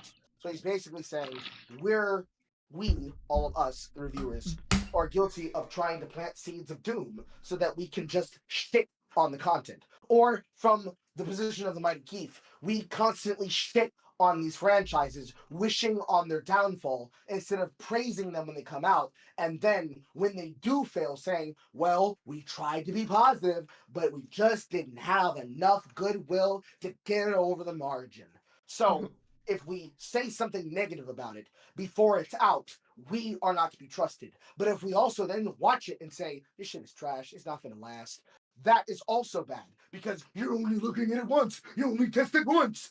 But then, if we look at all the market research and we do our due diligence to say, from the market research, from my calculations, as I cover the numbers and carry the 4 and then pass the 2, I can predict that in August that this is not going to be worth a garbage. And then when it comes back, we say, see, I told you it wasn't going to be worth garbage. Here he comes in, yelling at the top of his throat, you see, your life's just being negative. You're just being negative. You're just being negative. Can't win. Yeah, let me read these super chats right quick. Neem, $2 super chat. Why didn't Wakanda stop the homie? Wolf Spain, $2 super chat. Mo Wakanda delusions. Come back to reality. Fan of Volt, $2.79 super chats. In the comics, Wakanda is guarded by a wall. We're gonna build a wall and hope to harvest the fruits. That's why they make video after video shitting on a property before it even releases and then try to claim they were right. Gary here likes... What? See? I know how this nigga thinks.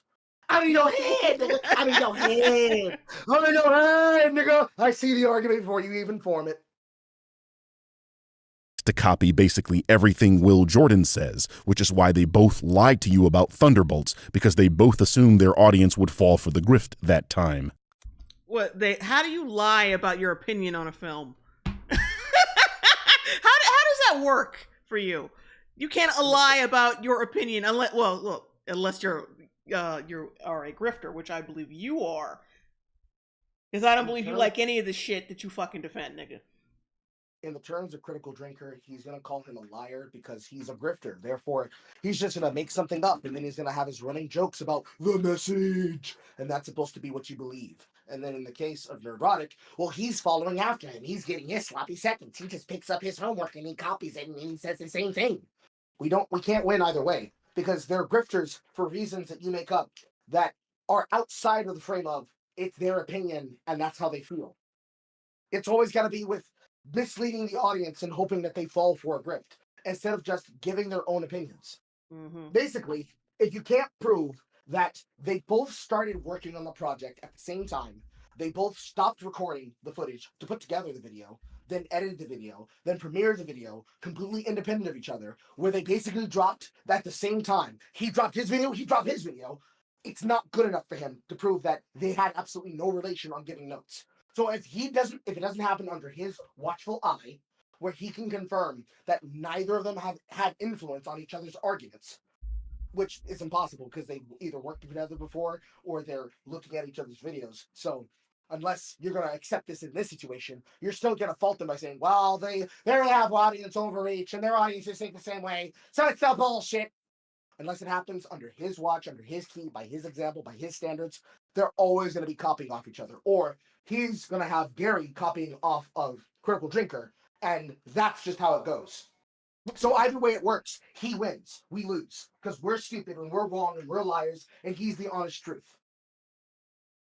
He sounds like a what the fuck? Like he's a psycho, basically.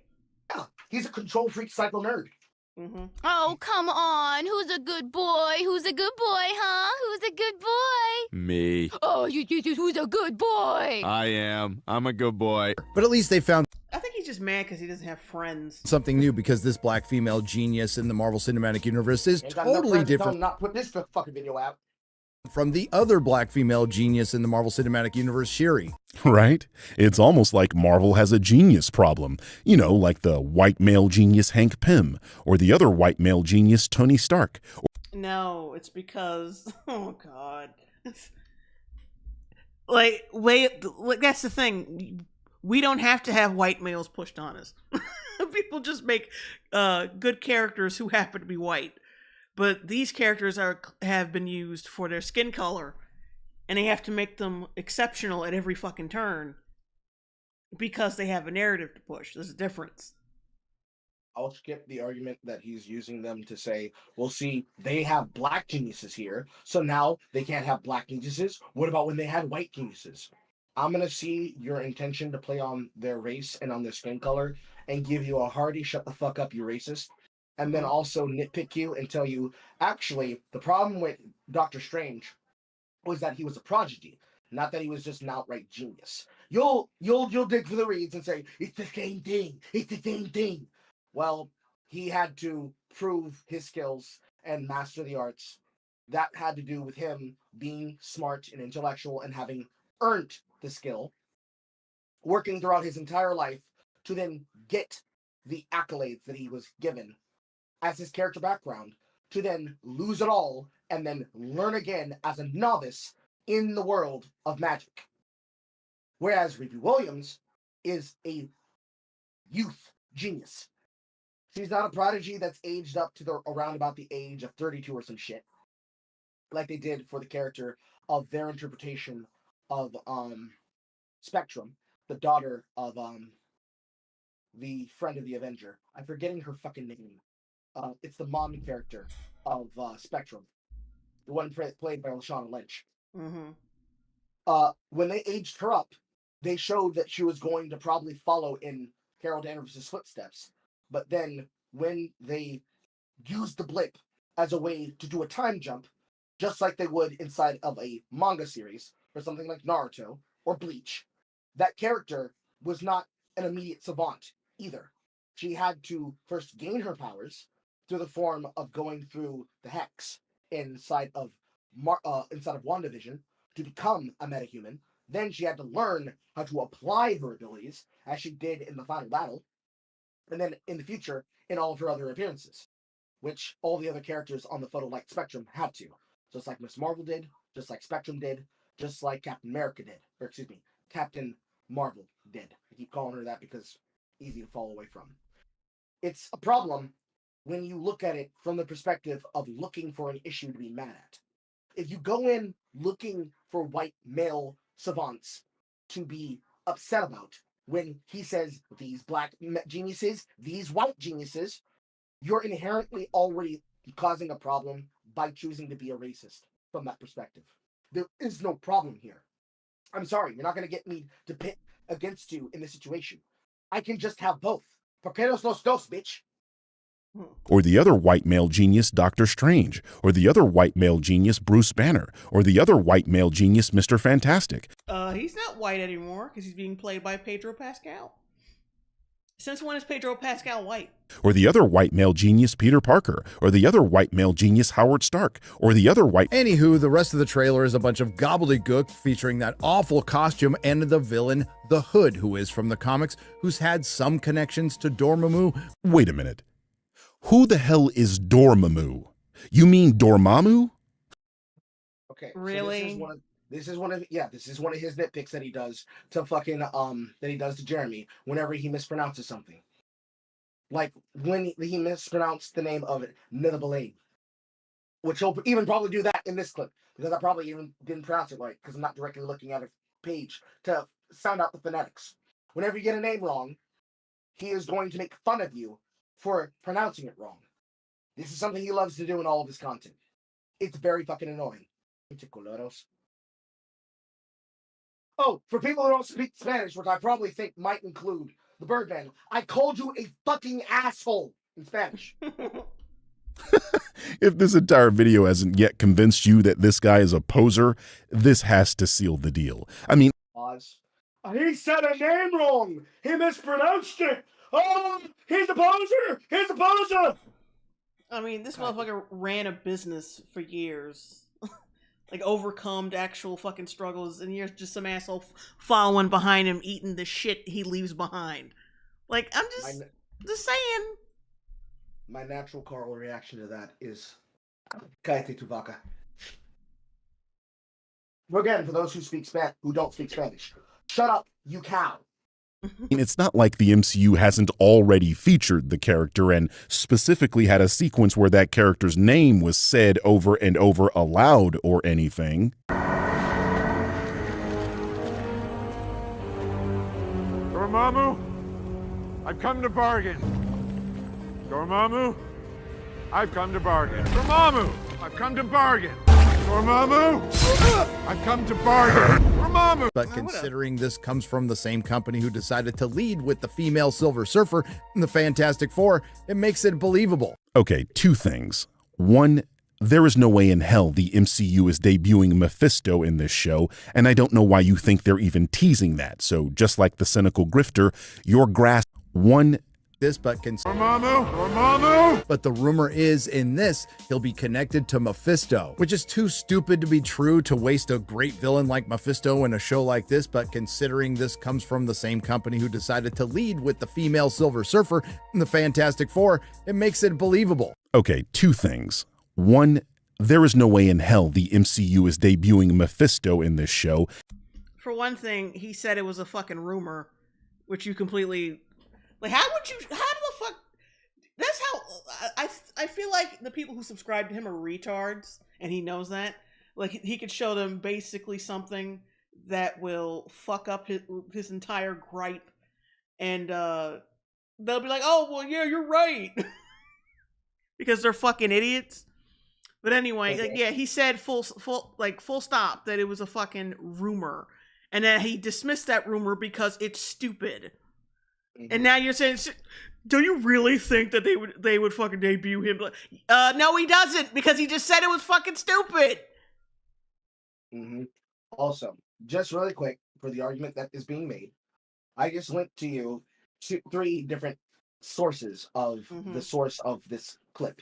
The first clip directly is the leaked trailer footage, which features a character that looks like the interpretation of Mephisto. Then, the next one I linked to you is the Master of the TBS clip that comes from said leaked Ironheart trailer. Then, I'm then showing you the tweet that shows the first look that comes from the leak that is shown from a TikTok, or from the TikToks that are circulating on that platform, of cuts from the show that then features the character in the trailer cut, as it shows from Marvel Studios, with the clip, with the hood, in the scene, in a hallway, across from a character that is red, like Mephisto. Because the character, as it is shown from the example, because it's not said that he's portraying Mephisto directly, for now, what we know is that it is Mystery Man, as played by Sacha Baron Cohen. It is listed here inside of every single source that is talking about the show. So people will naturally come to this conclusion by the means of leakings. This is just how it happens. So no matter what argument you're coming up with, this is the information that people are getting it from. So yeah, if this turns out to be true, he's gonna look retarded as hell. Yes. So we do not know. It has not been confirmed. We have not found out. The film is not out, so we do not know at this time, at the point of this recording. But in the future, if this shit comes the fuck out, nigga, and it turns out Sacha Baron Cohen is playing Mephisto, you're about to have a whole lot of egg and dick in your face and mouth. And you better swallow every single inch of the shit that you said when you said it. And also, Nerdrotic isn't even saying it as a state of fact. He's saying that it's dumb, it's a rumor, and that it's a dumb rumor anyway. So basically, he's repeating fucking Nerdrotic while also disagreeing with him with a point that he did not make. Fucking idiot. And I don't know why you think they're even teasing that. So, he didn't say he thought that. Shut the fuck up. just like the cynical grifter, your grasp on marketing material is complete and utter dog shit. And 2, you odious bird-brained idiots continue to misunderstand that First Steps is set in a different universe and that they will be doesn't matter coming over to the main MCU timeline in their film, which is why there is a female Silver Surfer. I mean, they literally no. Because you would have to set up a universe in which there was a male Silver Surfer to begin with, and then they go to another universe and then there's a female one. But no, they didn't set that. Like, there is no prior knowledge of like the fucking Fantastic Four. So what different universe bullshit are you talking about? The example that he's going to use is he's going to use the end credit sequence from Thunderbolts * The New Avengers, where they show that incoming rocket that comes from out of the universe from the interdimensional travel. What we want is a logical setup that shows a alternate universe that is parallel to the 616 variation of the MCU. But what he's going to do is he's going to do what he just did, which is this universe, that universe, this character, that character. You don't understand what you're talking about, because he's relating something that is used as the source material behind what they want to do, while he misses the forest for the trees yet again, which is, nigga, the way they are doing it is dumb. Mm-hmm. Let's continue. Really spoil the after credit scene of Thunderbolts. You dingbats want them to have the male Silver Surfer in a universe that they are leaving and will likely be destroyed in Secret Wars. I might have been a little generous assuming you have 3 brain cells. Oh, and just in case you didn't notice, it has... Pause. See what I mean? Mm-hmm. Again, I predicted your argument again, nigga. What else you got? We can go nerd for nerd, nigga. We can go nerd for nerd. What you want to do? Fucking annoying asshole. He's worse than Dark Viper AU, unironically. And will likely be destroyed in Secret Wars. I might have been a little generous assuming you have 3 brain cells. Oh, and just in case you didn't notice, it has hip-hop music in it because this is a show about black people. And you know that decision came from a boardroom full of woke white people with non-binary kids who don't live anywhere near black people. What part of this show is being executive produced by Ryan Coogler are you not getting, you human pack of baloney? Ryan Coogler didn't have rap music in any of the Sinners trailers.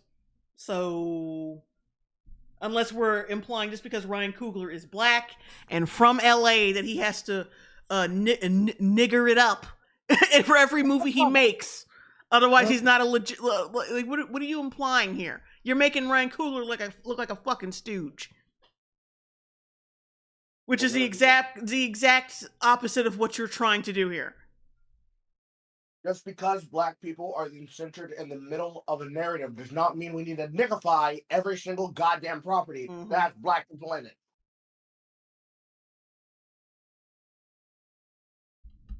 You know, the guy that had people crip walking in a period piece set in 1930s Mississippi?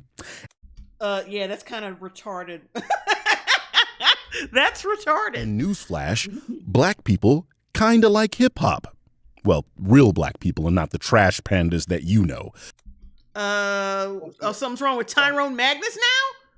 So he hates Tyrone Magnus. He hates Eric D. July. I'm not sure I recognize the one in the middle, because that's definitely not Ruined Leon. So if you don't like hip hop, you're not a real black person. Got it. Not retarded. Not a retarded argument at all. So again, being more racist than the woman who just said, "Sorry." Yep. You're not real black people. Well, and here's another their black card. Also, here's another thing. If you don't speak Ebonics, you are also not really black. Birdman, who's trying to sound very obviously white while speaking, because if you can say dumbass shit, if you can say dumbass racist shit too, so can I. Yeah, brother. Yeah, brother. I noticed that you using the Queen's English. Why are you talking properly with all them words? Why aren't you using the African American black vernacular of Ebonics? Ebonify your language, nigga. Ebonify your language. What I'm saying is, this is a show made by black people, starring one black person. All those other fucking executive producers they showed in the behind the scenes footage were white. Or like off-white. Get the fuck out of here. a black character invented. They're just using Ryan Coogler's name. You know damn well he barely had any involvement in the creative process. They just got his name on it because he featured her. Well, he was probably forced to feature her in Wakanda Forever because they wanted her to be featured.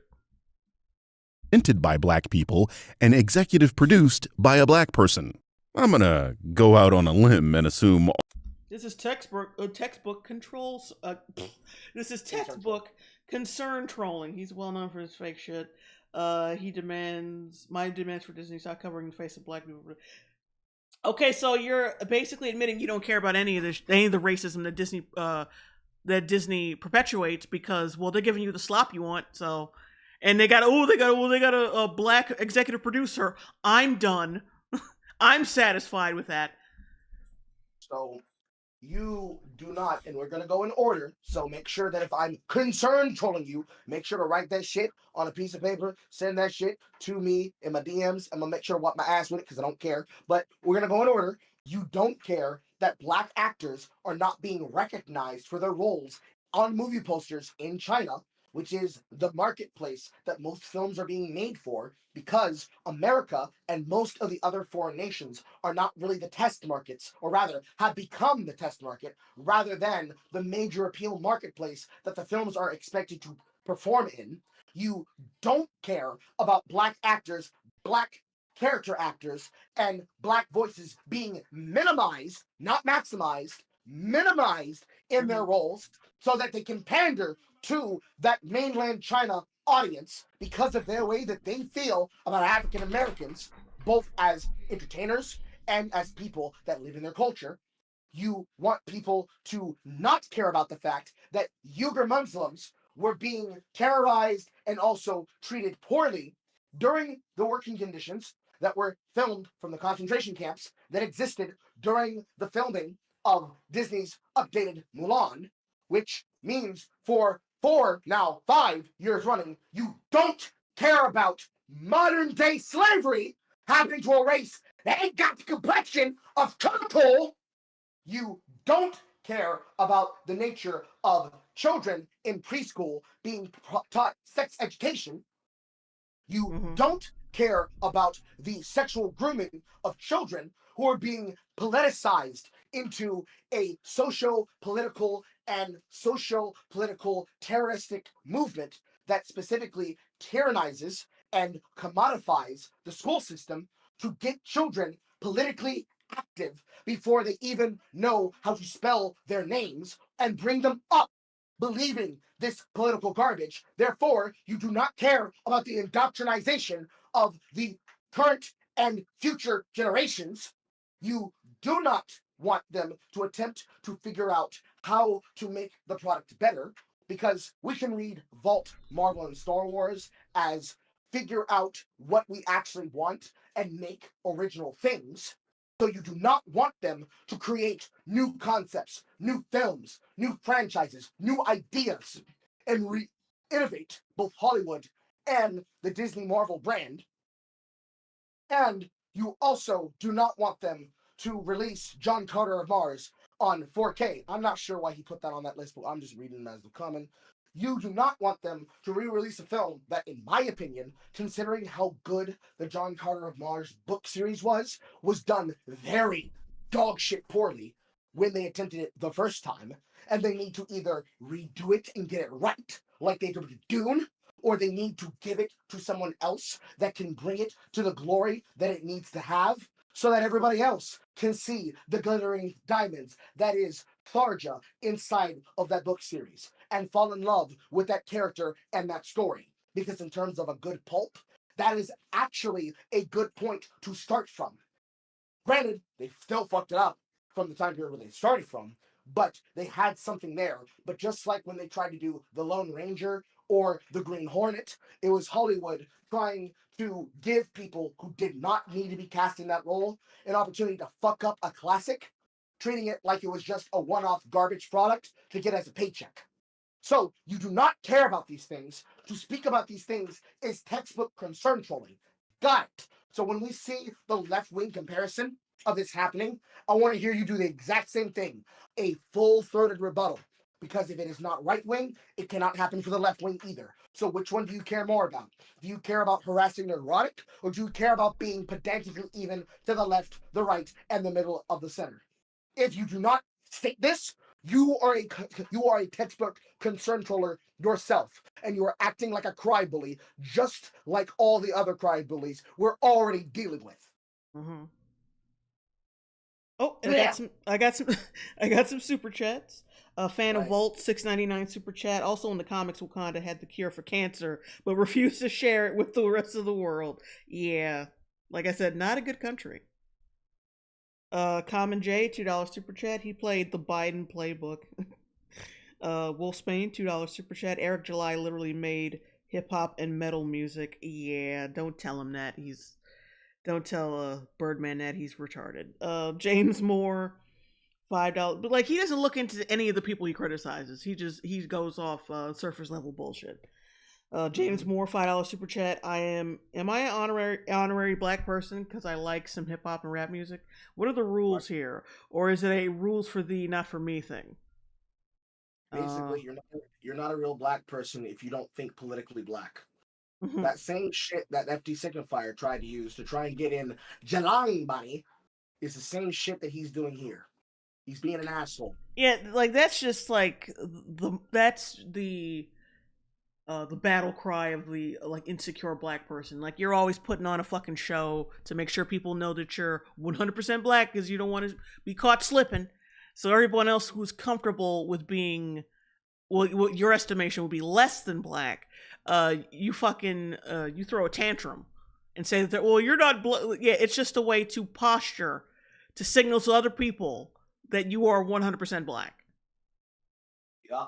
You got a fucking identity crisis, bruh. You need to fix it. Blue River, $1.99 super chat. Why are black wokes always racist to other blacks? Oh, wait, I just answered your question. Yeah, they're insecure as shit. They don't understand their place in the world, and the people who are fine with being just regular people and being anonymous people, it pisses them off because they're fighting so hard to be like that, to be like the alpha black. And they've been bullied by other black people their whole fucking lives. When they didn't have the right J's on, when they didn't have the right clothes on, when they didn't do when they listened to music that wasn't rap music, and they carried that shit with them into adulthood, and now they project themselves as being like woke, ultra black and shit, and they go after people. They do the same bullying that they give back to other people as adults. Which is fucking pathetic, by the way. So yeah, that's basically what that is. They're just insecure. Don't take them fucking seriously. If there's any white people, there should definitely be some white people in chat. But if there's some white people in chat, don't take that shit seriously. They're just fucking adult children. Full stop. all the black people involved with this project were okay with the hip hop in the trailer, my nigga. So what did we learn My about nigga. the the way he said my nigga was so inauthentic. It's like, it was the first time he ever said it. He does, actually, I'm actually agreeing with chat right now that he does sound like an AI.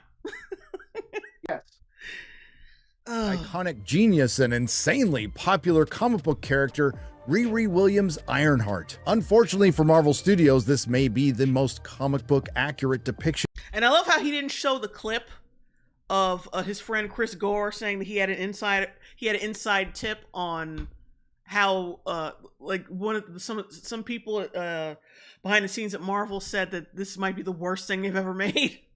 He suspiciously cut that out Of a character since Iron Man, because it turns out she's an ungrateful, insecure narcissist who craves acknowledgement and an unlikable brat who aspires to be undeniable and iconic. So because a young black woman aspires to create something iconic, she's a brat. Now, keep in mind, he was criticizing Nerdrotic for speaking as if Riri Williams was a real person, and now he's doing the same thing. But no, it's just this. No, motherfucker, he's not saying black women who are confident are assholes. He's saying that this character is an asshole. Ungrateful, narcissistic, insecure, and unlikable. Guys, I don't know how many ways I can explain to you that this man is a hateful bigot, but he's literally telling you that himself. I have no idea why YouTube continues to allow people like this to exist on the platform when— Oh, so now you're advocating for him to be deplatformed now. Okay. Yes. they spread dangerous rhetoric like this from innocuous trailers for a comic book character. Pause. He is not speaking of black women everywhere, and he is not speaking about the black race. He's speaking about the phenotype and the writing strategy of TV tropes that can be identified with the quirky, mysterious waif, or the Mary Sue, who is given all of these attributes and traits that people will not like because there are too many characters that also are given these traits unearned that rub them the wrong way. This methodology rubs people the wrong way. It rubs me the wrong way, and I'm black. I'm probably blacker than you are. Unfortunately, you would actively trick and poison your audience, any potential audience that hears your arguments, and anyone else that you would try to convince with your wishy-washy bullshit language that he must be a racist because of how he speaks about how he feels about the character and how they are using that demographic to sell the character, rather than understanding that it is criticism about the fictional character and not a dissertation upon black fatigue amongst people, let alone fictional or IRL actors portraying said characters. If you're going to call him a bigot and a racist, you, by your own standard, are a bigot and a racist because of how you speak about other real black creators on the platform, named or unnamed, which basically includes you saying that Jay and I are not black enough. I don't know how they platform your dangerous, disgusting rhetoric. But hey, that black person, this black content creator, that black content creator. I can completely understand if you have no interest in this show, but Gary has somehow made this a conversation about race and a hope. Yo, wait the fuck! You did first, nigga. You said he was a racist because he didn't like this, because he doesn't. He's criticizing this shit. And plus, go ahead. No, go ahead. You didn't just call Gary a racist. You called everyone a grifter and a racist. You called us all variations of grifters and racists.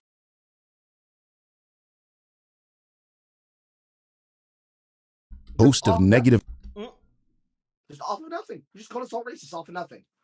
attributes because the main character is a black woman. This is nonsense. And while I won't say he shouldn't be able to give his trash-ass opinions, you just said he's dangerous and should be taken off the platform. What the fuck is wrong with you? You literally just said it already. Oh, see, it's that tactic where I'm not saying he should do this, but he is this. That's such a bitch-made fucking way to argue things. He then be making money from them on a platform that pretends to be progressive. This is. I'm pretty sure that it is not the right wing that had the original position at Google, that is a part of Alphabet, the parent company that owns YouTube, that said, don't be evil. I'm pretty sure that was the left-wing position. And the same way you guys chose to attack James Damore years back, you choose to attack people now. You are directing this fire at the wrong side of the line.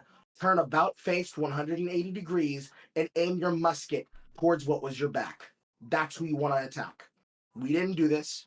We did not start this fire, nigga. But this shit has indeed been burning since the world's been turning. And all you're doing is adding your lumber to the fire. Maybe grab a bucket instead.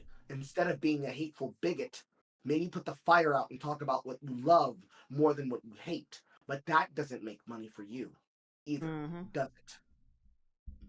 This is a Rumble video if I've ever seen one. And what has Marvel learned? Clearly, absolutely nothing. Like we said at the time, right after that big win with Deadpool and Wolverine, Marvel went right back to their regular scheduled programming. They followed that up with Agatha, Captain America Brave New World, Daredevil Born Again, and Thunderbolts. This tired. Also, he criticized Daredevil Born Again. Could that be? But even though most of that fucking cast is white, so what you guys say about that? Nothing. Idea that the MCU is dead only makes sense when you start making arbitrary distinctions, like the weird people that try to say Guardians 3 and Deadpool and Wolverine don't count for reasons.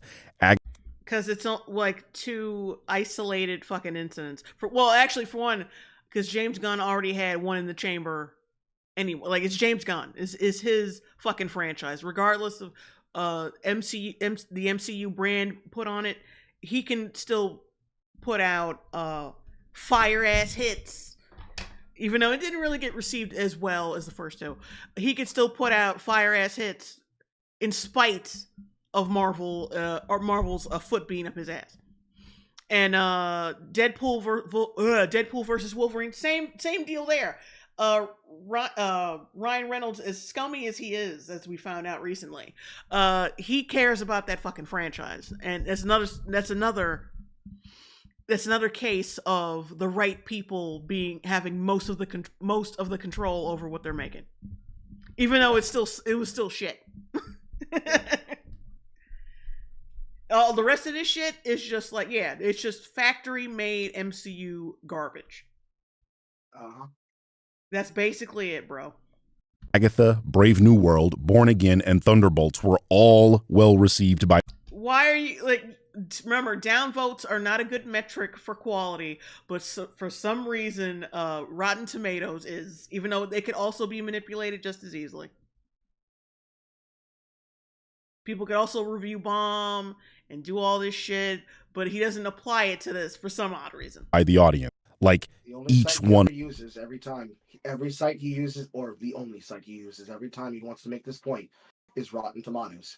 Doesn't use Metacritic, doesn't use IMDb scoring, only this website. I'm sorry, the argument we said earlier, I'm not going to take that as an example.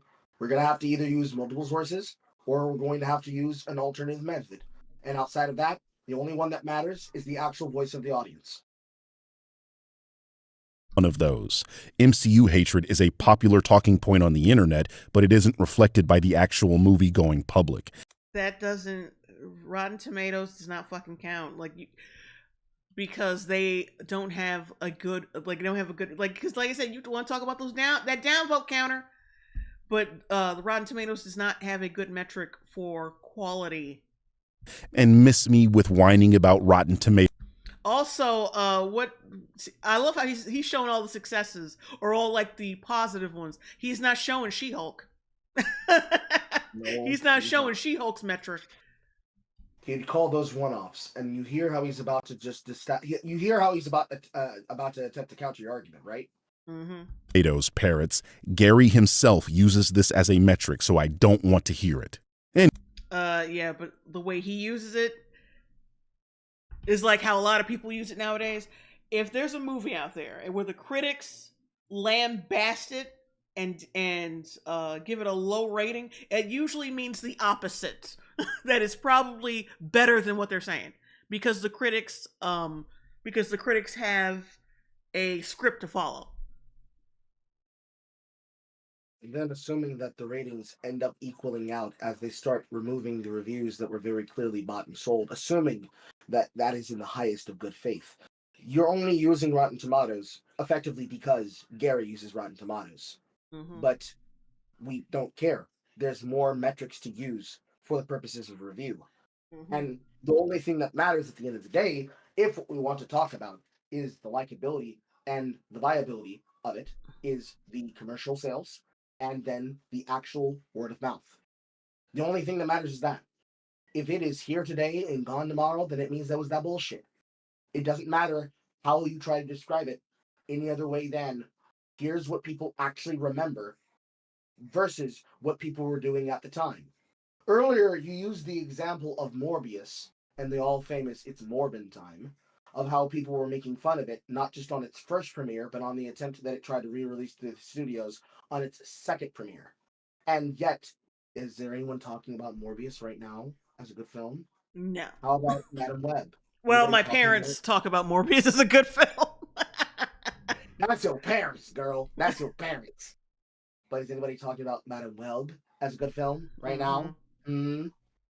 Any of these things that we are being worse? Anybody talking about fucking Craven as a good film right now? Hell no. You still have the same problem every time. Even if you want to say there are people that are saying that these versions don't count because, just cause. We don't care. I'm not Gary. I'm not Nerdrotic. I'm not the Critical Drinker. None of us that are not them are them. Stop trying to judge us by some standard we didn't ask you to use, and that we are going to obviously say, that's nice, but let's look at what these other things have to say. We're not going to just go off of your word and have you just try to dismiss people's opinions and act like a smug asshole and forget that at the end of the day, we are not all you. And that does not mean that you are the final word, say arbiter, on what says goes. You say run, I say stop, and I say fever. Okay? You keep saying people are an asshole, people are a dick, they're just evil, they're also racist, they're also this and that and that and that. When do you start looking in the mirror? When do you start doing, as Dexter Morgan would tell you, look around you and look at what you've done, dude. Do you feel good about the content you're making? Do you feel fulfilled? Do you feel like this is leading to good outcomes and bad outcomes that you can then manage and then direct back to good outcomes for the content that you're a fan of? Or are you becoming more of the hate spiral monger that you're accusing everybody else of being? Mm-hmm. At what point in time do you start taking accountability and saying, damn, I really got carried away with this series. I'm becoming a lot more of a hate monger and acting like the people who are behaving the same way in the past. I'm speaking as though I have the final de facto say on everything. Like I said earlier, keep that shit up. See if this shit works out for you. In a year's time, let's see if you can lapse Nerdrotic. Let's see if you can lapse the Critical Drinker. Wait, I gotta read these super chats. I forgot a couple from way earlier in the stream. Lord Forchungus, $5 super chat. To be honest, I don't understand how people can still be invested in the MCU.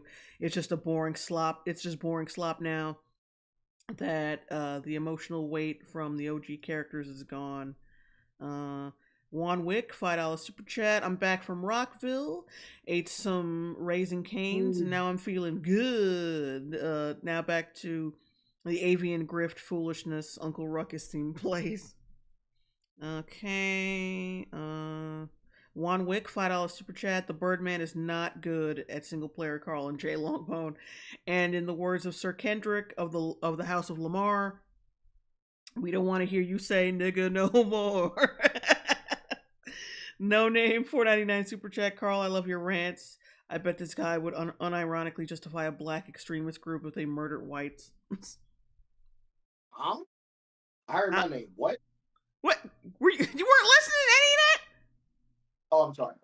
I thought I heard him say that I would justify a black. No, the Birdman. Okay, thank you. Oh yeah, all right. So we're stopping the video here. Like the rest of this is probably just gonna be some bullshit. My head hurts. I want to thank all of you for your super chats, your comments, well wishes, and all that. Thank you for watching and suffering through this headache with me. And thank you to Carl for joining me. Damn, Carl. Could barely hear that. Hi, I'm Carl. Thank you, Carl, for joining me. Yes. I had fun being here because honestly, tearing into him is a good case example to show exactly the kind of people that they claim we as content creators, both big, medium-sized, and small, act like. This is what that shit actually looks like and sounds like that they accuse us of. It's a great opportunity for us to show you exactly how far this shit's really gone. And it also gives you an opportunity to hear that, yeah, there are actually people with base takes and great personalities and great opportunities out there. So, thank you. We want, forget everything else. We would like to give a great big thank you, round of applause, and nigga fuck you to the Birdman. Thank you for being an asshole so that everybody can see and hear that shit that we're talking about when we talk about the people who have made the platform into what it's become on YouTube, TikTok, and Twitter. This is a perfect case example of that bad faith shit where they're talking about and that horrible spirit that is making it unfun to watch content. Excuse me. Well, you heard him. Good night, everybody. Oh, my head hurts. Oh, wait. One super chat. Let me get this over with. Idiotosin 199 super chat. I believe Carl can moita whites. No, wait. Let me read that correctly. I believe Carl can moita whites. All right. Good night, everybody. Thank you for watching. Oh, yeah. And I'll be coming out with an Amelia Perez reaction video